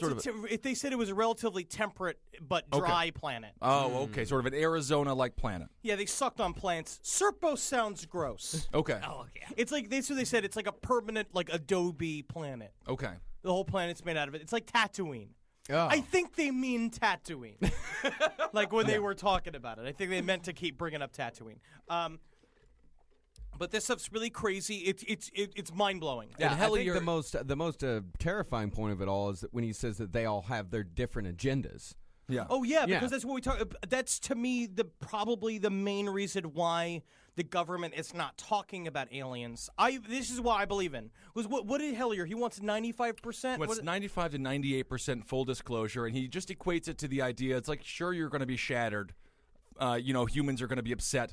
Just as a child's upset when they find out the Tooth Fairy isn't real and Santa Claus isn't real. So, it's going to take a small adjustment to realize, that we have to be big boys now and grow up and realize there's aliens all around us. It's a whole new level of diplomacy. It's going to take a long weekend for people to understand that there is there's a bunch more reality. Have a barbecue, talk it over. Everything's going to be fine. Play some Scrabble. Everybody just chill out. Don't worry. There's a new Arrested Development on the fucking Netflix. You can watch it. Every time you get upset thinking about the aliens, just watch your fucking favorite old show get run through the mud again so that everyone can pretend to like it. Watch Cheers. It is not good. No, it's not. Watch the television show It is Cheers. the biggest showbiz blowjob I've ever seen in my life, and it angers me. Yeah. Arrested Development, it's fine. It's a fine. conspiracy. It's not a conspiracy. No, just This watch is a conspiracy. Cheers. No, but it's very true because that's what we were talking about. It's like there's been mentions before. We've been working with up to 12 different alien races. Yeah. Each one's got they have a different agendas. And there's, you got the reptilians that, their sole purpose is to fuck with David Icke. Mm-hmm. And then you have the Pleiadians whose sole purpose is to help Scorpio take people to the pyramids and bilk them of thousands of dollars. But I really thousands of years ago. No, I'm talking about now. Oh, okay. What What is his name?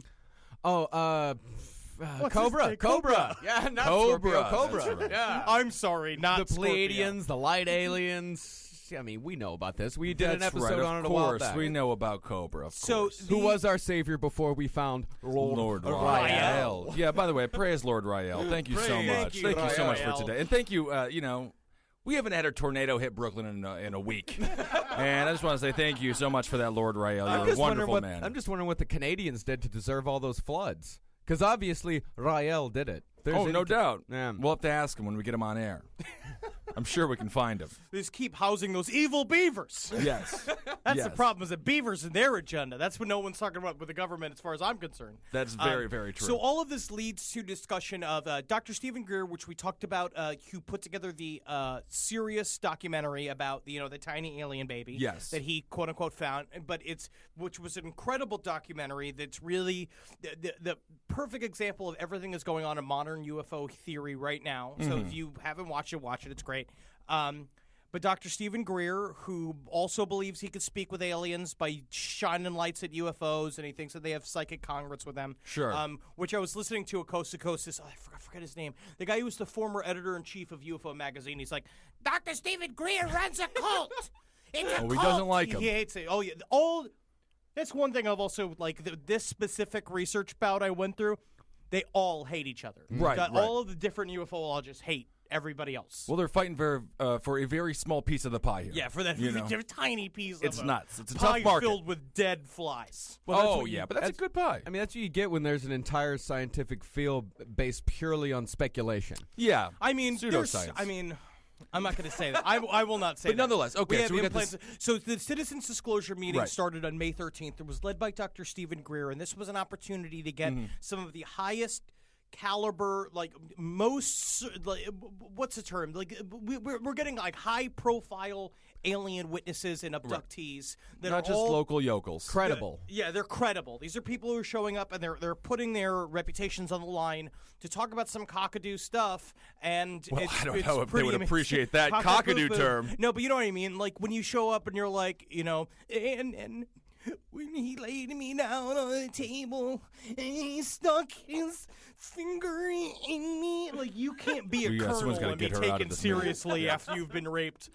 in a But it does starship. seem to me like there's a lot of new information coming out right now. Obviously, this Hellier situation was different than the Citizens Disclosure But he hearing. did the keynote speech for that. He sent in a video. He's very old. Yeah, exactly. And so he sent in a video, and one of there's a couple of really compelling stories that came out of the Citizens Disclosure Act. First of all, I would also say go to citizensdisclosure.org. I believe that's a website. Yeah, citizenhearing.org. Citizenhearing.org. Hearing. Honestly, I would say give them money. Like, I want to give them money. You're going to say give them money? Give us money. Well, give why us you, why money. are you making them money before you make us money? Well, these are people that are actually going to make a difference in the world. Oh, yes, I see. But Never mind. Let's get through some of these stories. Yes, let's hear some of these wonderful stories. Well, first of all, so everyone knows, the Citizens Hearing on Disclosure, what it actually was is that they hired former congressmen to come to this. I mean, that's the most sketchy thing of the whole thing is that they pay these congressmen $20,000 a pop to show up. Yeah, I mean, and so these but a couple of them congressmen were I mean, $20,000 isn't even that much money when it comes to taxes. So they seem relatively convinced for $10,000. Yeah, I mean, it's because the whole thing is sort of it's like a practice run for when they actually get to the point of going in front of Congress and testifying. Yes. Yeah, but I mean, it is I support it fully. It's a great one. It's a really cool what they get the caliber of witnesses that they get is unparalleled. It's pretty amazing. So what was the name of this first guy we're going to talk about? So this first guy, I mean, they had everybody possible, but a lot of military guys. And the military story that like really jumped out at me was a former 25-year Peruvian Air Force pilot. His name is Clinco Martinez. Oh, Clinco Martinez. Very good. I mean, every time he gets out, just a bunch of Coronas pop out of his fucking... I hope you guys like papayas. Interesting. I mean, not that far off. It's Colonel Oscar Santa Maria. Ooh, I like Oscar Santa Maria. Santa Maria just sounds like a thing he said when he saw the alien. Yes. In 1980, Santa Maria! Look at the UFO! Oh, no, I dropped about bananas. You know, flying with bananas is dangerous. It's bananas. Part of the banana family. Yes. I really don't know the difference. Like, I'm a part of the George Clooney family. You're just being a human. Yeah. Sort of. So in 1980, Colonel Oscar Santa Maria was ordered to take off and shoot down. I'd fuck him, by the way. If Well, I'm I mean, at a it's bar sexy, and like, what's yeah. your name? Oscar Santa Maria. It just sounds like a It's guy who's absolutely. wearing like a scarf for a belt. Oh, definitely. I mean, yeah, why not? I forget. Yes. He was ordered to take off and shoot down a sphere-shaped UFO that was in restricted airspace near an air base. The encounter lasted more than 20 minutes. He said, quote, "These were 22 minutes where we went up and down. It went around, and it was trying to avoid me while I was pursuing it, and I was trying to fire. When I first fired, these were bursts of 30-millimeter shells. A single one can destroy a truck, and I shot... I feel like he's just shooting plantains. Just shooting with plantains out of the... It can destroy a whole forest of bananas. It's amazing. He said that he shot 64 and nothing happened at all. And he said the possibility of not hitting my target was practically impossible. He said, I've won awards for marksmanship, and that's why they sent me up there to chase this thing, and the possibility of missing it was zero. And this thing was 30 feet in diameter, had a dome on top, no engine, wings, or windows. And he said, I tried different positions. When it went up, it had supersonic speed. When I moved to the side of the UFO at 1.3 Mach, it stopped. And then in a matter of seconds, it achieved Mach 1.2 with no engines whatsoever on the outside. And he said that's something that absolutely nobody can do. And he said when he landed, he met with intelligence officers. They looked at all the catalogs to see what possible spy object that might have been, but there was nothing similar. Like a military whatsoever. sky mall they were looking at? Like, so what do we got? Let's flip through it. Let's see what we got. No, this one looks like a lightsaber. This is pretty cool. It's not cool. the dog feet warmers. Okay. It's not our fake Bigfoot statues. I love that fake Bigfoot statue, though. I want to buy one. Tom, can you buy me one? One day I will purchase everything in Sky Mall. I love just Sky sit Mall. in my house. Because Sky Mall's have you ever amazing. met anybody with the movie glasses? No, I never have, and I want to. No, of course not. I want to meet somebody. Those people ride first class. If you know that someone reads Sky Mall, if they've got movie glasses, and anywhere they go, they can unroll a putting green.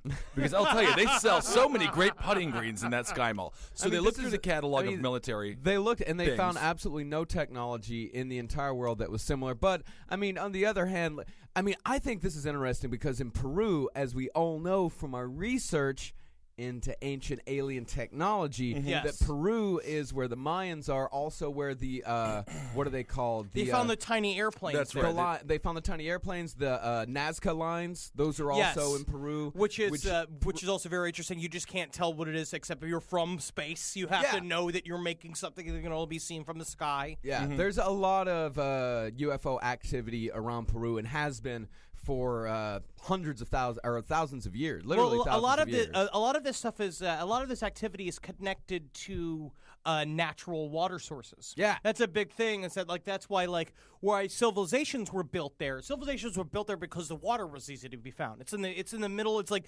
jungle, then desert, then mountain. They just wanted to find a place where they could just stick their foot in the ground and get it wet. Right, because it makes sense. Which is always so you just wonder, how did people stop in the Middle East? How did anybody stop in the desert and choose to live? Not be. At one point, it wasn't a desert, and then it's like if you go, and then it's just like, well, my mama's there. I can't believe it all the time. It's like it's getting drier and drier up in here, Yakmud. Yeah, I enjoy that you completely got yourself out of having to do a Middle Eastern accent by just making them silly. All right, I think it's better that we just stick with that. Not the Parmesan cheese at the sand. Oh, Parmesan cheese. They don't use Parmesan cheese. I'm sorry. They use goat cheese. I'm not a diplomat.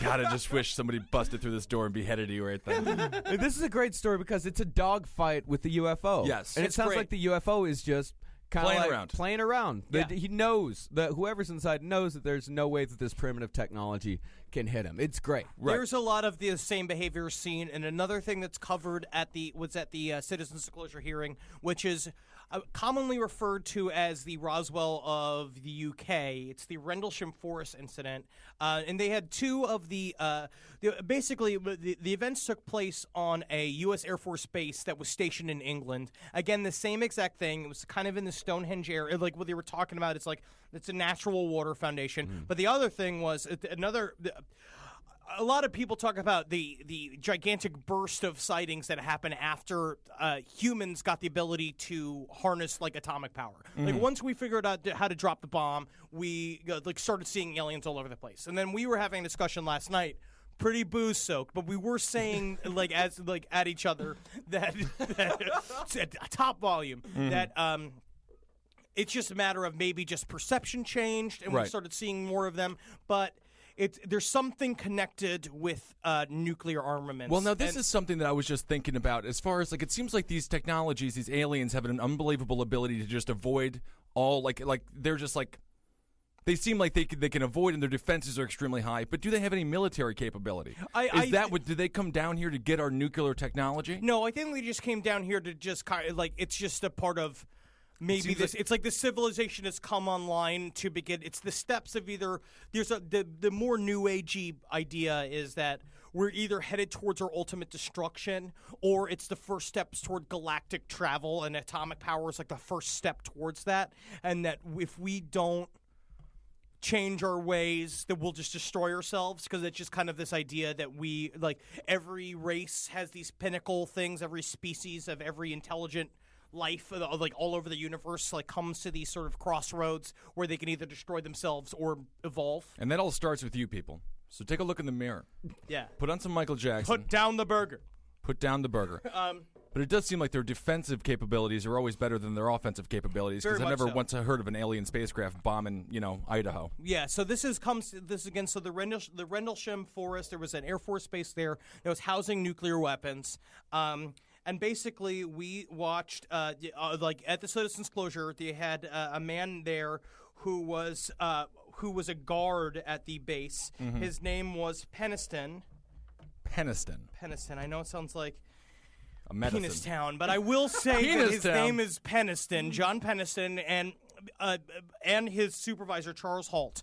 And they had one of the most detailed descriptions ever of a UFO landing. Essentially, they were on guard duty. They saw lights out in the forest. Again, it's a nuclear base, so the alarms were raised very quickly. They went out to look for it, and basically Peniston came up to Now I can't help but think of Peanistown. Peanistown. We'll just call him Peanistown. That's fine. So when Peanistown approached the craft, he found that it was a triangle that was 9.8 feet on each side. Okay. And then he touched it, and it felt like glass. And Yes. basically, he shows all his original notes that were, it is, cool to the touch, making no sound. It's you're incredibly also smooth. You seem like you're describing a Cambodian slave boy as well, which yes. is kind of interesting. Cool to the touch, did not make a sound. We had different trips. Delicate of finger work. Indeed. And that he also etched in his notepad the weird writing that was on the side of it, which is also this like strange triangle with two circles on either side of it. It was incredibly eerie, and like basically showed up. They looked at it and then zipped out, like it just left. They came back the next day. So they went back. They reported their officer, like to their higher ups, basically saying, "We saw this thing." They're like, "Well, we don't know what it is. We don't know. It didn't set off any like a bomb, so we don't give a shit what it is." It happens again the next day. Basically, one of his supervisors, Charles Holt, is like, "Fuck this! I want to see it. I want to see the fucking alien." So they went out, and he followed a blue light out into the forest. And the idea is that he brought all this radiation gear out with them, and basically the site of the first landing, which first of all he took casts of the landing indents, like these like weird circle marks in the ground, and that he has. I mean, they look like paper mache ball sacks. Yeah, they're just holes there. They could have been his weird sapphic erotic. You think he's putting his nuts in the soil? But I just say that. You think that's happening? Big, beautiful, thick nuts. Okay, good. Plump. And I find it interesting that you went with nuts instead of breasts. Oh my God. Something you want to say? Something you want to say, Henry? It's fine. Do you know this Hellier character personally? Have you ever been to his hotel room? Hellier. So they went and he followed this light out, and one of the more interesting things is it's like, so as far as the Citizens Disclosure Act, they were telling the story. John Peniston now has God damn it, John Peniston. It's Peniston. How many times have you heard Peanistown? So he went at the Citizens Disclosure hearing, and he was talking about basically since that day he has been diagnosed with very severe. I forgot with he's apparently riddled with cancer. Got a bunch of cancer. The government will not. The U.S. government will not release his medical records from the time it was happening. It happened in 1980. They won't release the entire medical records of while he was serving at that U.S. Air Force Base in England. But they'll release some of the records, but specifically not the records of during this sighting. Just that time period, which is very from bizarre. 79 to 82 when he served there. And it's like he can't get his benefits. It's like it's becoming a legal matter, but they're like, it's classified, and they're like, why the fuck is it classified? Like, it doesn't make any sense. Right. Basically because he was heavily debriefed when this whole thing went down. He said that they gave him truth serum. They gave him sodium pentothal, which is like, he says he doesn't remember what happened. A lot of them were just like, there was apparently a lighthouse a bunch of miles from there, and they're like, you saw lights from the lighthouse. And he's like, no, I touched a UFO. And they're like, you saw lights from a lighthouse. No, and touch the UFO. Oh my God, I saw lights from a lighthouse. Exactly as the commander slowly pulls a gun, points it at his face. There's a branch of the U.S. government called the OSI. Was it OSI or is that U.S. or UK? OSI is and that's the intelligence organization that predates the FBI and the CIA. No, I think, or is that the CSS? There's a bunch of these fucking guys. It's the same thing with the NSA, where it's just like, what do you do? You want to go up to the NSA and be like, hey, y'all, what exactly goes on in here? And they're like, come with me. What? The Department of Acronyms. That would be good. Oh my God! And they open up. The NSA opens up their back vaults, and it's just Willy Wonka's chocolate factory. Come with me, and you'll see. And it's just like. This is beautiful. So we're gonna play some of. So Charles Holt went out to investigate this UFO. He was. It's pretty crazy. He audio recorded the entire sighting, and this is some snippets from it. Right on this position here, straight ahead, in between the tree. There it is again. Watch, straight ahead off my flashlight. There it is. Hey, I see it too. What is it? We don't know, sir. So can I get some help? Yeah, it's a stream. You'll see on maybe a quarter to half mile, maybe further out. I'm going to switch off. The light is gone now. It was approximately 120 degrees from the site. Is it back again? Yes, sir. We got the flashlights in. Let's move out to the edge of the clearing so we can get a better look at it. See if you can get the star scope on it. The light's still there, and all the barnyard animals have gotten quiet now. Yeah, we're heading about 110 to 120 degrees from the site out through to the clearing now. Still getting a reading on the meter. About 2 clicks. Meter's jumped 3 to 4 clicks, getting stronger. Now it's coming up. Hold up, there we go. About approximately 4 foot off the ground. Compass says of 110 degrees. All right, just turn the meter off. Got to say that again. About 4 feet off the ground, about 110 degrees, getting a reading of about 4 clicks. Yes, sir. Yeah, but it's dying. No, it's dying. I think it's something other than the ground. I think it's something variable here. Tree right over. We just found the first night bird we've seen. We're about 150 or 200 yards from the site. Everything else is just deathly calm. There is no doubt about it. There's some type of strange flashing red light ahead. It's yellow. I saw a yellow tinge in it too. Weird. It appears that he may be moving a little bit this way. Yes, it's brighter than it has been. Yellow. It's coming this way. It is definitely coming this way. Pieces of it are shooting off. There is no doubt about it. This is weird. And that was just the first. So, like, basically, this whole tape is 20 minutes long, and I just want to go again to the very end when they. So, one thing they were saying is that while this light was raising up and coming at them, is that it was dripping. It looked like it was dripping other lights, like coming off of it, which is really weird. And this is the. When it basically disappeared for a little while, and then it showed up again right on top of them. 330, and the objects are still in the sky, although the one to the south looks like it's losing a little bit of altitude. We're turning around and heading back toward the base. The object to the south is still beaming down lights to the ground. 400 hours, one object still hovering over Woodbridge Base at about 5 to 10 degrees off the horizon, still moving erratic and similar lights and beaming down this area.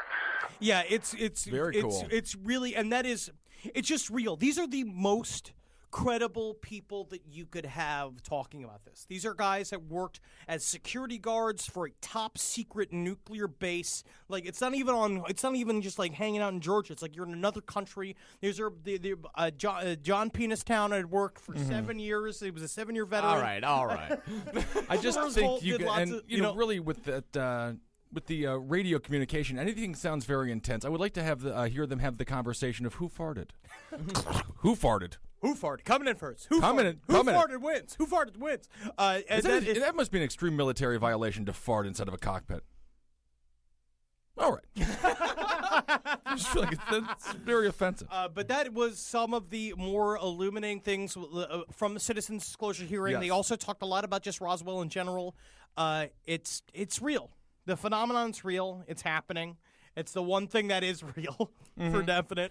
But so there's a bunch of different things going on with aliens right now. Do we want to discuss the more religious angle? I'd say let's save that. You want to save it? Let's save it. Okay. Let's save it. Okay. Yeah. Because we could talk a lot about that. The religious angle, that's a whole different episode. Because really, I mean, that's why this story, this sort of idea of aliens has come full circle. Everybody with all different ideologies and all different walks of life are very interested in the alien conspiracy. Well, I also like the idea of, like, Dr. Stephen Greer is very much of this idea that the aliens are here to help us, and then there's other ufologists who are just like, we're their lab rats, you know. Yeah. But and I like we were talking about a little bit. We'll briefly talk about the fact that ufologists are shunned by the scientific community. There's no one less respected by anyone in society than the religious UFO experts who believe that aliens are angels or demons. Yes. I mean, just look at the Nephilim. Yeah. It's in the Bible. I remember reading this one thing where it's just like, and the angels mated with humans, they made giants, and he knows, like, why don't there no more giants? Oh. Because everybody can see a giant. They have to be smaller. They have to make themselves Think smaller. about it. You know, That's their exact logic. They're like, why aren't there giants anymore? Because they stopped being giants. They stopped being giants. I see. You make that choice. Because I get it. there aren't any giants anymore because there aren't giants There anymore. aren't giants. All right, guys. Well, I'm right here. Please, leave me alone. Do we want to hear some hard evidence of real alien Hard channeling? evidence. Let's hear some hard evidence. But Henry, I want to ask you really quick. What is your thoughts? What do you think the aliens are coming down here for? A peace? Just anal probes to help us out, to destroy us? I think aliens are another. I think aliens are just another, just sort of innocuous phenomenon of the universe. They may or may not have an agenda. I mean, I'm sure that they do. I'm sure anything that's conscious and is looking at another conscious species has some kind of idea of what's going on. But I think largely they look at us like a bunch of pink blobs that they cannot understand. And so if my nuttiest belief system is that I think that we could be working with aliens. I think that we've got Gleep Glop. We got Gleep Glop working. He is sitting in there, and that's the thing, is that he's just working on new iPods, and he's just everyone hates the graph search on Facebook. Mm-hmm. He's Fucking working on Klaxar did it. He's from Pleiades. So whenever you're listening to that entire Shania Twain collection you have on your iPod, thank Glip Glop. Thank Glip Glop. He made that for did you. it. He's allowing you to do I think that. there's a lot. I think that the main problem is that there could be some sort of communication going on where they show up, because I know that there's that idea of, like, I think we were talking before with the blue book and the red book and the yellow book, and they would show up and he's like, here's the history of humankind, and they'll show them this thing and like show them the whole history of the universe, and they're like, we got the voice, know, like, the Village Voice. I'm talking about the Christina Aguilera show. Like, The Voice. Yeah. You want to watch The Voice? We got all the TV that you could want, Klaxar. Right. And he's just like, we traveled the galaxy to come here. Right. We love your TV. Mm-hmm. Yeah. Nicki Minaj is like super cool. Yeah. She's on The Voice. She's on The Voice, getting stoned with aliens. They're basically, like, yes. I never knew I could be so groovy. So you're what you got to do, Glip Glop, is you just got to loosen up and dance a little bit. Right. Becky'll never like me. I don't have a penis. Well, she might like you. It's a new kind of girl out there. She could like you. So they gave us nuclear technology, and we're giving them bad reality television. They gave us Wi-Fi. Okay. I think that it seems like a fair trade-off. Well, we stole it from them.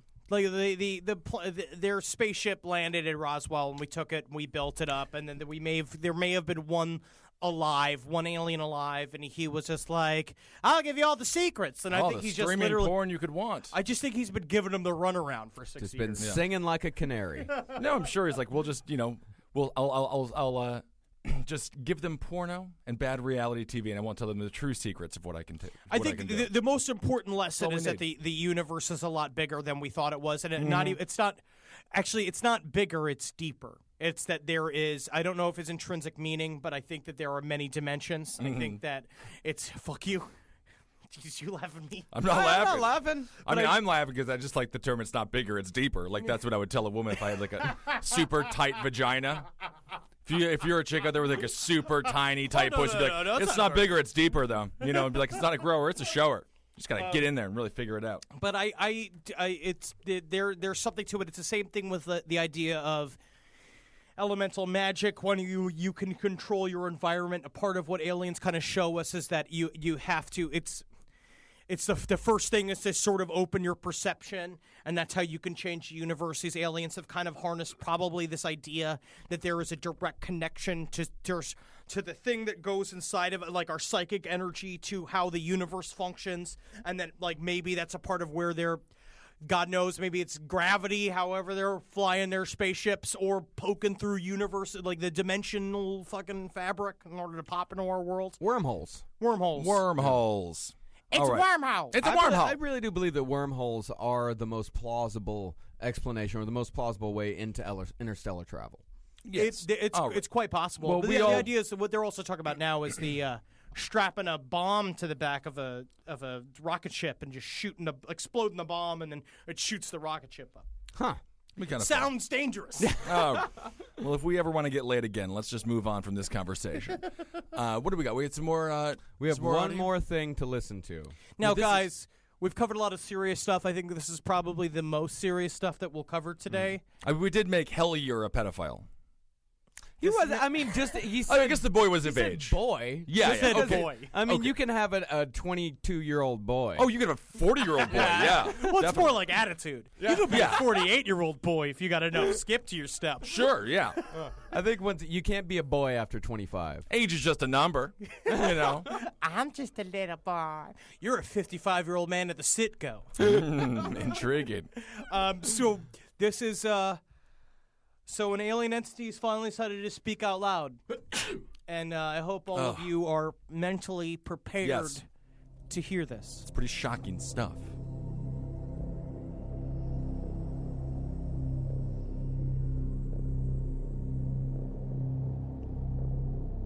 Get prepared. Don't tell people to take their clothes off. Don't not take your clothes off. God damn it, Henry. Oh no, we lost the feed. It started out like with me, kind of like the gifts of tongues, and once I met them, it just everything with it. There's more to it. You can go and make that letter into a box, you know, and it just kind of fine tuned. So the basic form would be like, Destino koa tua, shito katiano koa poastio pukwana. And that was, basically I'm placing a blessing on all the listeners right now. Then to go into their language, be more like, Love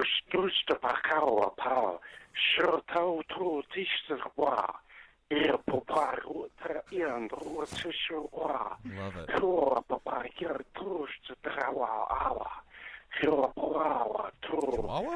This is how you order a soy venti latte in Alien Land.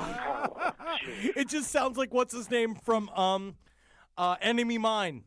Oh yeah, just Right? that like clicking, like like a Spanish guy trying to speak Chinese, like trying to speak Mandarin, but like faking it.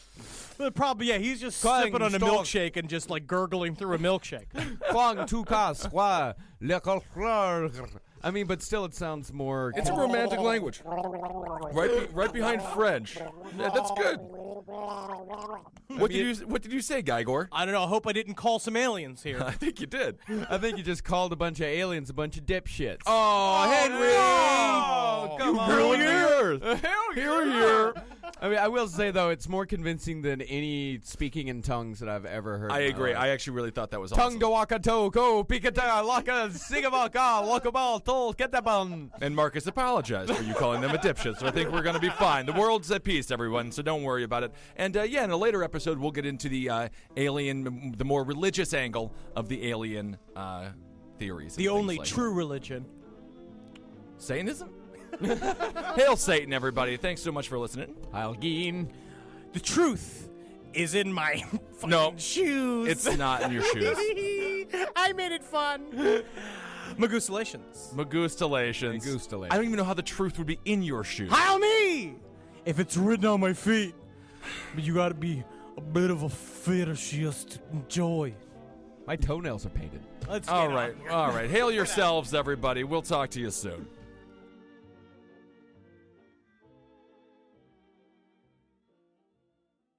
This special episode of Thinking Sideways is not brought to you by your wife who's trying to kill you.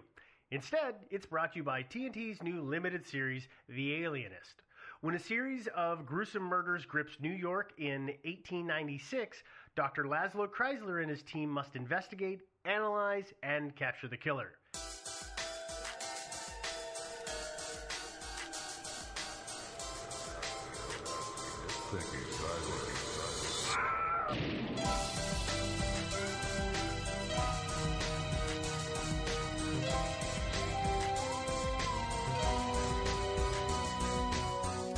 Inspired by The Alienist, this week we're going to delve into the death of Thomas Edwin Bartlett, who was discovered dead at 4 o'clock in the morning on January 1st, 1886, of apparent chloroform poisoning. The general consensus was that his wife, Adelaide Blanche Bartlett, was the one who administered the poison, but to be honest, we don't know for sure who did it. So that is our mystery. And just a quick little ears warning.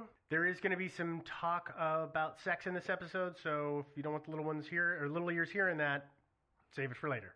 Oh, Do we want to introduce ourselves? We probably should, because that would be great, since I just gave away the story. Who are the players? Well, I am Steve.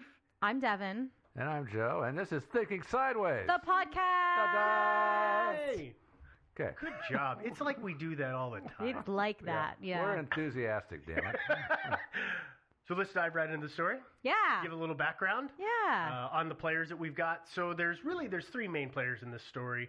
First off, there is Edwin, and Edwin, the husband. He was a successful grocer. And I think he actually owns several stores, right? Like a chain or something? Right. Well, yeah. he was a grocer. I guess I meant that as in the business owner, not the guy who was behind the counter. Exactly.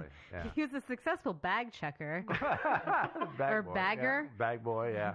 Checker. Yeah. Either of the two. Sorry. But their business was in London. He was 29 years old when he married Adelaide in 1875. At the time of their marriage, she was just 19 years old, and she had had a bit of a tragic past. Both of her parents had died by the time she was 11. Wow. She was taken in by a family, and they raised and educated her. And nice of them. Yeah, it was. And that plays into part of the marriage terms, or the dowry terms, because it was an arranged marriage. Not surprisingly, they weren't in love, which wasn't really a thing at the time, marrying for love. Believe it or not. For some people, but Yeah. not most people. Not all of them. But one of those stipulations of her dowry was that Edwin had to pay to complete her education, and he almost immediately sent her away to school for about 2 years. So happy romantic newlyweds. Go to school, honey. I'll see you later. She actually came home on holidays for visits. Yeah, it wasn't as she was gone completely. But when they were together, they were reported to, have a happy relationship, though they didn't have much of a sexual relationship. More of like a platonic relationship. Yeah, platonic right? is the way you see it described a Yeah. lot. Although there is some disagreement on that. Yeah, there is, and that's something that we're going to talk about in a bit. But one of the signs that points to the fact that it was not entirely platonic is the fact that Adelaide got pregnant and had a child in 1881, which would have been 6 years after their marriage. Mm-hmm. Unfortunately, the child was stillborn, and she vowed never to get pregnant again. Apparently, it wasn't an easy pregnancy for her. Well, yeah, if the child was stillborn. Yeah. I mean, I'm that's not a pretty sure, good yeah. sign. But I mean, there's nothing to say that their relationship had an inherent sexual component. There is evidence. Obviously, she got pregnant. I would say that's more evidence that Edwin was like, you know what? I need an heir to give all this money to. Maybe. Or something like that. Yeah. More than, They did it for practical reasons rather than reasons of pleasure. Yeah. Yeah. But also maybe pleasure. Maybe. Who knows? I don't know. I mean, some people said they only had sex once in their entire relationship when she got pregnant. But then I think it was their chambermaid said she thought that she believed that actually they only had unprotected sex once. Yep. Which was when she got pregnant. Correct. Yeah. So Correct. I think their relationship was not quite as abnormal as some people like to make it No, out to be. and that's one of the things, as with all these older stories, you got to be careful of the accountings and the reporting. But let's continue on. So the couple lived in several different houses in London, but in October of 1885, they moved to the Pimlico area, which is in central London. They had been living in another part of the city, and what motivated them to move, I don't really know, and that's not really important to the story. But it's close to their place was close to the Thames. That's actually a stone's throw away. So maybe they liked it for the dead bodies. I don't know. I doubt that was it. But what is important to note here is that before the move, actually since January of 1885, they had been going to the Wesleyan Chapel in Merton Abbey, which was about 8 miles or 13 kilometers away from their new home, the one that they had just moved into. And that's important because when they started attending that church, they met the Reverend George Dyson, and he and the couple became quick friends, and they would spend a lot of time together. And some accounts would say that he would minister to them individually, while others would say that he was hired to tutor Adelaide. And by tutored, I mean, I don't actually know what it means because there's a lot of conflicting accounts. I mean, it sounds like she was interested in education and, being educated and learning stuff. I mean, if that was part of her dowry was that she was to continue her education. The only reason she could get married was if she were guaranteed that continuing education. If she was into that, I mean, learning her about husband would be the religious history. Yeah, I mean, we don't know what was going on here in terms of what was taught or what actions were taken. Well, according to the testimony of the Reverend himself, he said to, I believe to Adelaide at some point, that he felt that Edwin was actually sort of trying to push them together, meaning George Dyson and Adelaide Bartlett. He felt that he was trying to push them, you see that in a lot of places because, I mean, as we talked about, the resources or the sources on this say that Edwin himself apparently wasn't all that interested in sex, but he had this belief in the power of animal magnetism, which is a force sometimes referred to as mesmerism. It's kind of a life force that can be held by all animals and can be transferred to others with healing properties. This is when that kind of stuff was going on. It was popular at that time. That was bigly. And again, we don't know if that's true because there's only a couple of players who say that. It was not as if it was a widely known belief that he did this, so it's hard to say. But what we do know about the pair is, in terms of who liked what, we do know that apparently she had more of an appetite for intercourse than he did, because supposedly, according to Edwin's father, she took up almost immediately with Edwin's brother after their marriage and had an affair with him. Although Edwin's father really didn't like her either. And so he was throwing mud all over that lady. Yeah, there was some strong disagreement over that particular issue. But there's also information that says that she was having intercourse with George Dyson. Mm-hmm. And the reason that it's said that way is that Adelaide and Dyson were, according to the maid, found multiple times on the floor in positions, quote unquote, unusual for pupil and teacher. I love that. That's such a great way to say that. He was actually also supposed to tutor her in judo. And Greek wrestling. I thought you'd say they were just picking up paper clips. Yeah. But it's not entirely clear if Edwin was, how much of this he was aware of or on board with. And as we said, his father didn't like her, and so he said a lot of bad things, and she made some strange statements about her husband. So his letters to the Reverend seem to indicate that he was okay with it and on board, but I'm not 100% positive. Well, I mean, Edwin, towards the end of his life, at least the last couple of years of his life, his health was really bad. Yeah, it was waning, yeah. He expected to die and to leave his wife, a widow, and, he apparently thought that Dyson would have been the ideal husband for the future. That's what he seems to think, yeah. Yeah, which was noble of him. Yeah. So we're almost, at this point, we're almost up to talking about Edwin's death, but there's just a little more that we need to share about him. Joe, you were just talking about his health, and it had been poor for years ahead of time. He had been diagnosed by his regular medical doctor as having subacute gastritis, which is an irritation of the lining of your stomach, and subacute means that it came on rather rapidly.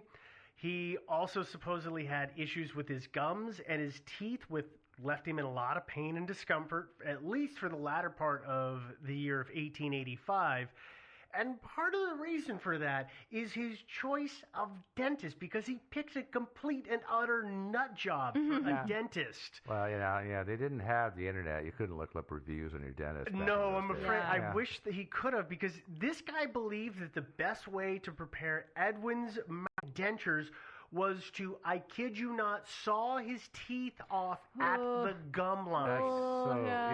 It's like leaving the health thing aside, I would so much rather have a tooth pulled than have it sawed off. Oh, yeah. Really?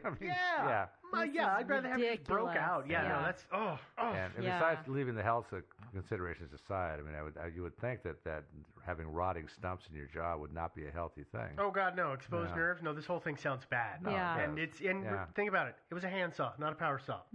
Okay. The other problem that Edwin had was apparently it was determined that he was suffering from mercury poisoning, and when his regular, medical doctor asked him, what's going on, he was taking some pills, and he said, well, why are you taking them? And he admitted that he didn't know they had been prescribed to him, and so he was taking them.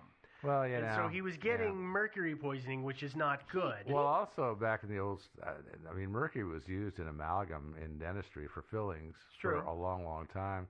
But also, he actually it might have been other things. Apparently, Edwin strongly believed that he had worms.